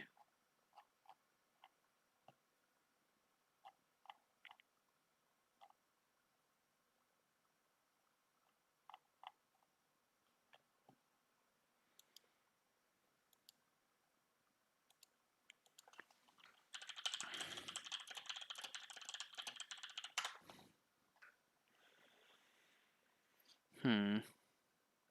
9K?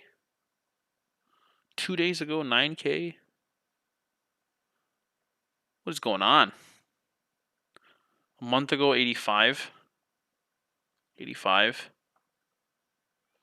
Wild. Okay, but here's the other thing we need to do. We need to search for it in other ways to see if other comps show up.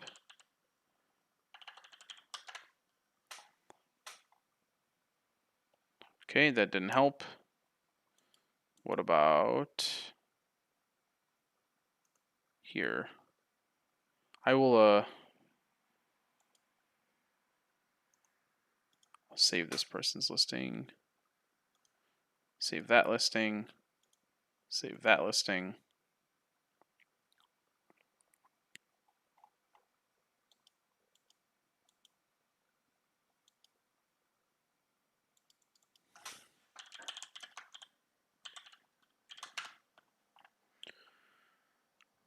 See, like these didn't show up before. They're at 97, so it's like not relevant, but like, you're seeing how like things are showing up based on the different words I'm using to search.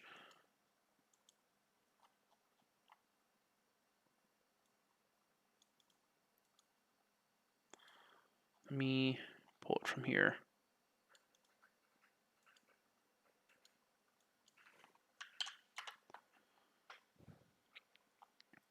Okay, 88.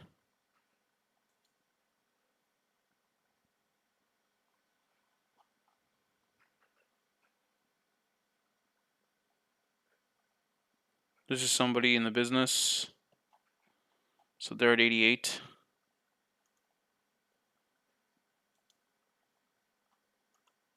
Like they're a new seller. Or they copied a seller's listing. That's happened before where people have like copy and pasted my listing.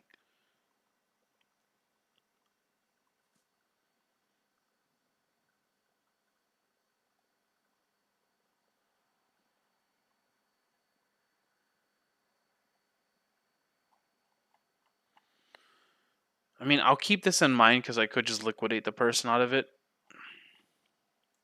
Let's see. 05. 03.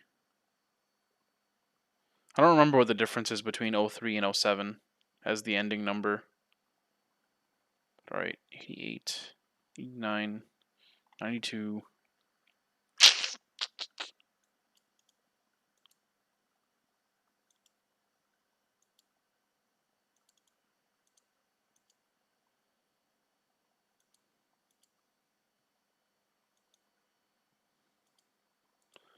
Let's see, 14 of them. 82.50. Dealer here is at fixed price of 84. Flexible 86. Okay. Is that the lowest?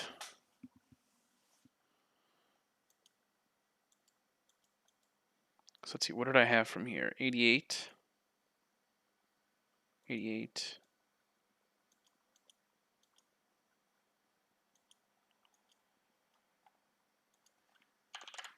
7. What do I have?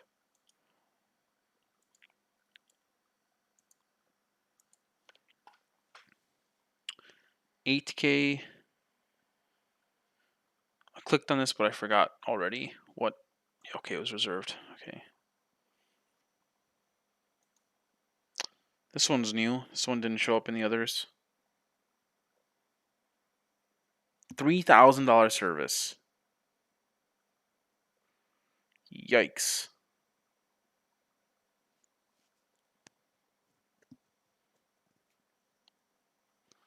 They're in LA.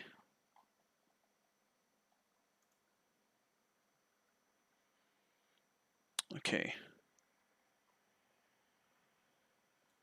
So then if I saw that right, lowest dealer comp.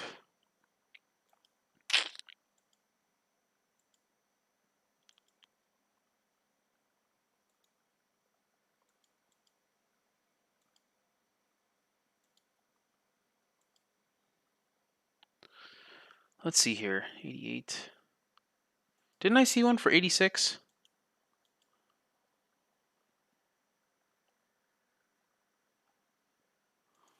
I guess that was for the 3.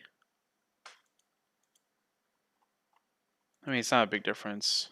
Jewelers being at 88 and 86. Yeah, it was this guy. Okay. So let's see. And I guess maybe I should look up what is the difference between the .003 versus the .007.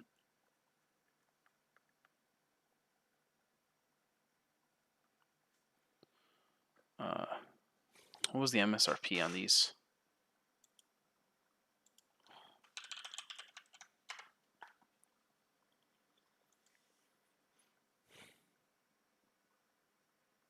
$12K. Okay.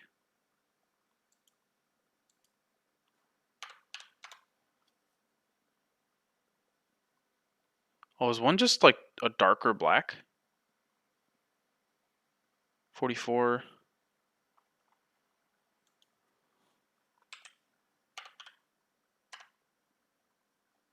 Oh, those look identical. I don't know what the difference is. I'd have to look it up. Maybe just a movement update. That's probably it. Let's see.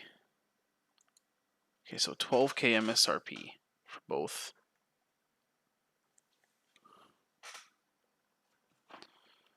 Let's do some math. Not meth, but math. Meth would be good. Just kidding. Take care of yourselves. Don't do that. Okay, actually, I need to consult the BCV charts again for this one.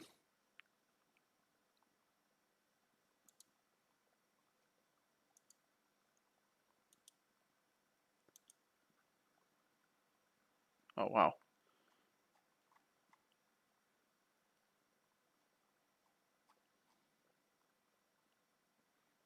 Oh, I guess it doesn't matter. Okay.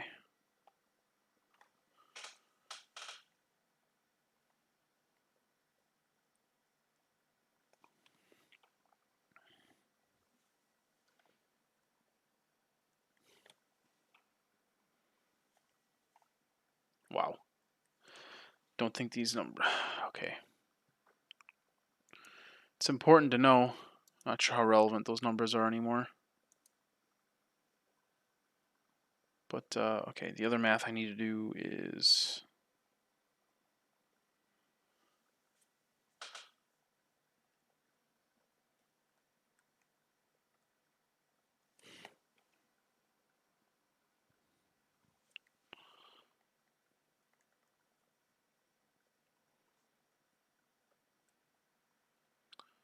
Okay, and then...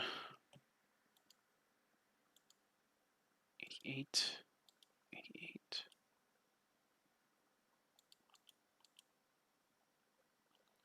8250. Okay, I have to go. Okay.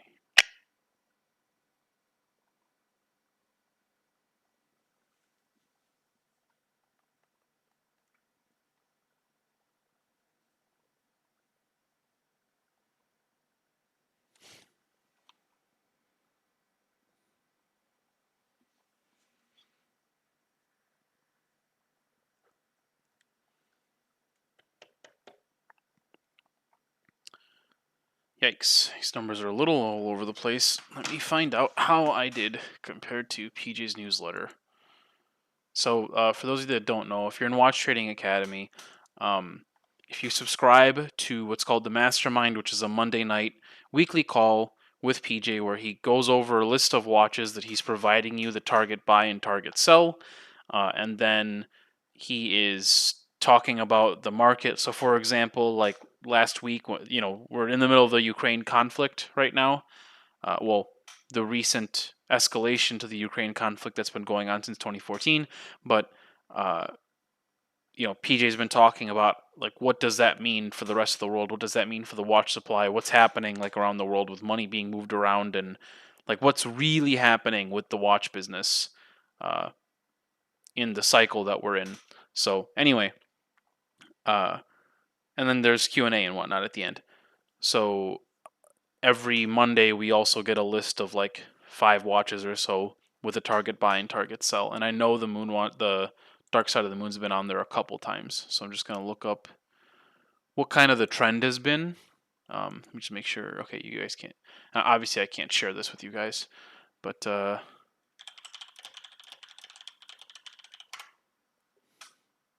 see how I did.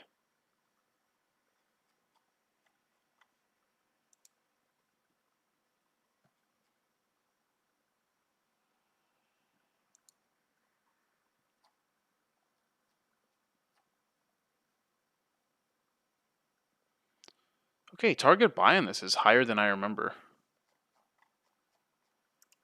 I mean, believe it or not, I think there was a time when we were. I'm no joke. I have to double check.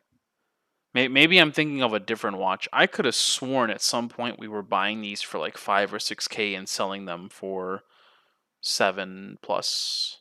These are being like listed at like 9 now. Don't quote me on that, but that is what I seem to remember.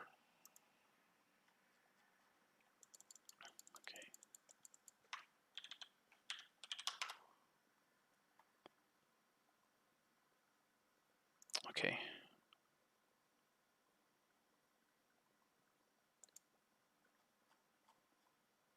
So, all right. How'd I do?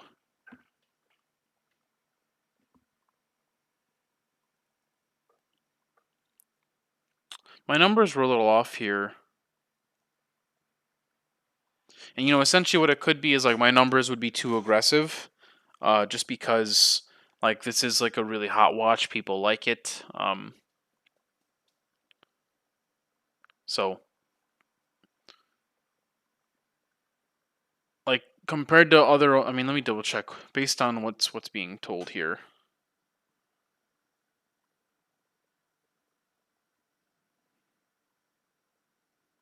Wow. Okay. Let's see. If I'm not mistaken, this has a smaller margin than normal Omegas. Oops. Yeah, so like this has a smaller margin than we normally do for Omegas, but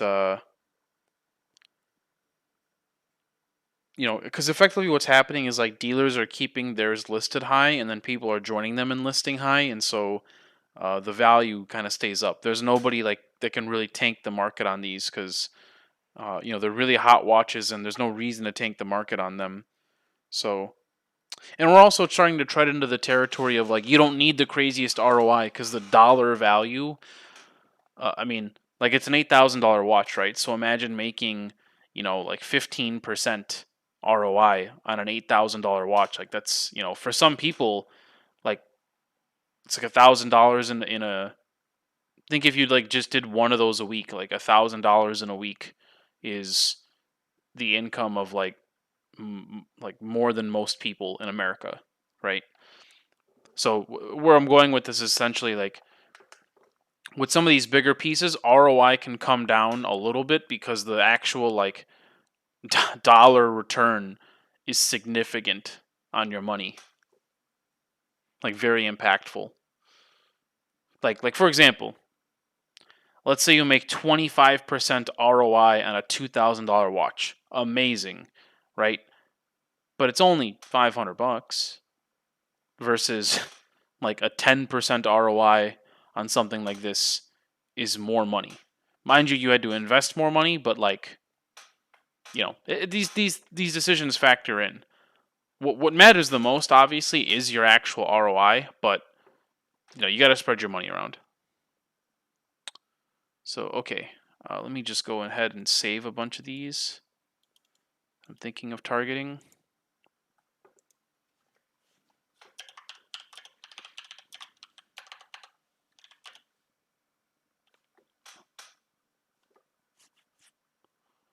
Oh man, did I just forget to write down what it was? Okay.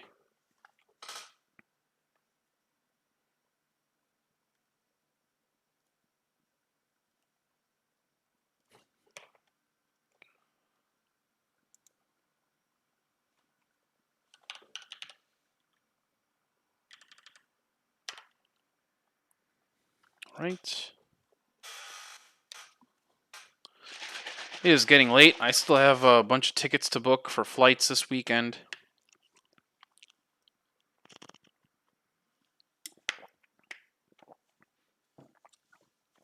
And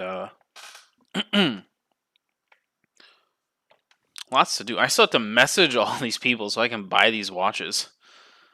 So hopefully by like next week, I have some of these watches that I've been talking about. Let's see here.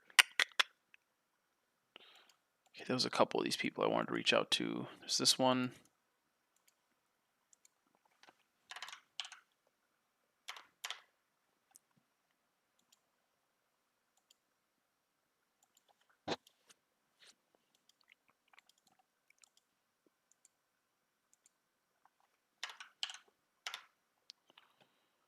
Sorry, that popped back up because I was clicking on something similar. Okay, there we go.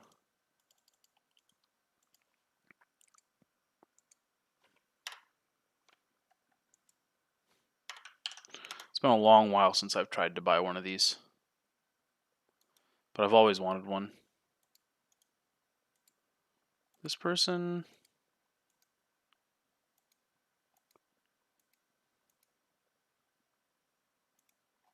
They have box and papers. Okay, they do.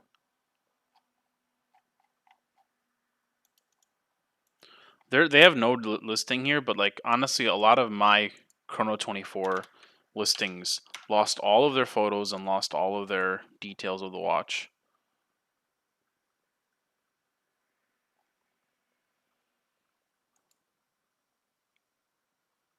Unworn. Press X to doubt. Don't think it's unworn.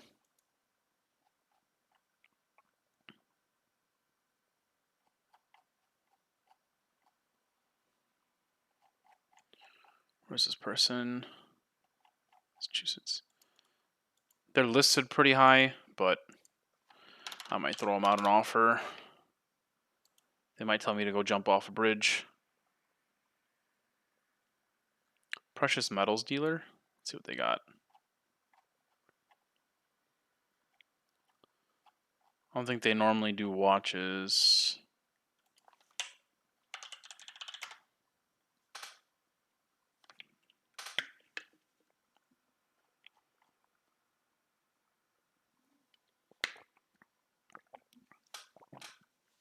Yes, this is an example of what I meant about they have a bunch of just random watches.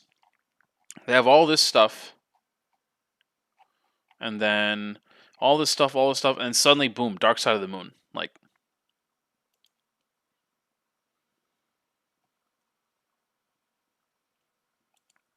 I don't know if this is their personal watch or something, or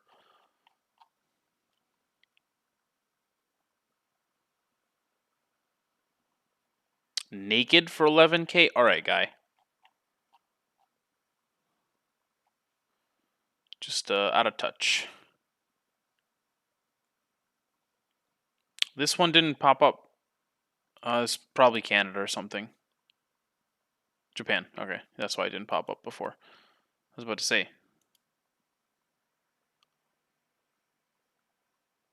This is hot.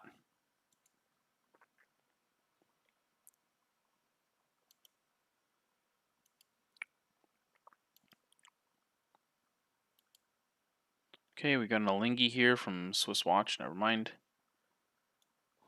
Let's see what the market is on these. If there's any worth looking at.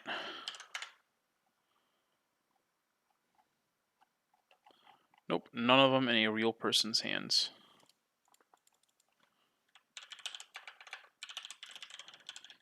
Chances are Chrono 24 might have one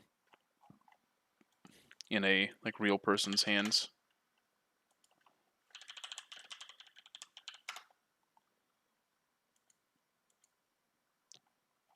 See what I mean? Oh, no. Let's see, there was one I thought that was US.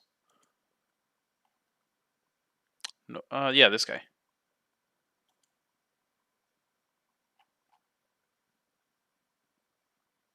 Is this Nick? Let's see.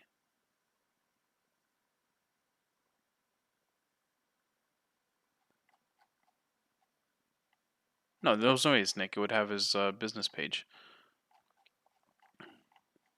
Where is this person? Pennsylvania?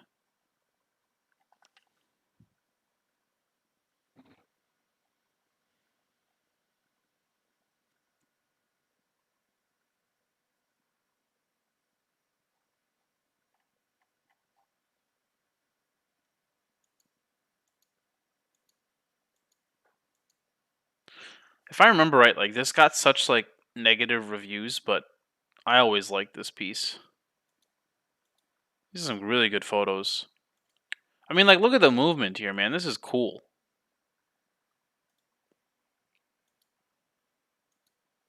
This person knows what they're doing. I could probably find this somewhere else. I guess I'll try Watch Recon just in case. Oh, and I forgot Chrono 24. Just because I want to search the actual reference number to see if somebody new pops up.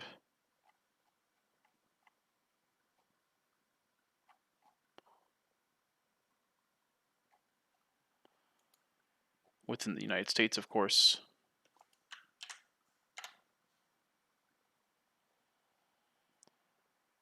Oh, I should recognize the photos. That is my very good Nigerian friend.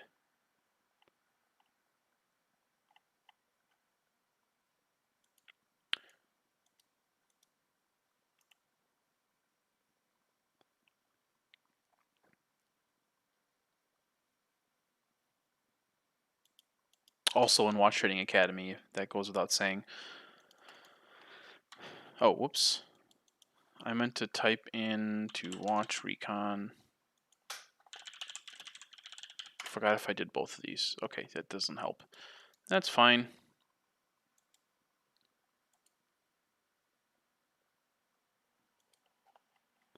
Still going through the list. What is this? Alright, this is another Dark Side of the Moon. It's going to have the exact same numbers, basically. But definitely somebody to talk to. There's a lot of Dark Side of the Moons I just realized that I'm going to be talking to. And I mean, this is exactly what I mean. Like, you can't tell how cool this watch is from this photo because it's so dark.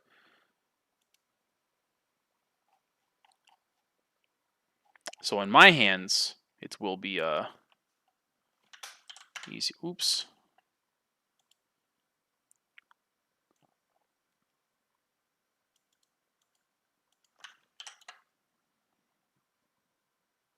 I think that's the wrong reference number. Let's see.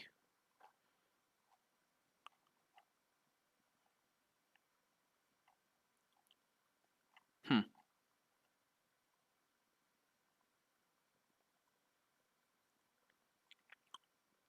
Yeah, pretty sure it's the...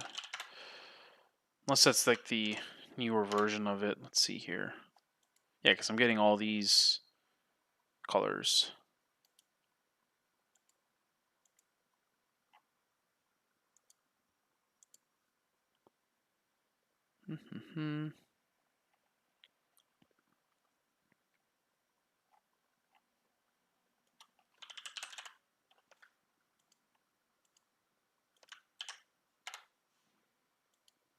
Not even here. Okay.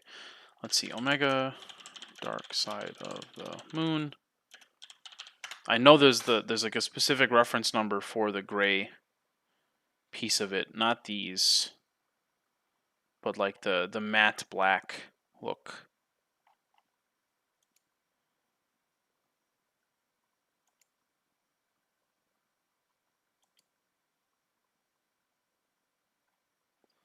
Not that. Looks really cool, but not this.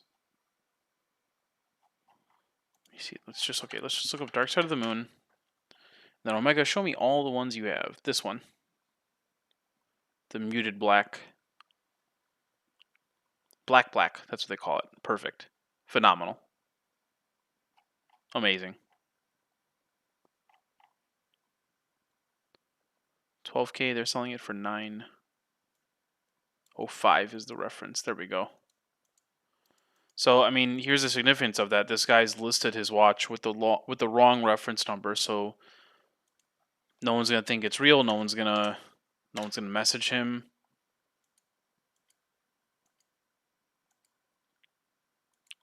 Two in the United States. 10-3, 10-6. Wow, dude. Dude, the price on this is wild.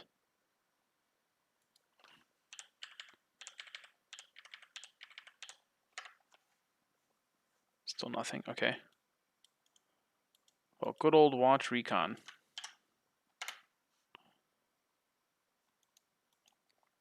It's probably 6.2K. Yeah.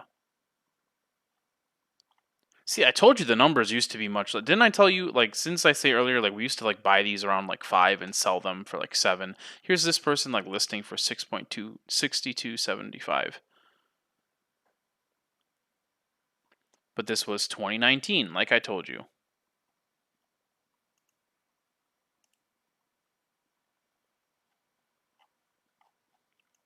So these prices have come up to MSRP because you cannot get, like, Omega stores are out of watches, and they're genuinely out of them.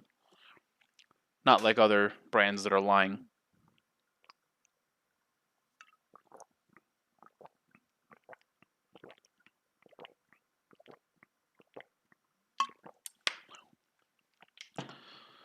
All right. What's crazy is that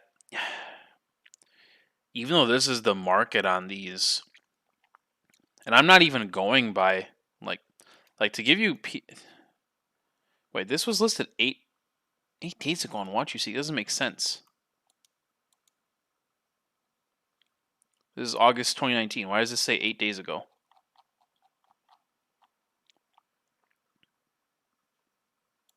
Are they still trying to sell this? Oh, somebody posted, did this ever sell? So I know this person is looking for this watch. It is my time to swoop in and present it to him.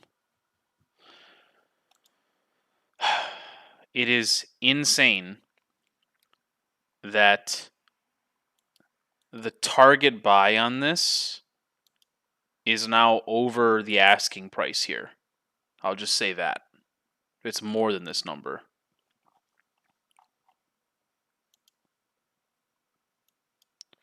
So think about that. 2 years and now, like, that's my target buy, which means my target sell is even higher than that. So, yeah, gotta love the watch market, man. It's amazing.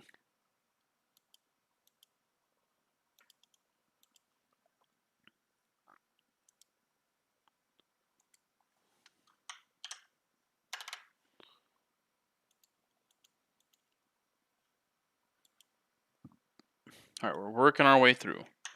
Actually, the one thing that I forgot to check there. Oops. What's going on here?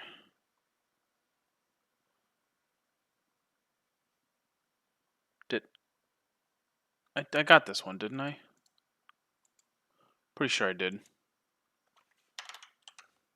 Yes, I did. Okay.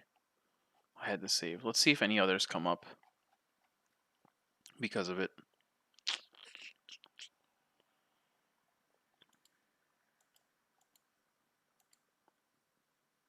Nope.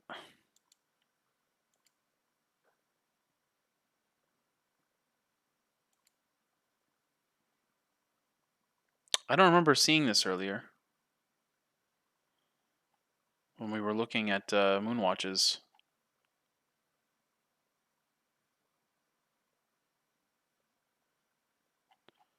Okay, yeah. Negotiation thing here is that I probably said this yesterday. You know, they're only selling it because they bought a Grand Seiko, and they need to offset the cost. 44 watching though, this should have sold, but I will add it to the moon watch list.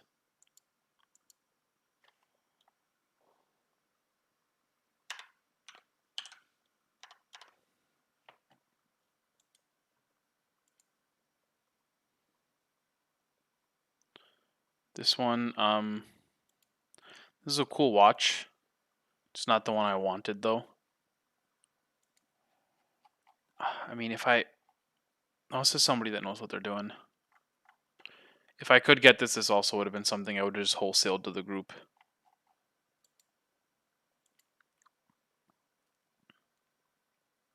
Oh, we're finally at the Panerais.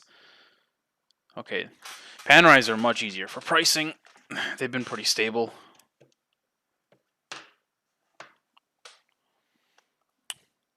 What are we at? 4.5 hours?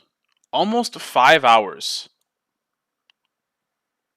that I've just been sitting here.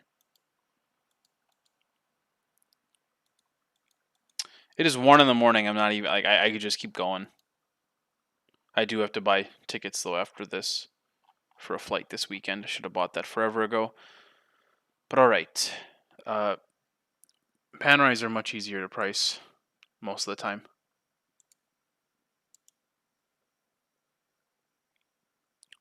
All right.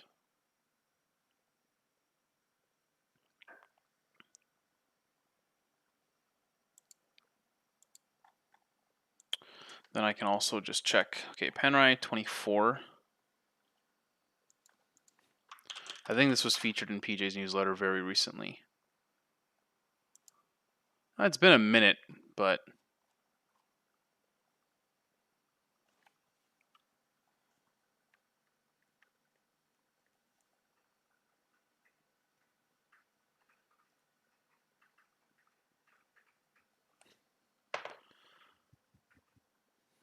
okay, let's see here. What's the...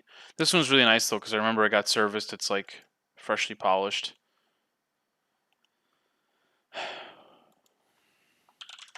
Let's see what else is on the market, though.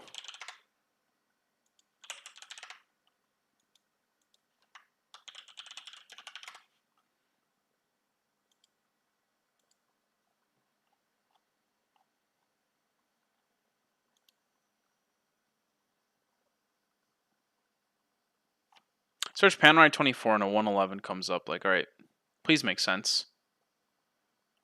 This one's like beat up. I don't want to polish it. Oh, it's also like missing. Never mind. That's way too far gone. This is at 52. I like that. I like the stock.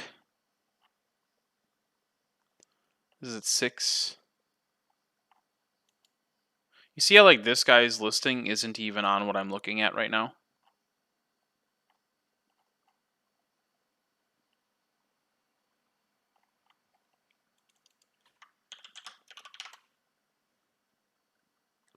Nothing.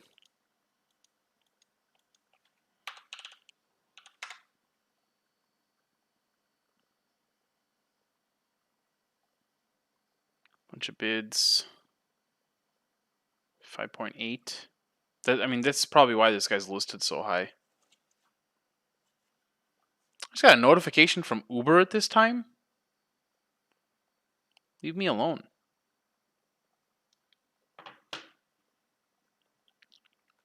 So this person probably saw all these and was like, "Yeah, I'll list for like 6K." And I mean, we've got this person at 5.2.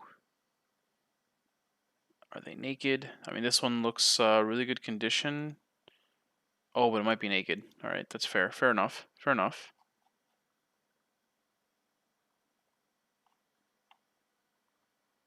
With original packaging, yes. I don't see it.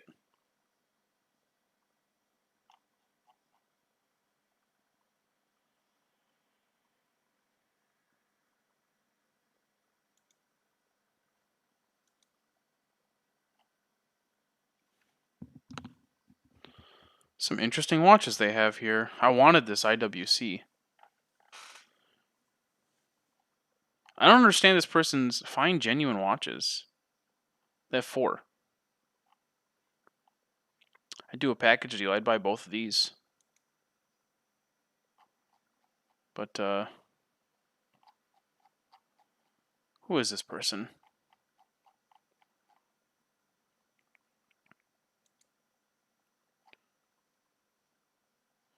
Maurice Lacroix. Past month and then past year. They do not sell on eBay. Maybe they're in the game. Maybe they switch to. So sometimes what happens is like people join the watch business, and they get very fed up with selling to retail, and instead they just start doing dealer to dealer. They just only buy and sell dealer to dealer. Because I get it because you like know who you're working with. It's all everybody knows each other. It's like less in some ways. It's less headaches, but I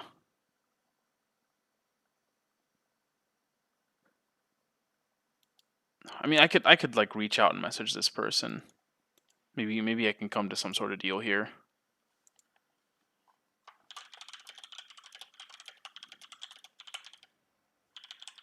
As an engineer, I love this IWC.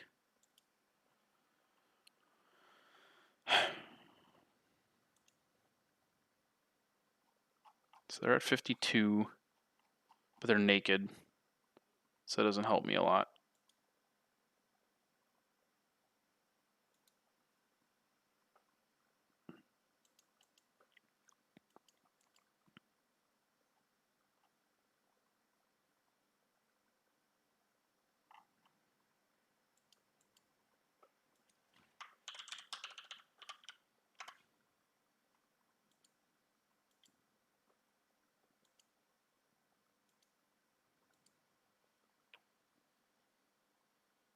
Let's see, 5K, 5.3, 5.6 probably naked. Nope, full set, but just fixed price. Okay. 6K for naked. That's crazy. I know this listing. Who is this? Watches 24/7. I know this person.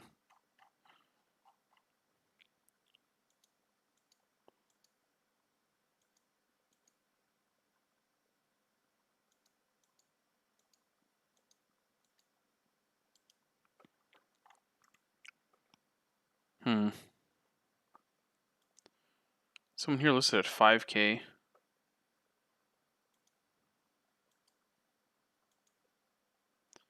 That'd be crazy if that strap was real, like authentic.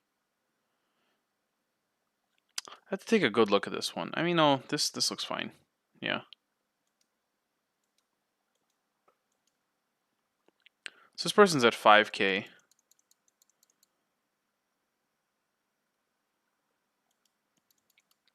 More workable with my numbers here.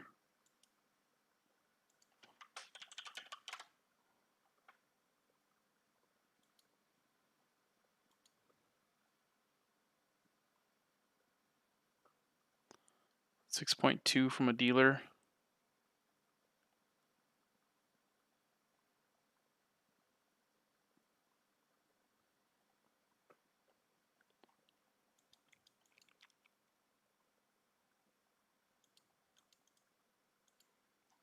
I will pocket this.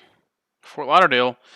Oh, no papers. Okay, never mind. Actually, hold on. Do they have the booklet? They might not realize they have papers.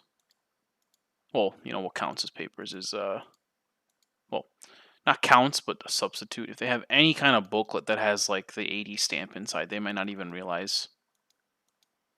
It's usually under this box. Oh, I never linked the oops. Where was that this guy? Forgot to save this link.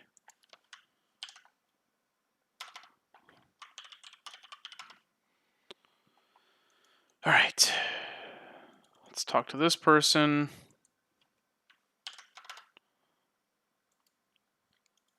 This is clearly like what I've been doing the last couple days. Clearly not the most efficient way to do this because like I've been putting many hours in a day. I mean, I streamed for 4 hours yesterday, 5 hours today, and I haven't even messaged anyone yet. But this is kind of the flow of things, right? Or at least how I'm choosing to do it. I have all these leads and I'm narrowing it down, doing my price analysis, and then I'm going to hunt like Hublots and blah blah blah. I'm going to have all these leads sent and then, spend a day like sending out all these messages. Which actually, now that I've said it out loud, I should be sending messages every day because eBay has a limit on how many messages you can send in a day.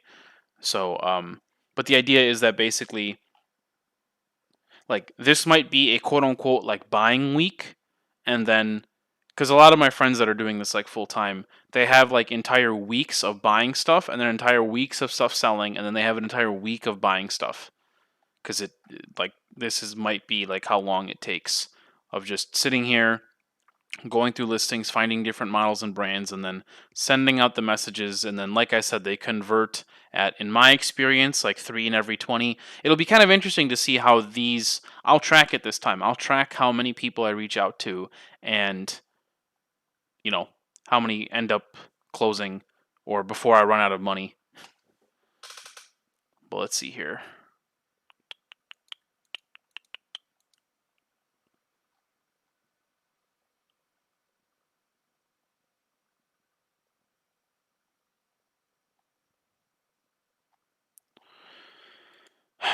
Okay, let's see. I think I grabbed everything I was looking for. Let's look at this guy.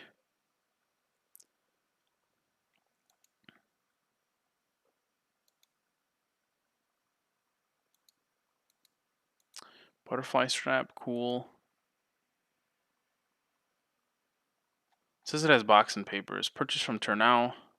Okay. Dude, how many people with watches live in Florida? This is crazy. I'm like terrified to even open up my Facebook Marketplace down here. I haven't done it yet. It's probably insane. It's probably like 1,000,000 deals locally.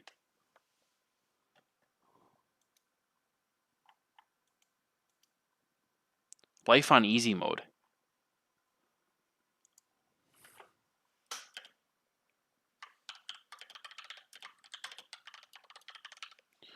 Let me do a quick analysis to see if my numbers on this Panerai line up.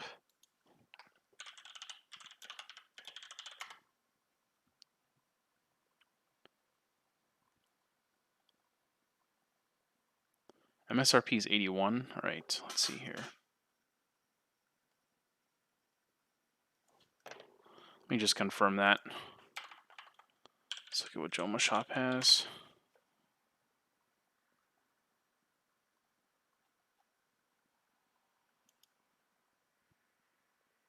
They have 72 for this.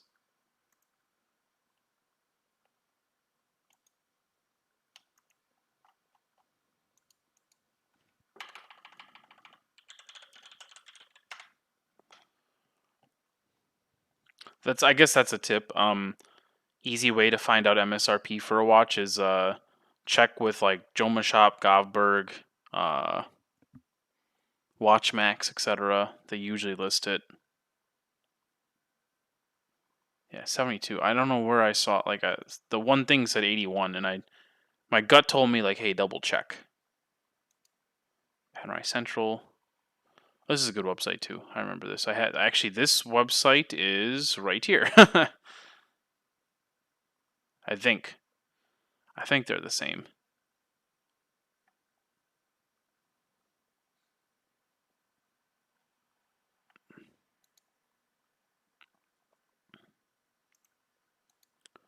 Don't know what I'm looking at here. 24. Yeah, okay, 72.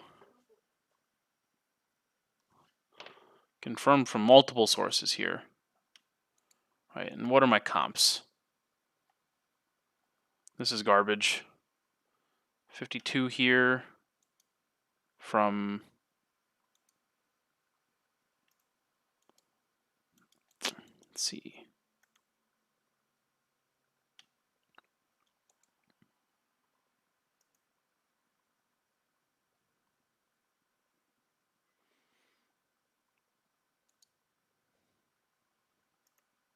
Okay, 6 from that dealer.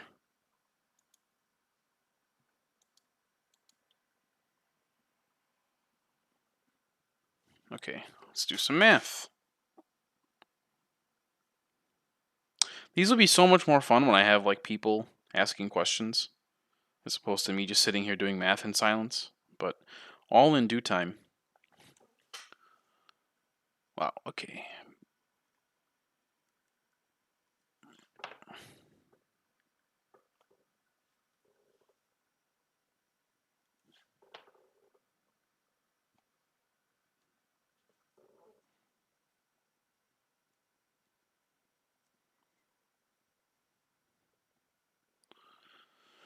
All right. BCV analysis is still the same. All right, let me see based on comps.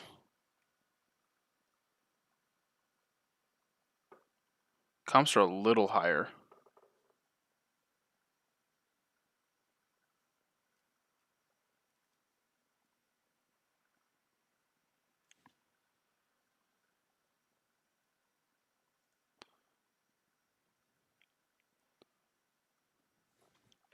Interesting. Okay. And then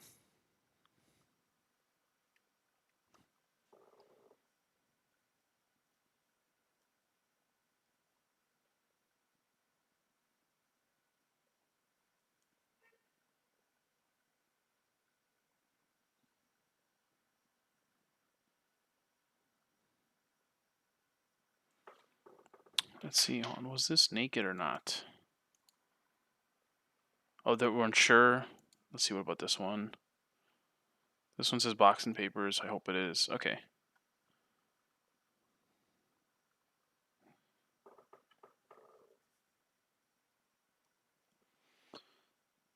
All right. Oh, yeah, pricing is still pretty much in line there.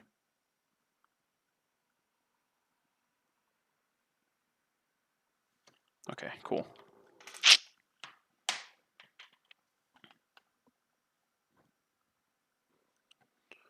Good to know. Let's add this to the people we're going to talk to. Oh, I already did. Whoops.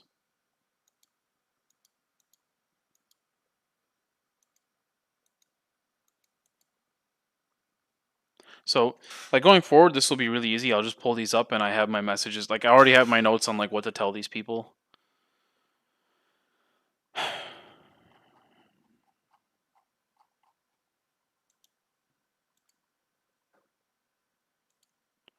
PAM 111. Again, something I would just like very quickly flip to the group. Let somebody else get the client and the money and some money. Let me just make some quick money.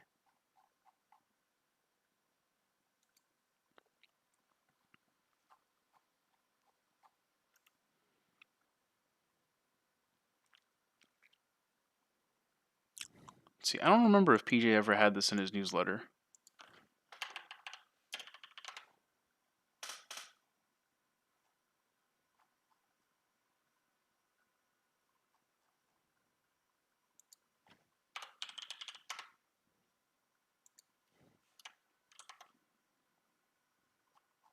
Okay, nope.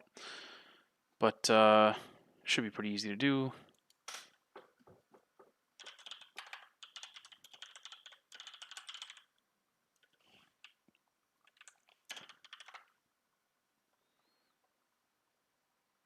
Oh, good old watch charts. Here's an example of a tool that's literally useless. Useless. I'm telling you it's useless. Yeah, market average is 5.2K. I'm telling you that's like wrong beyond all belief.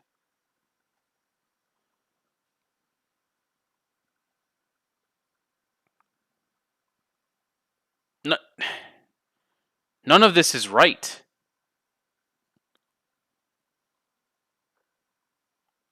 Oh, look, data. Ooh, all wrong. Literally all wrong.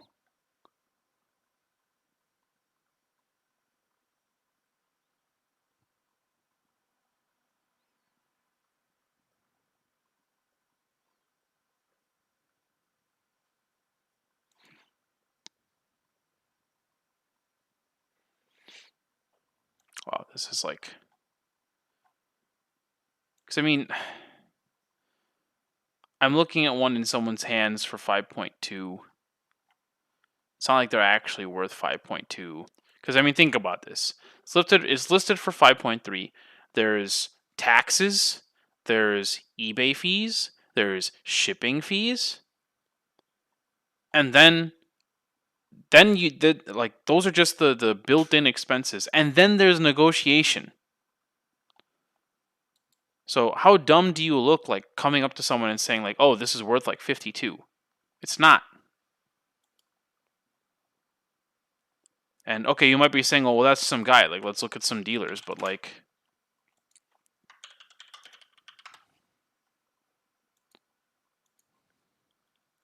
let's look at where these dealers are at.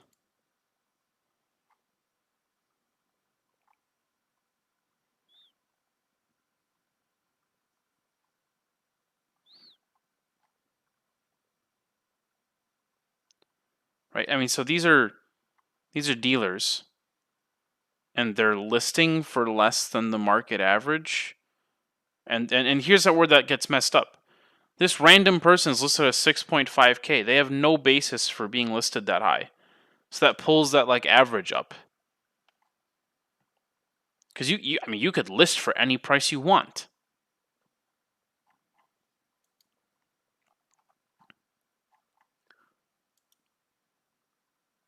You need the pro version to get 5 years of data, huh? Right.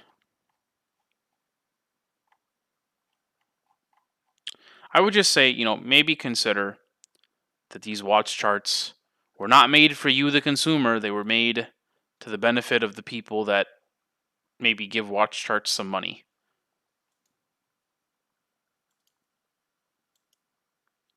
Or, I mean, okay, watch charts is not the best example. There are other platforms that offer estimates on prices and stuff, and I'm just telling you, like, who pays their bills, dealers or regular consumers. You might find out that their pricing is biased that way. Watch charts, it's trying to provide you a service and make money that way, but just it's scraping data that's already inflated, so the numbers are just wrong.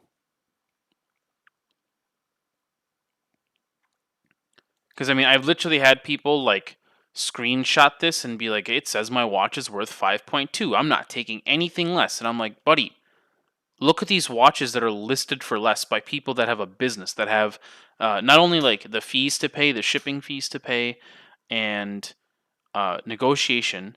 They also have overhead and like staff to pay, right? That's all built into the margin on that piece, and you're gonna come and tell me it's listed for it's worth 5.2. You're wrong. Or your watch is worth 5.2 when I know a dealer is literally listing it for less. Let's see here. Oh yeah, I was looking for the MSRP. Can this site make itself useful? Oh yeah, you can expect to pay $5,700 from a secondary market dealer. Why?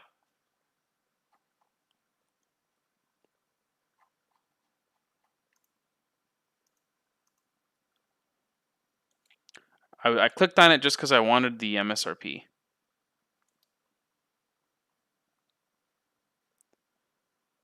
Retail price discontinued.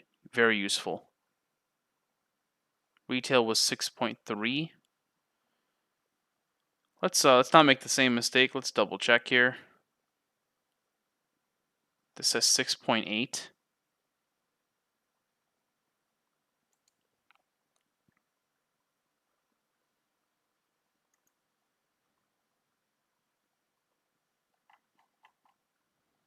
Hmm.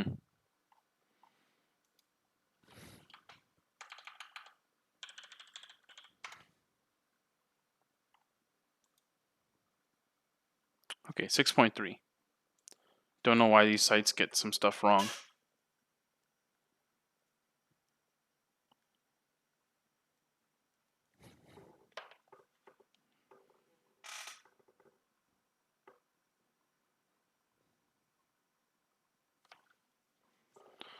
Yeah, if I mean based on the numbers that I'm like calculating, like if only you knew how wrong the watch charts example was.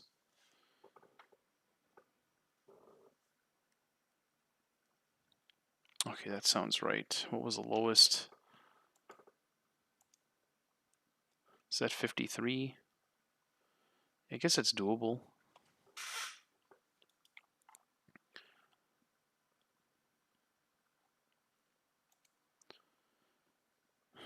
Okay, so this is a real listing. Do we have box and papers, or is it naked? Isn't this near me? Jewels and time, or my old home? Box and papers not included. Where are these guys located? Boca Raton. Okay, yeah, near me. Thought it looked familiar. But okay, that's still naked. What about this person? They're priced really aggressive. 4.2? I know that name. Watch only. Okay. This is at 5.3. Okay, let's do Chrono 24. Or actually, let's search it the other way. Panorite 111. Okay, nothing else comes up. And then...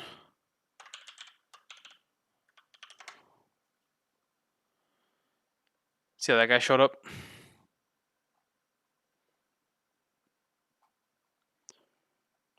Right, not useful.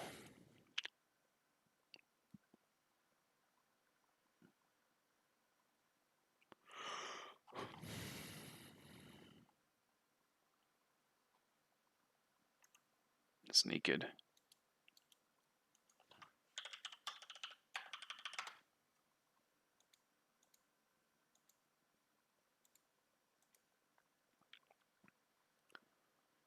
Let's see, 4.8, 5, 6. Wow, they dropped off. Weren't they listed for 4.2 on eBay? There's 6 here.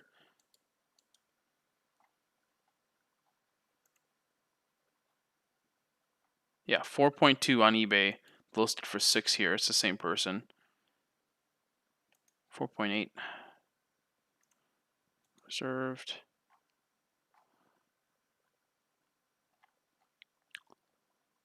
5K.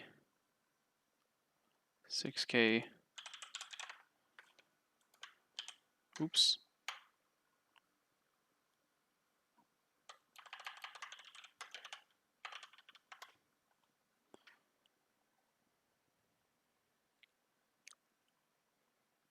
Can I get a price, please? Sold for 4K.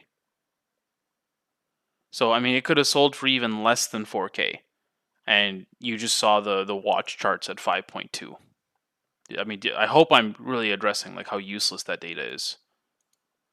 But it screws everybody over, like because like somebody that's trying to sell their watch might think their watch is worth 5.2 and wait forever as all these like deals, like fair prices get offered to them, which might be like 4, and they pass because they think their watch is worth 5.2, and it never comes. And then like they actually like really need to sell now, and there's none of those 4K buyers are there to be found. And then someone like me shows up, and I'm your only offer, and it's like 3 now. So you played yourself.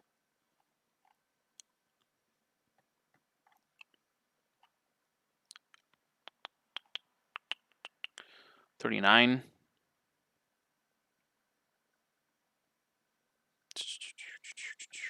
This was 2 months ago.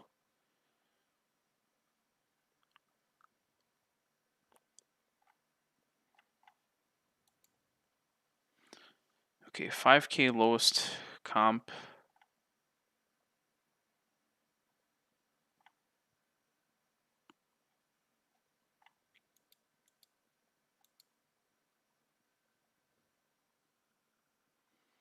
Hmm.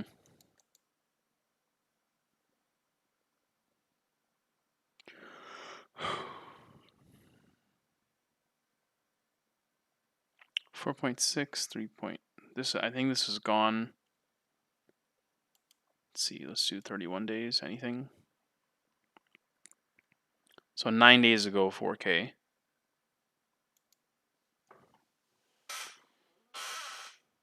57.50.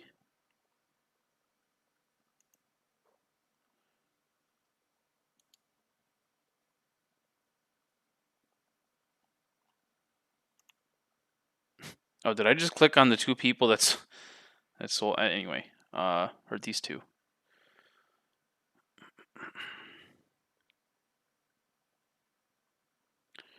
All right. So this is gone. Yeah, I think the numbers I already calculated will line up with what I'm about to do. Just double check.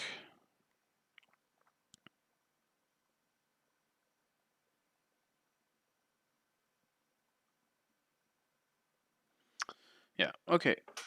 How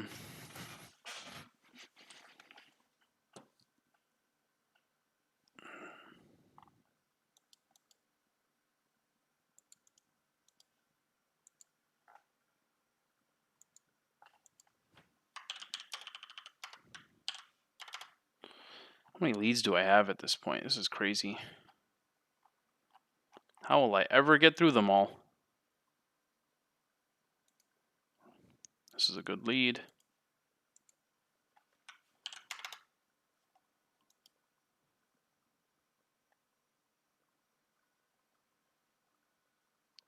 Okay, that's that for that.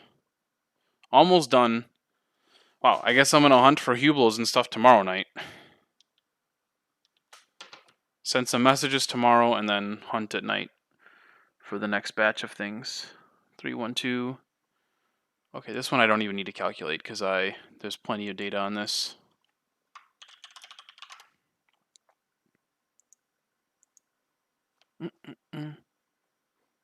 Oh, literally on the most recent newsletter. Alright, won't even waste my time then. This Pan 312 is like a great starter watch, especially a good intro to the Panerai brand. For the record, I wasn't even like a big fan of Panerai. Like I really didn't like them. And then I got a couple. Maybe my opinion's biased because I made a lot of money on them. Like Panerai is probably now my most sold and highest ROI brand.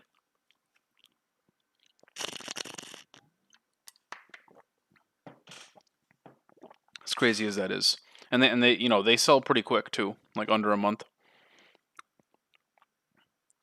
So it's kind of important. I should take Didn't I do anything for the PAM 88? If not, PJ already gave me that number too recently, so I don't need to work for it.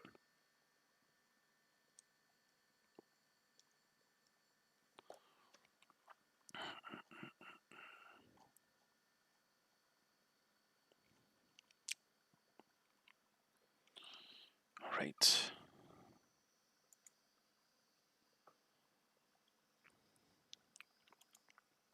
This is one of those people I'd be like, yo, bro, keep those straps. I don't want that many straps.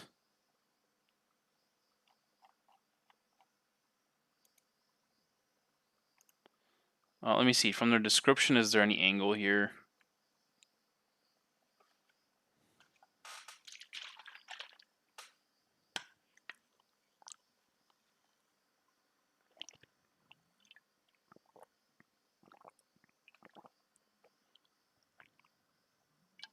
Hmm.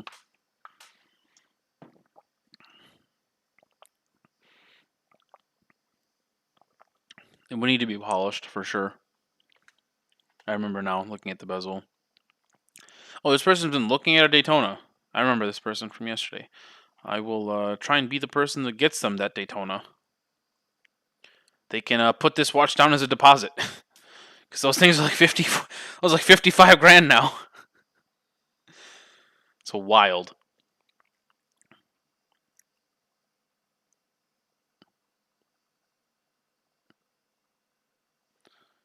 All right. Forgot if they had anything else. Let me see if they any other info I can gather from them. It's been a while since they posted. It's fine.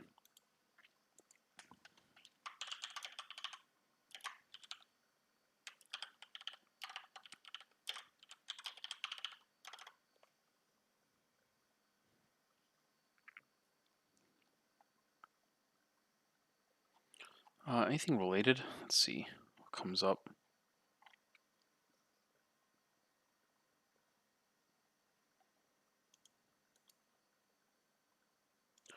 Pretty sure these are the other things I already had open. That 351 as well. That one might not be in the country.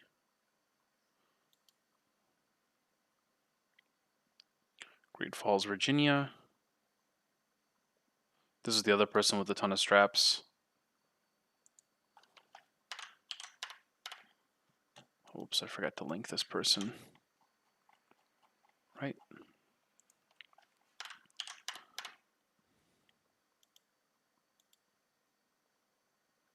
Worldwide deals. New York, New York.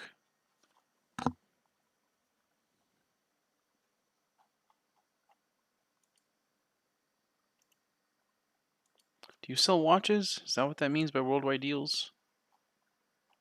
So your photo has you with the watch here.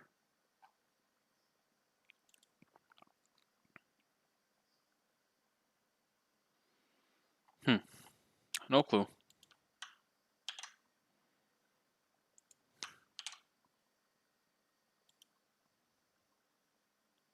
Oh, this is a bid. Bummer.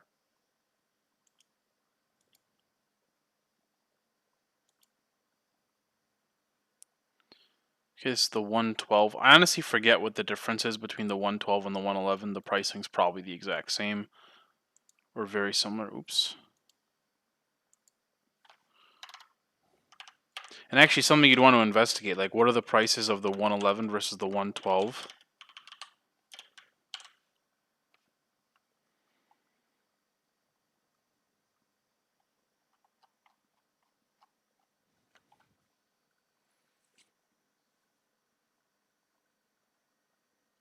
See, this is the problem with Panerai, guys. Like, it's awesome that with just like a strap, you can like radically change the watch.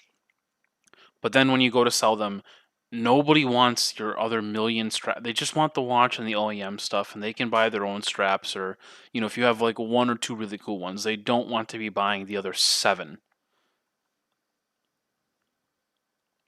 And like I said on yesterday's video, you would want to maybe have your watch with the OEM straps and then add in like one aftermarket one to like differentiate it, make it look extra hot and sell it. And then the other 6 extra ones you have, attach those to your next 6 Panerai, as the one extra strap you get. So, all right. I won't spend too much time on this. Let me see if anything else pops up that's of interest. That's odd. It's not showing me more.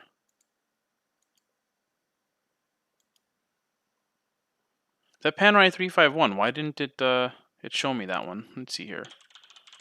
I saw it on the other page that one time, but this guy, why didn't it show me? Did I not save this one? Oh. Because the person in the business is selling it. That makes sense. I think they could take better photos. I made good money on the last one I sold. I think I even bought that from a wholesaler, or in the wholesale groups. And I still made really good money on it. So did you see how like I searched a bunch of terms and then nothing showed up and now these other ones showed up? They're probably not real, but you get the idea. Like these probably don't really exist anymore. But you never know, sometimes something interesting pops up. It's down here.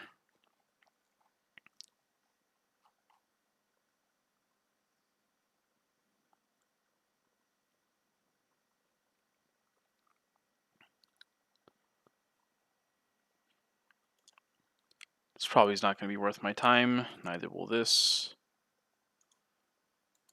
But I'm just seeing what's up.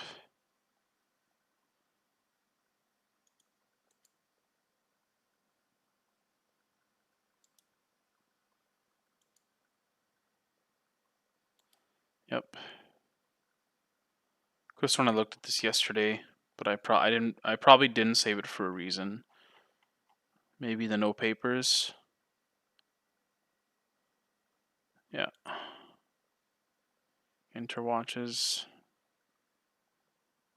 This is a bid.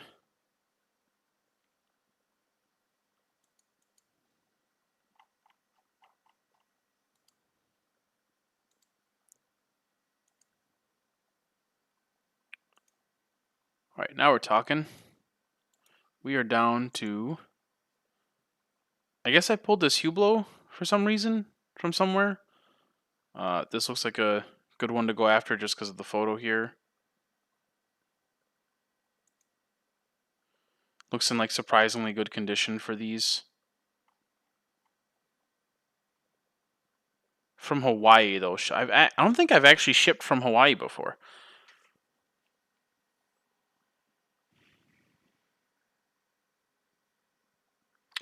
Oh, I think this person had multiple watches for sale. Right. So potentially offer this person a package deal.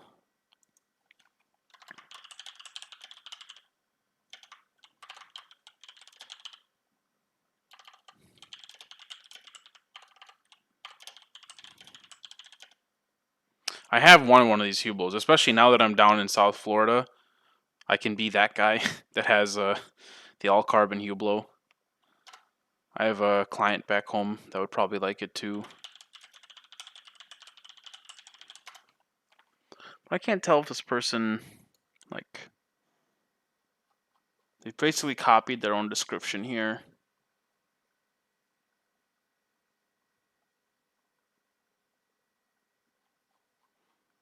I kind of feel like they like know what they're doing. But it's been a while since they've sold a watch.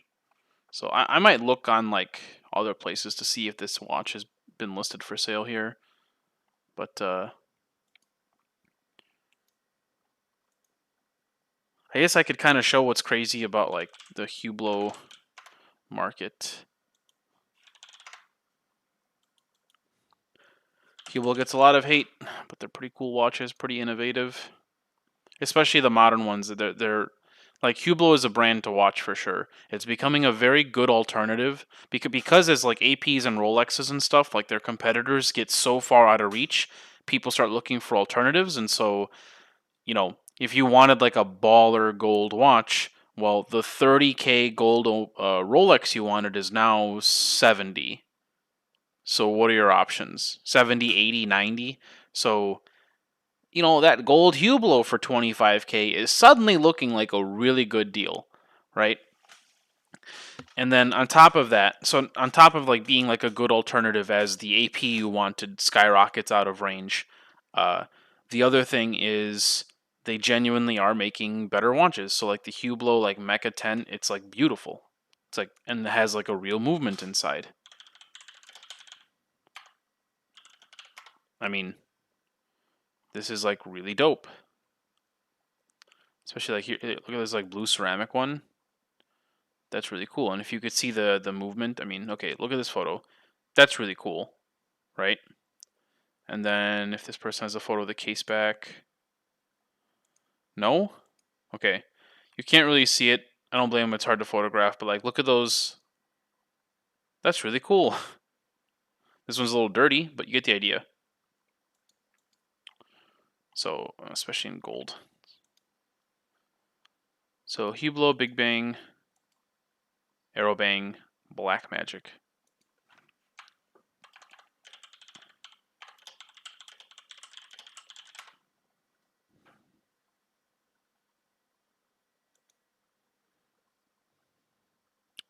$20.3K MSRP from Joma Shop.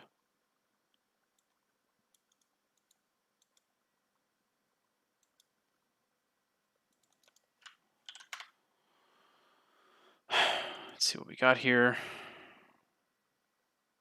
Japan.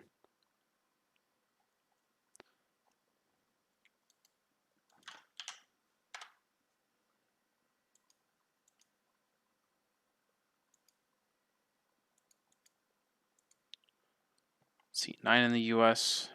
This one's 9 in a dealer's hands if they still have this. That's naked though. One thing to be very careful with is Hublot is that like the fake Hublots are really good fakes.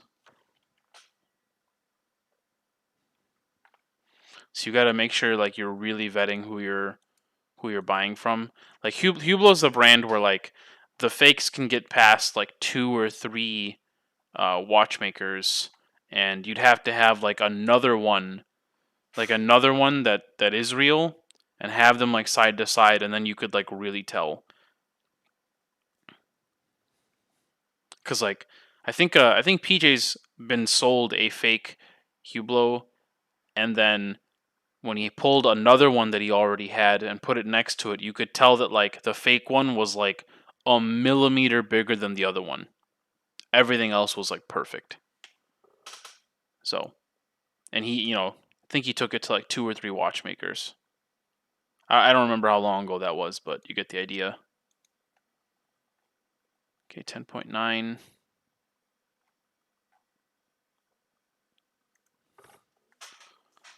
let's see here. Hublot, Arrow Bang, Black Magic. MSRP was, what did Joma Shop have? Whoops, I totally forgot. 20,300.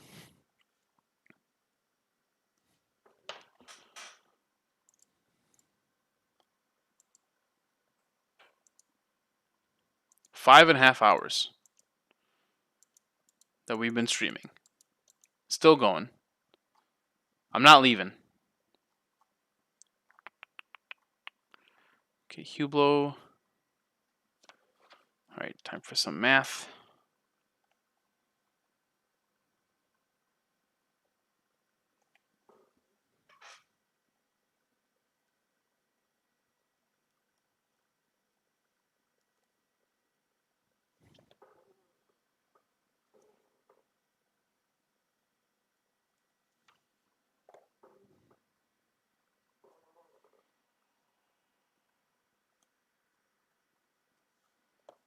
Okay.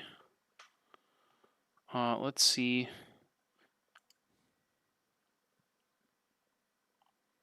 So the only one on the market is that for 10.8.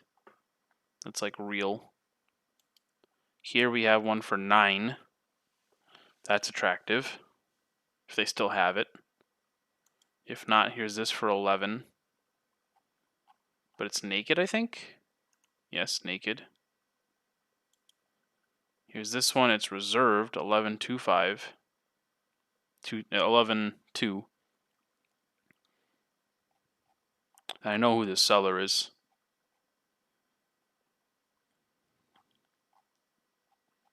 It's like OC Watch Guy or whatever. Oh, Prestige Time? Never mind. Photo looks like OC Watch Guy. But he's like OC, not New York. That makes sense. Could have fooled me with that first photo. Really good photos.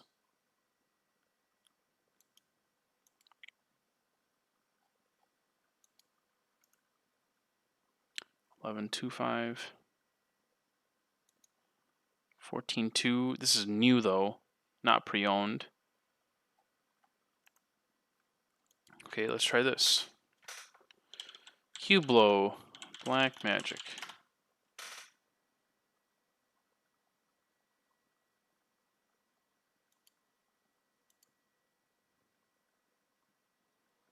Nope, nope, nope.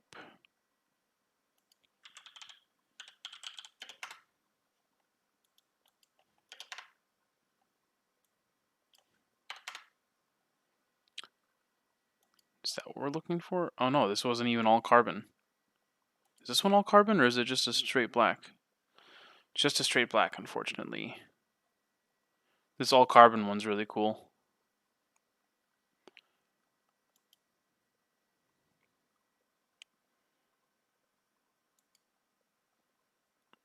Okay, but this is naked. Wow, okay, so that actually does make this pretty attractive. Did this just happen live? Where this got reserved? Oh, I was looking on eBay and then it got reserved on Chrono. Well, never mind. It is what it is.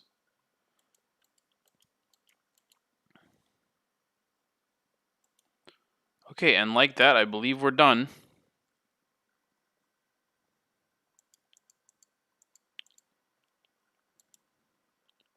So, alright guys, I'm going to end the stream there. We went through and did a lot of price calculations on the various leads that I had. I have a whole sheet up on this other screen of, I have like the model, the prices I came up with, and then all the links underneath. And so now I can just go through, message all those people, do my whole spiel, and I know what to essentially offer all of those people.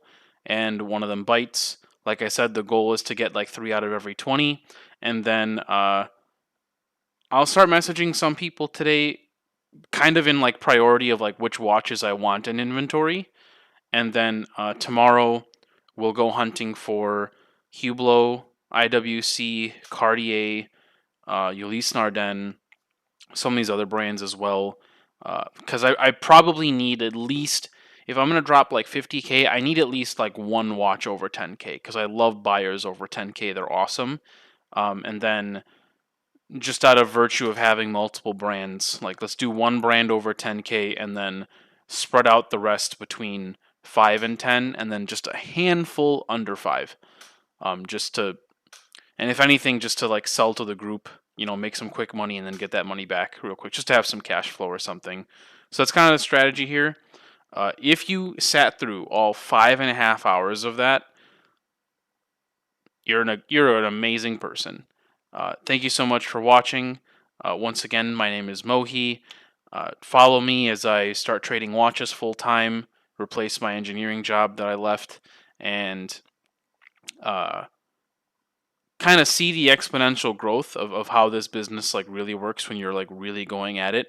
So, and I think you'll really see that at the end of next month.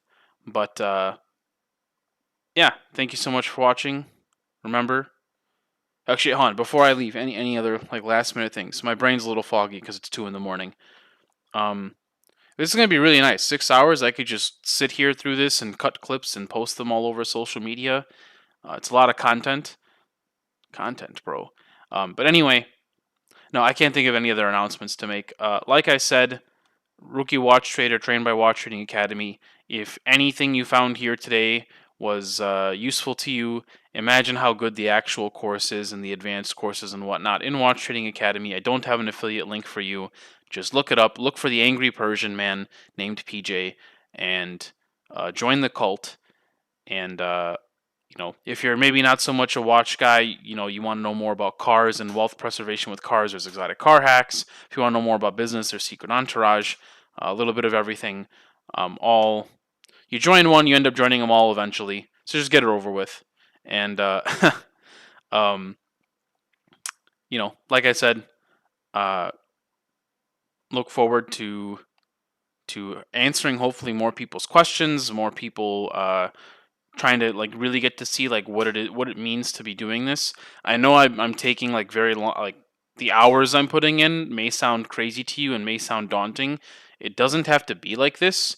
Uh, if I really wanted to, I could take Saturday and just spend like 2 hours focusing just on watches above 10K, and I'd be totally out of money. But what I wanted to do is because I know a lot of people from Watch Trading Academy that are especially new to Watch Trading Academy follow me on Instagram, and that's where I've been posting that I'm going live. What I wanted to do was show them these entry level watches and just show them how many deals are on the market, right? And I haven't even looked at Breitling yet. I didn't look at Tag Heuer. I didn't look at Breitling. So all those deals are probably still out on the market. Cartier, entry level Cartier, I haven't done yet. So there's enough like deals to go around, is what I'm trying to say here. And I'm not gonna scoop up. I mean, you saw me like X out of a bunch of like Panerai and Omegas that I said were like personally not worth it for me at the dollars that they're at, or they're not a full set, so I don't even want to bother. Um, or they're like not a very popular watch, and so you know you as somebody new, you might take that time to like learn how to sell that watch. Um, or maybe not like the least popular ones, but my point is that I left some out there for you guys, and obviously I'm not going to close all of these people.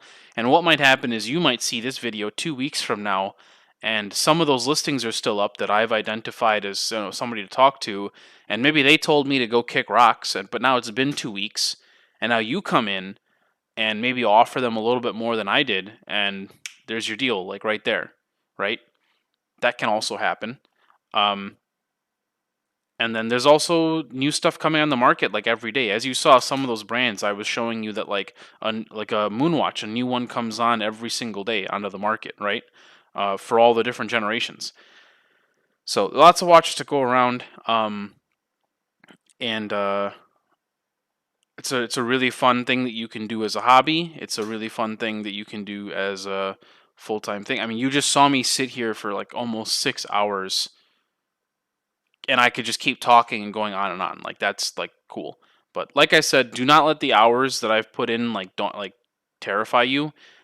Like I said, if I only had 10 grand to work with, I mean that's just two 5K watches, and you've spent all your money. I'm working with 50K right now. That I could just get five 10K watches and be done with it, right? How long do you think it would take me to find, five 10K watches? I just showed you like 40 leads, right? Something like that. I haven't counted them, but there's a lot. Okay, no, I do think it is 40. Um, like 40 leads or something. And, these are all watches that are like under 10. So, I mean, honestly, a lot of them are under 5.